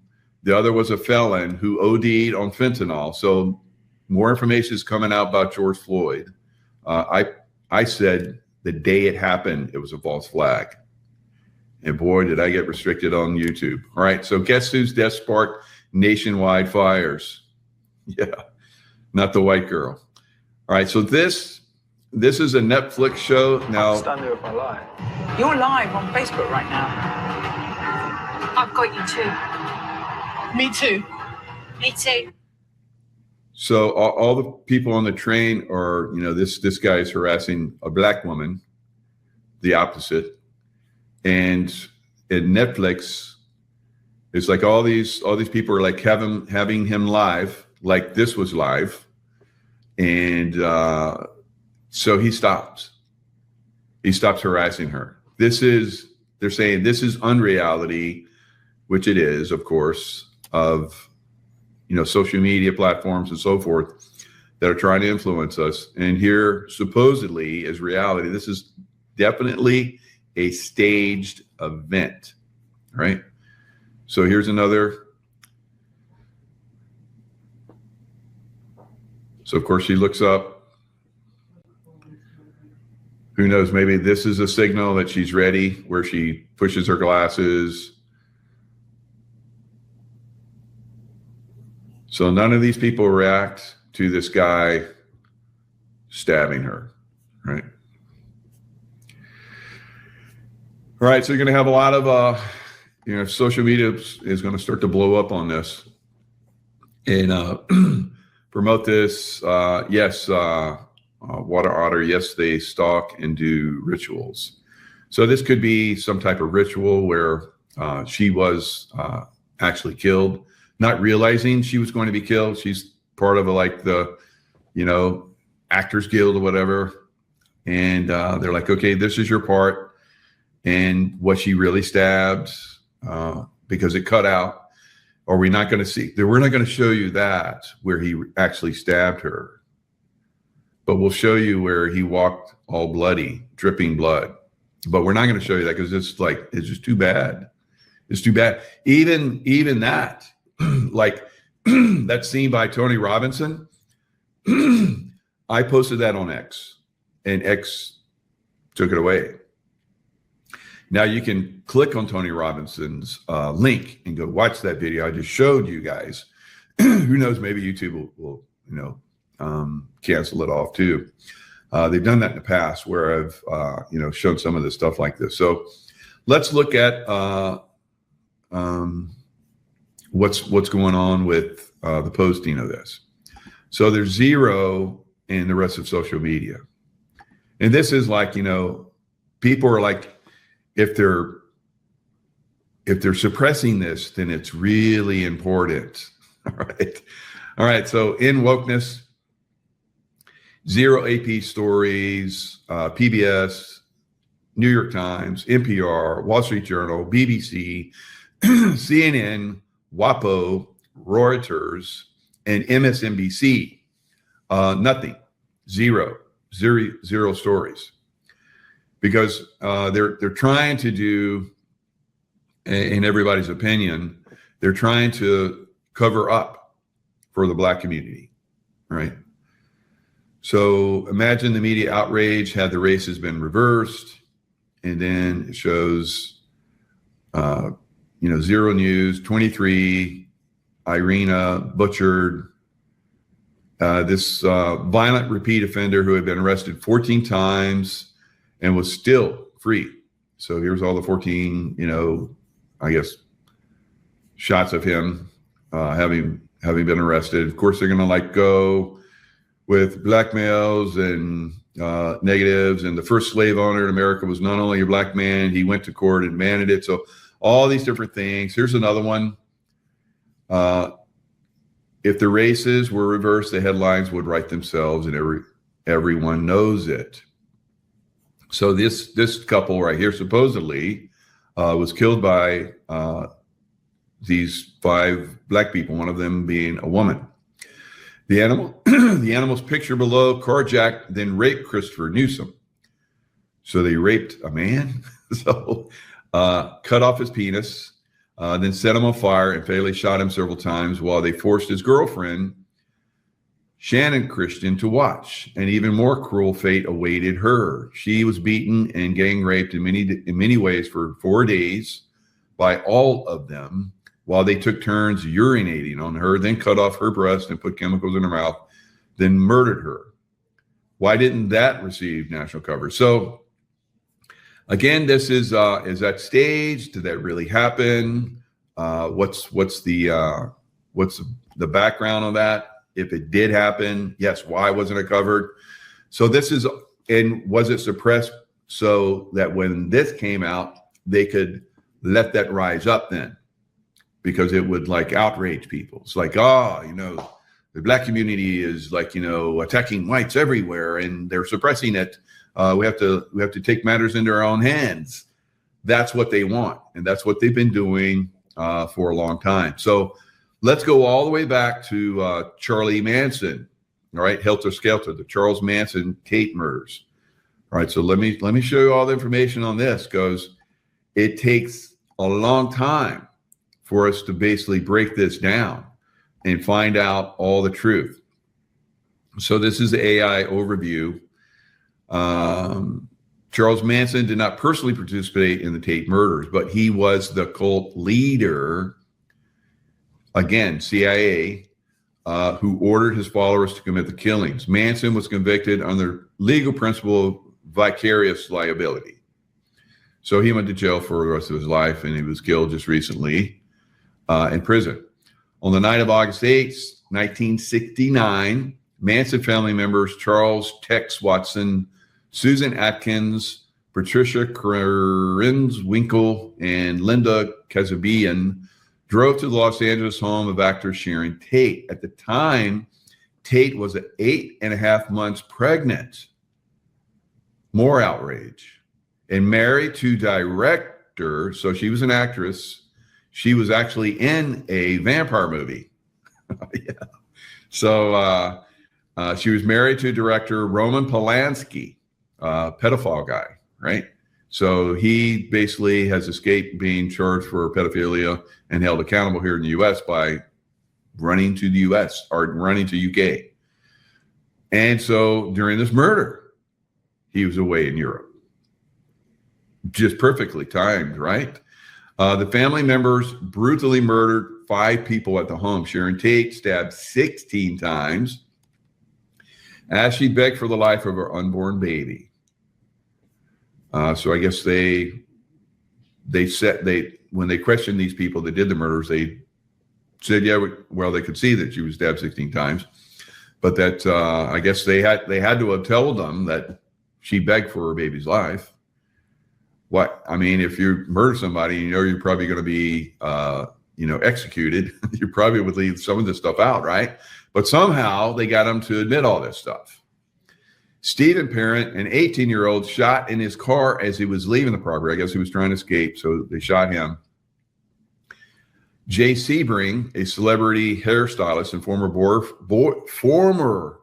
boyfriend of Tate, at her home while her husband's away. Interesting. Shot and stabbed. And then Wojciech Frykowski, an aspiring screenwriter and friend of Polanski.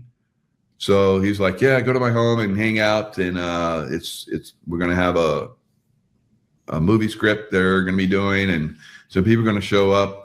It's just a play act. Don't worry. Yeah. That's probably how this happened. And stabbed 51 times and shot twice. Why? Why 51 times and shot twice? I guess it's like that's what happens when you're enraged and crazy. They want to make this look like they wanted this to be Helter Skelter from the White Album of the Beatles. They wanted this, and of course the Beatles also part of the MI6 and all that stuff, CIA, same stuff, right? It's all part of this. A lot of these groups are part of the CIA, and they're basically killed off as well. John Lennon killed off. A lot of these people get killed off over time to cover up. All right, so Abigail Folger, Coffee Harris, and girlfriend of Frykowski, stabbed 28 times. So they wanted, and then as they're leaving, they wrote pig. This was during that time frame. The blacks called whites pigs, or the like the people that are rich, they call them pigs. So this is trying to get, again, start a race war. So the La Bianca murders, the next night, Manson, still dissatisfied. I guess he wants to make this really, his CIA handlers really wanted this to really get blown out of proportion and really enrage the white community against the blacks, which didn't happen again. And it hasn't happened and won't happen for this one either, because we're not that stupid, but they keep doing this over and over again. We just need to go in and stop this. Let's just take down that CIA headquarters, right? I've been saying CIA has to go away. He instructed Watson, Krenwinkel, and Leslie Van Houten to stab the couple to death. At the scene, the followers scrawled, "Death to pigs, rise and helter skelter. Rise up, against the black community, or rise black community against the whites." And on the walls, a refrigerator and the victim's blood. The prosecution's primary theory, developed by District Attorney Vincent Bugliosi, detailed in his book Helter Skelter, focused on Manson's twisted interpretation of the Beatles' music. Laurel Canyon, all right, CIA, we're going to talk about that in a second. So Laurel Canyon, where all this stuff, close to where the Manson group was. I think they might have been further up the canyon. I don't know. Helter Skelter, Manson believed that songs on the Beatles' White Album were secret messages foretelling an apocalyptic race war. He thought the murders of prominent white people would spark this helter skelter. So again, they keep doing this. So white people against blacks, and whites against black, and blacks against whites. So you keep trying to do this race war stuff. It's so ridiculous. All right, at this point, you should be on to them. All right, Hollywood Revenge. Manson was an inspiring musician who felt rejected by the music industry. The Tate home had previously been occupied by music producer Terry Melcher, who had refused to sign Manson. While Manson likely knew Melcher no longer lived there, targeting the house may have been an act of symbolic revenge against the establishment. Okay, that's totally CIA. Make this stuff up. All right. So after Manson follower Bobby Boussoleil was arrested for separate murders, copycat crimes, arrest and conviction. So they basically, after California, so death penalty was abolished. So they were commuted to life in prison. So I guess they abolished the death penalty just before them. Another CIA-controlled operation. You're going to do this, but we're going to take care of you. Make sure you don't get the death penalty, but we're going to hook you up in all these different areas. You're going to be famous. Maybe they didn't realize they were going to be famous the way they were famous, but the CIA does that quite often. I can tell you. All right, they'll make you famous. Chaos, Charles Manson, the CIA, and the secret history of the 60s. So there have been a lot of people that have come out and, talked about this deeper connection. So this author goes into deeper detail, reveals some things. One thing that I think is very interesting is he details Manson's music industry contacts rock star Dennis Wilson. So Dennis Wilson of the Beach Boys recently, I believe, committed suicide, and he had a long time someone that was handling him that basically was probably CIA as well, that kept him a crazy man, pretty much, which is very unfortunate. But they like I said, they'll have these stars. It's a deal with the devil, and they have these stars. They help them become famous, and then they want to use them, and somehow it doesn't work out always. All right, so O'Neill details how August 16 raid of Spawn Ranch resulted in where's Spawn Ranch?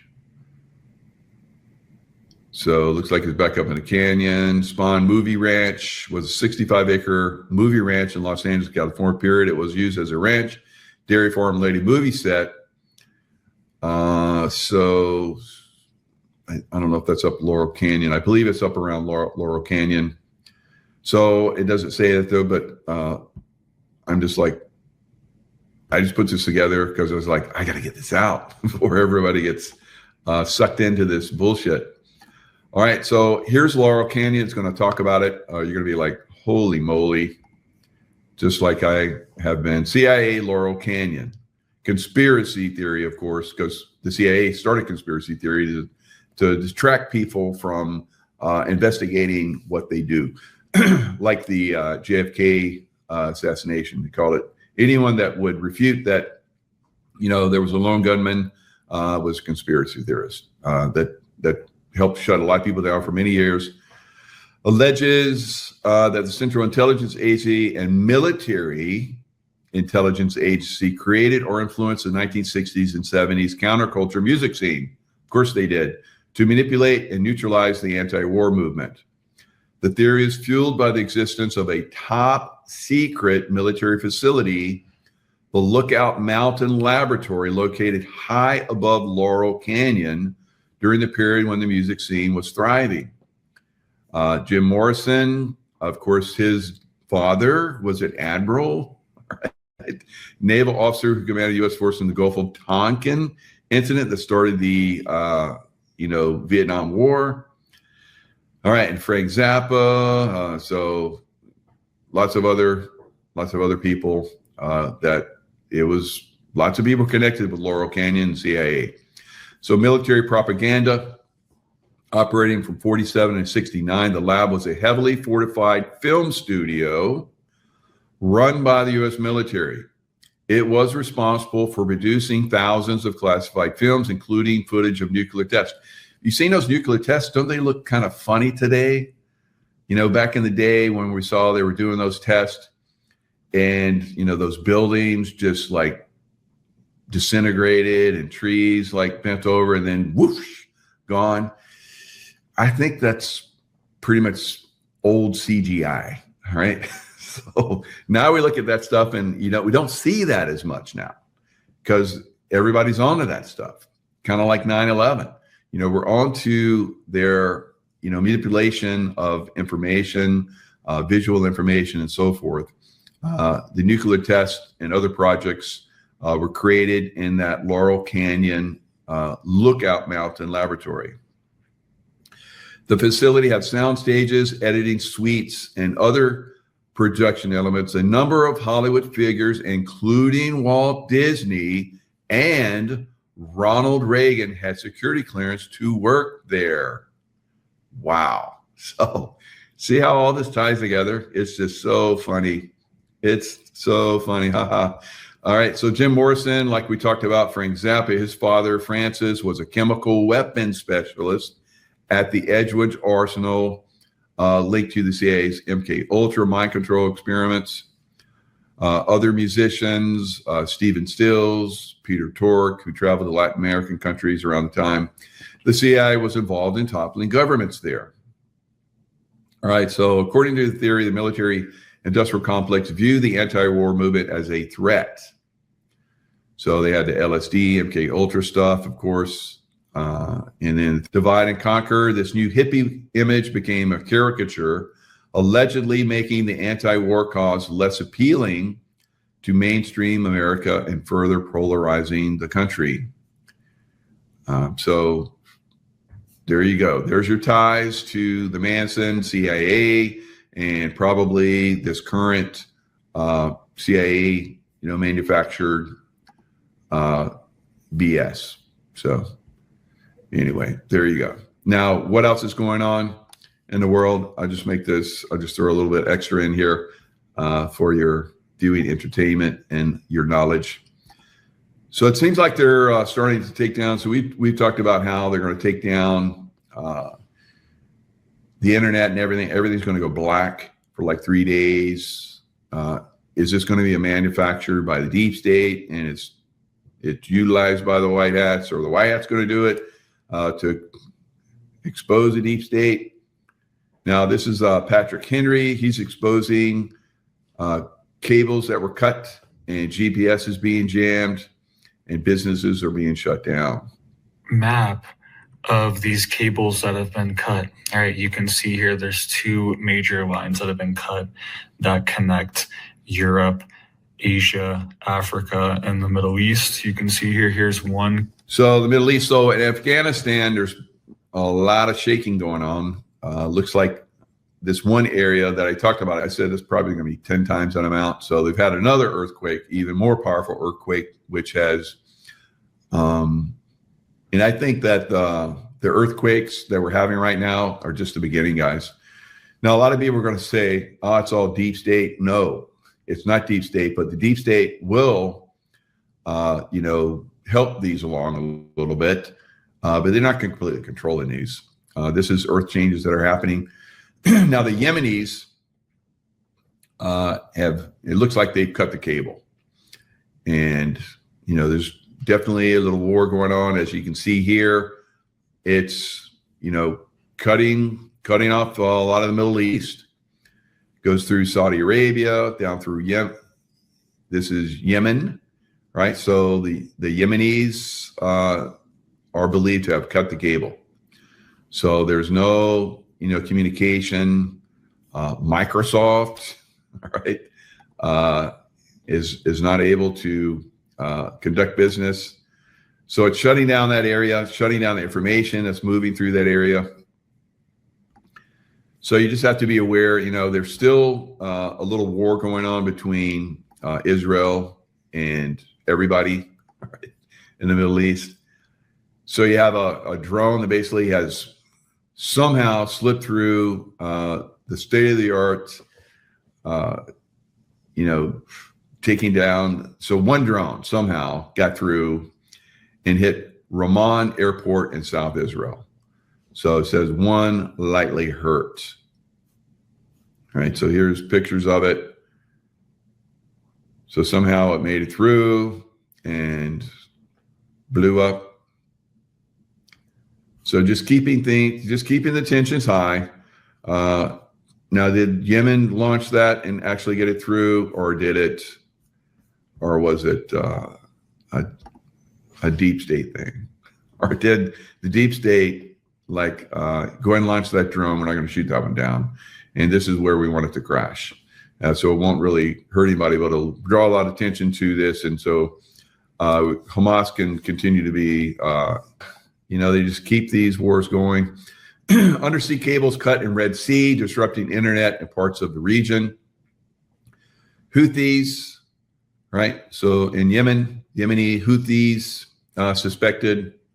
Multiple countries in Mideast and Asia see slowdowns in incident reminiscent of 2024 attack that Yemeni rebel group denied responsibility for. Undersea cable cuts in the Red Sea have, obviously, they can tell where it's disrupted from, and it happens to be right off the coast of Yemen. So, but did the Yemens actually do it, or did somebody else do it? And they're going to blame it on the Yemens, right? The Yemeni Houthis. All right, so that's what we got going on there now. Now the U.S. military has come up with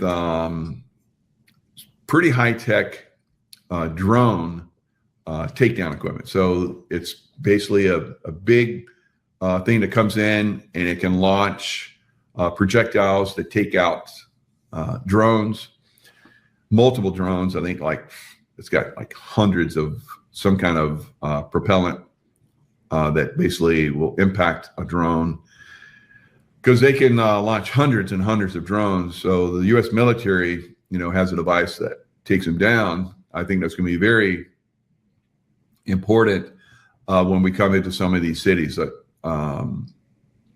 like Chicago. So Chicago, I guess the mayor and of course the governor are already putting up roadblocks. They're having like trucks that are moving slow on the roads, restricting what they believe is the military coming in. Of course, I told you guys that these Democrat cities were going to fight. They're going to become, they will become like some of these cities we see in Yemen, or not Yemen, but in Ukraine, right? Completely blasted. So I'm going to show you guys a little bit of imagery from drone attacks. This is from, I look at this stuff every day. I'm just following this stuff. I've talked about this long before the drones came out. I said that drones eventually would start to replace aircraft.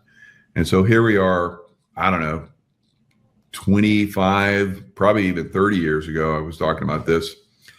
And here we are. So I saw it firsthand, of course, when I worked for the CIA, how we were using drones, basically drones with Hellfire missiles on them and other weaponry that would watch over us.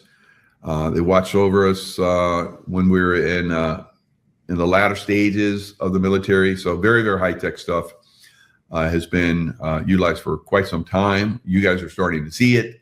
Of course, you know, it takes decades for the public to get this stuff or see this stuff. Now it's like very hard for the average person to have a drone. I had a drone for a long time, utilized it for filming, but you can't use drones pretty much anywhere now.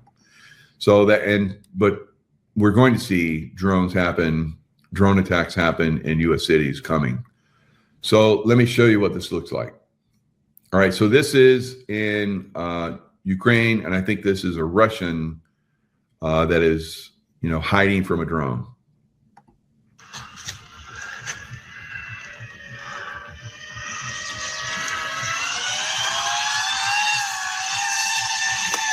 Images.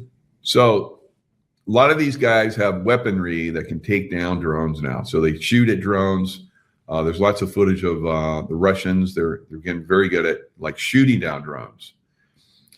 But the drones still, you know, are highly used. So by both sides. So here's Ukraine coming in and taking out these vehicles that are, for the most part, have shielding to protect them from drones. But look what happens.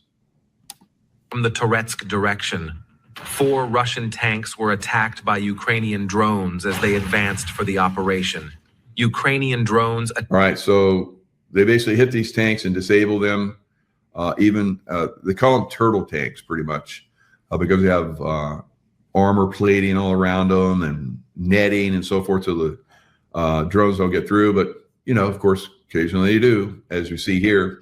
Both sides are upping their ability to penetrate, you know, the netting and stuff. They have actually netted entire roads for miles and miles. There's nets around them. But of course, they learn how to get through that, and they put a drone on the roadway. Somehow they blow a hole in the net, and then a drone slips through the netting and sits on the road so that when the vehicles of the opposing force comes, the drones pop up and then attack. So you're seeing that. So they disabled, they didn't completely blow these up, but I guess it looks like the Russians are like, oh, they're onto us and they're effective, so let's get the hell out of here. So here you see this one vehicle basically hightail it out. One of the tanks was disabled. The second tank suffered minor damage. Now I want you guys to watch. So what they'll do is they'll damage a vehicle, and then they'll come in and they keep hitting it with drone after drone after drone after drone, and eventually just completely disable it, and it can't be utilized anymore. So this is what they're trying to do, and watch how this goes down. It was decided not to risk the crew and to postpone the operation. The faulty tank had to be left in place. Ukrainian drones attacked for several days, tried in every possible way to destroy the Russian equipment. But this did not happen.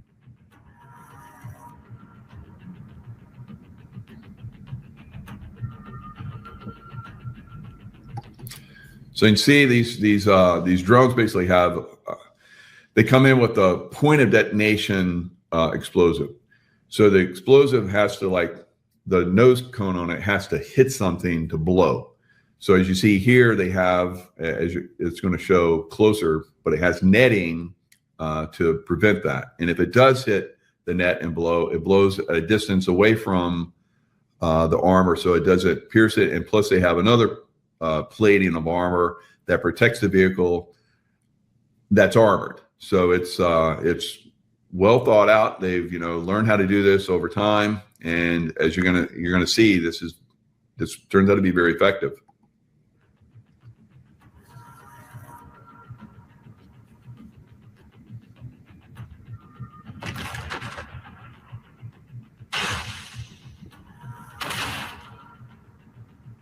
The Russians decided to take the tank back. A few days later, the tank was recovered and repaired. It will soon be back in action again.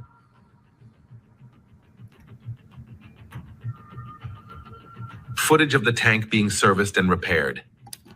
So they've done this to a lot of the U.S. and European-made tanks and armored personnel carriers and so forth. The Russians will come in and disable the tracks or the wheeling or something, and then they'll come in and they'll grab that vehicle, that tank.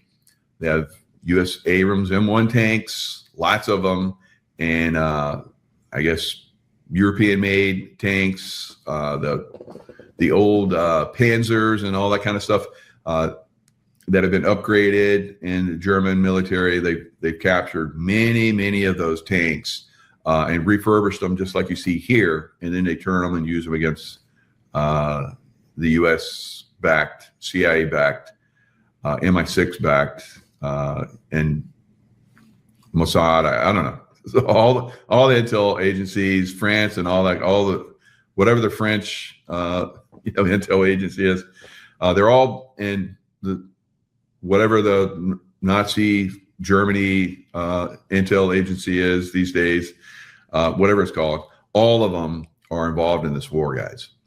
It's basically a intel war against Russia, and Russia's beating them, all of them. So that's pretty much what's going on the battlefield. Now, let me see. There was a part in here where they showed a city. Let me see if I can get to that.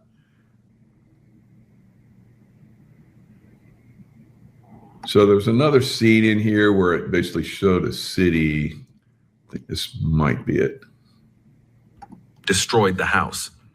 What do you think happened to those inside as a result of this attack? So they watch where, each side watches where their soldiers run into these these houses. That, as you can see, these villages are blown to pieces. I was going to show you one scene where it's like a Russian military guy came in and threw an anti-tank mine that's set up to, with a timer on it. He throws it into this bunker and it runs away, and it blows the hell out of this bunker. But the whole city, all of the buildings are like leveled, and that's the way it's going to be in the U.S. You're in a big city, you're in a big Democrat city like Chicago, New York, and so forth. I think those cities are going to be level, guys. So that's another thing I want to show you. So this is a drone war that's coming. It's coming from the big cities. The Democrats are going to hunker down in there with their the people they have for decades and decades have MK Ultra'd, and they believe that the Democrat Party is going to take care of them.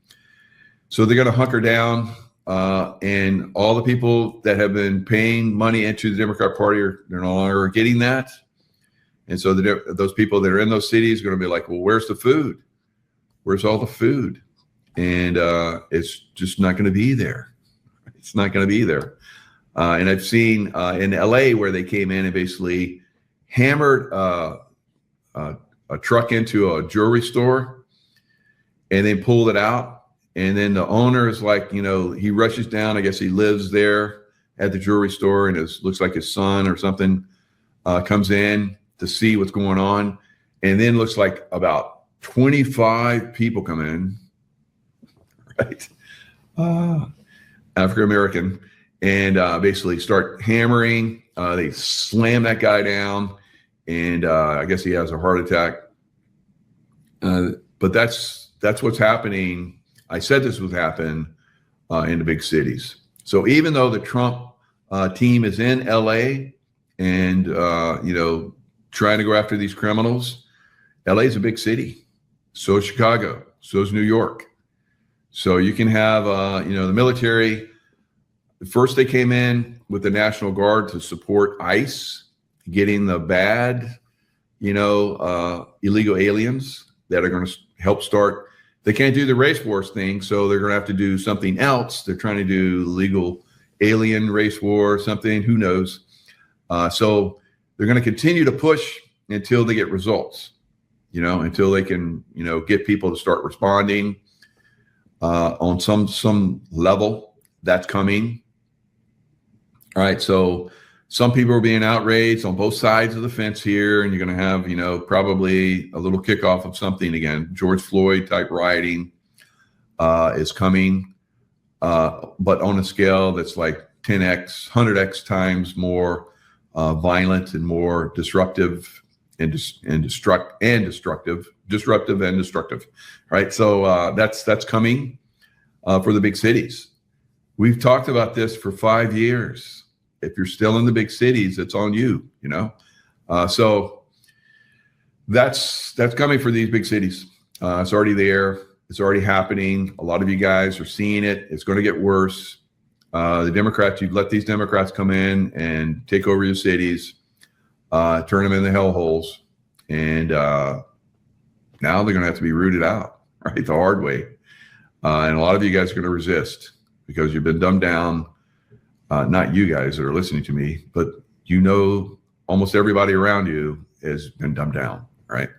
So, we saw this, 80% of the population. How far can we push this? How far can we push an agenda? How far can we, and that's why there's people like me that are out here. I came out, as you guys know, very early and started saying this is false flag. This is just after a while we started figuring it out. This is just, and me and doctors and other influencers, talk about how, but it was all of us on the lower level. You go next level up, Joe Rogan's and stuff like that. They didn't start getting involved until much later. So we can stop it now at our level or my level. This race war they're trying to do. We can stop that now and point this stuff out and destroy their, false flag narrative very early on. But it wasn't very effective. So now you guys are smarter about this. So now I can come in and talk about this stuff, and it gets shut down very quickly because you guys are smarter about this now, right? So another false flag, this little, she's a little tiny, little Ukrainian girl, right? Ukrainian. What's going on in Ukraine? A CIA war, a MI6 war, right? It's all the same stuff. So they bring over a Ukrainian. Oh, she's like escaping. So I'm rolling it back around. Some of you guys are like, you just keep saying the same stuff. No, I tie it all together for you. All right. So there you go. All right. So another false flag. Obviously, you start to look at it, it's like, oh, you're right. It's so obvious, right? So it takes some of us to, notice this stuff and bring it to everybody's attention. And then we can just knock it down. Elon Musk, shame on you. Shame on you for pushing a narrative. Tommy Robinson, shame on you for pushing a narrative that's false. All right. So there we go, guys. So now that the false narrative has been exposed, let's see who continues to push it. Who keeps pushing it? All right, lots of love, stay in love vibration, and I will see you guys next time. Hello, everyone. It's Michael Jaco with Unleashing Intuition Secrets. So just before I came on, I saw this ridiculous article about SEAL Team 6, 6 years ago, having a botched commando raid in North Korea. Around the time frame, I think just before probably President Trump spoke to North Korea's Kim Jong-un, across the line from South Korea into North Korea, and shook hands with Kim Jong-un, and I think it's bullshit. Right? I think it's total bullshit. Now, why would something like that come out right now? So let me show you guys the article. It says U.S. commando raid. Basically, they killed North Korean civilians. Like no, and absolutely F no, right? U.S. commandos killed North Korean civilians in botched 2019 mission, New York Times says. So 2019, what happened in 2019? Was around the time frame that, when was this supposedly happen? I'll get more details on this, but I'm going to say that this is complete bullshit. Since Trump's last summit with Kim in 2019, talks have fallen apart. So are they making sure that they don't, happen again? Kim Jong-un is basically, I think, is gone. I remote viewed him basically having died quite some time ago. Very unhealthy guy during his lifetime. Overate, smoked like 3 packs of cigarettes a day. It was insane. There was a lot of different, people that looked like him, kind of like, we've seen with Joe Biden and President Trump and all the people. So I said that he's gone. I said he was gone a long time ago. And I think that's one of the reasons why he and Trump were able to have that meeting, because that was not him. But for whatever reason, they're doing this. I think it's basically to, cause some conflict. So we know that China, Russia, and now India are all aligned. BRICS, Brazil, all of them are aligned against the United States right now. So it would make sense that because North Korea is a satellite puppet of China, that they would pull something like this. And this is New York Times, so they're very suspect as well, but they're claiming their sources, citing unidentified sources. So anyone could make this up. Anyone could have made this up, including current and former military officials who we know. Current and former military officials are compromised deep staters like crazy, with knowledge of the still classified details. The newspaper said President Donald Trump approved the operation. So will President Trump come out and say, no, this is a big pack of lies? Or will he let this roll until they figure out, who's doing this, what this is about, entrapment, and all kinds of other things? Sounds like, total BS to me. For one thing, having been a SEAL Team 6 guy, this is not a mission that we would do. This is a regular SEAL Team type of mission. Now, I've been to South Korea and up close to the North Korean border, and I can tell you that no one gets across the beaches. No one, from either side, without the other side knowing the moment it happens. All right. So for, SEAL Team 6 guys to cross a beach? No, because the beaches are basically, heavily patrolled. They have these rocks. They set these rocks up all along the beach. So if anyone were to come and walk, they would see, the rocks were knocked down, and it's no, no, and no, like I said, right? It's a complete fabrication. So anyone that sees this, should be aware that this is. So here's how they built this up. The civilians that supposedly these SEALs killed appear to be diving for shellfish. when they inadvertently came across the detachment of SEALs as they splashed ashore at night.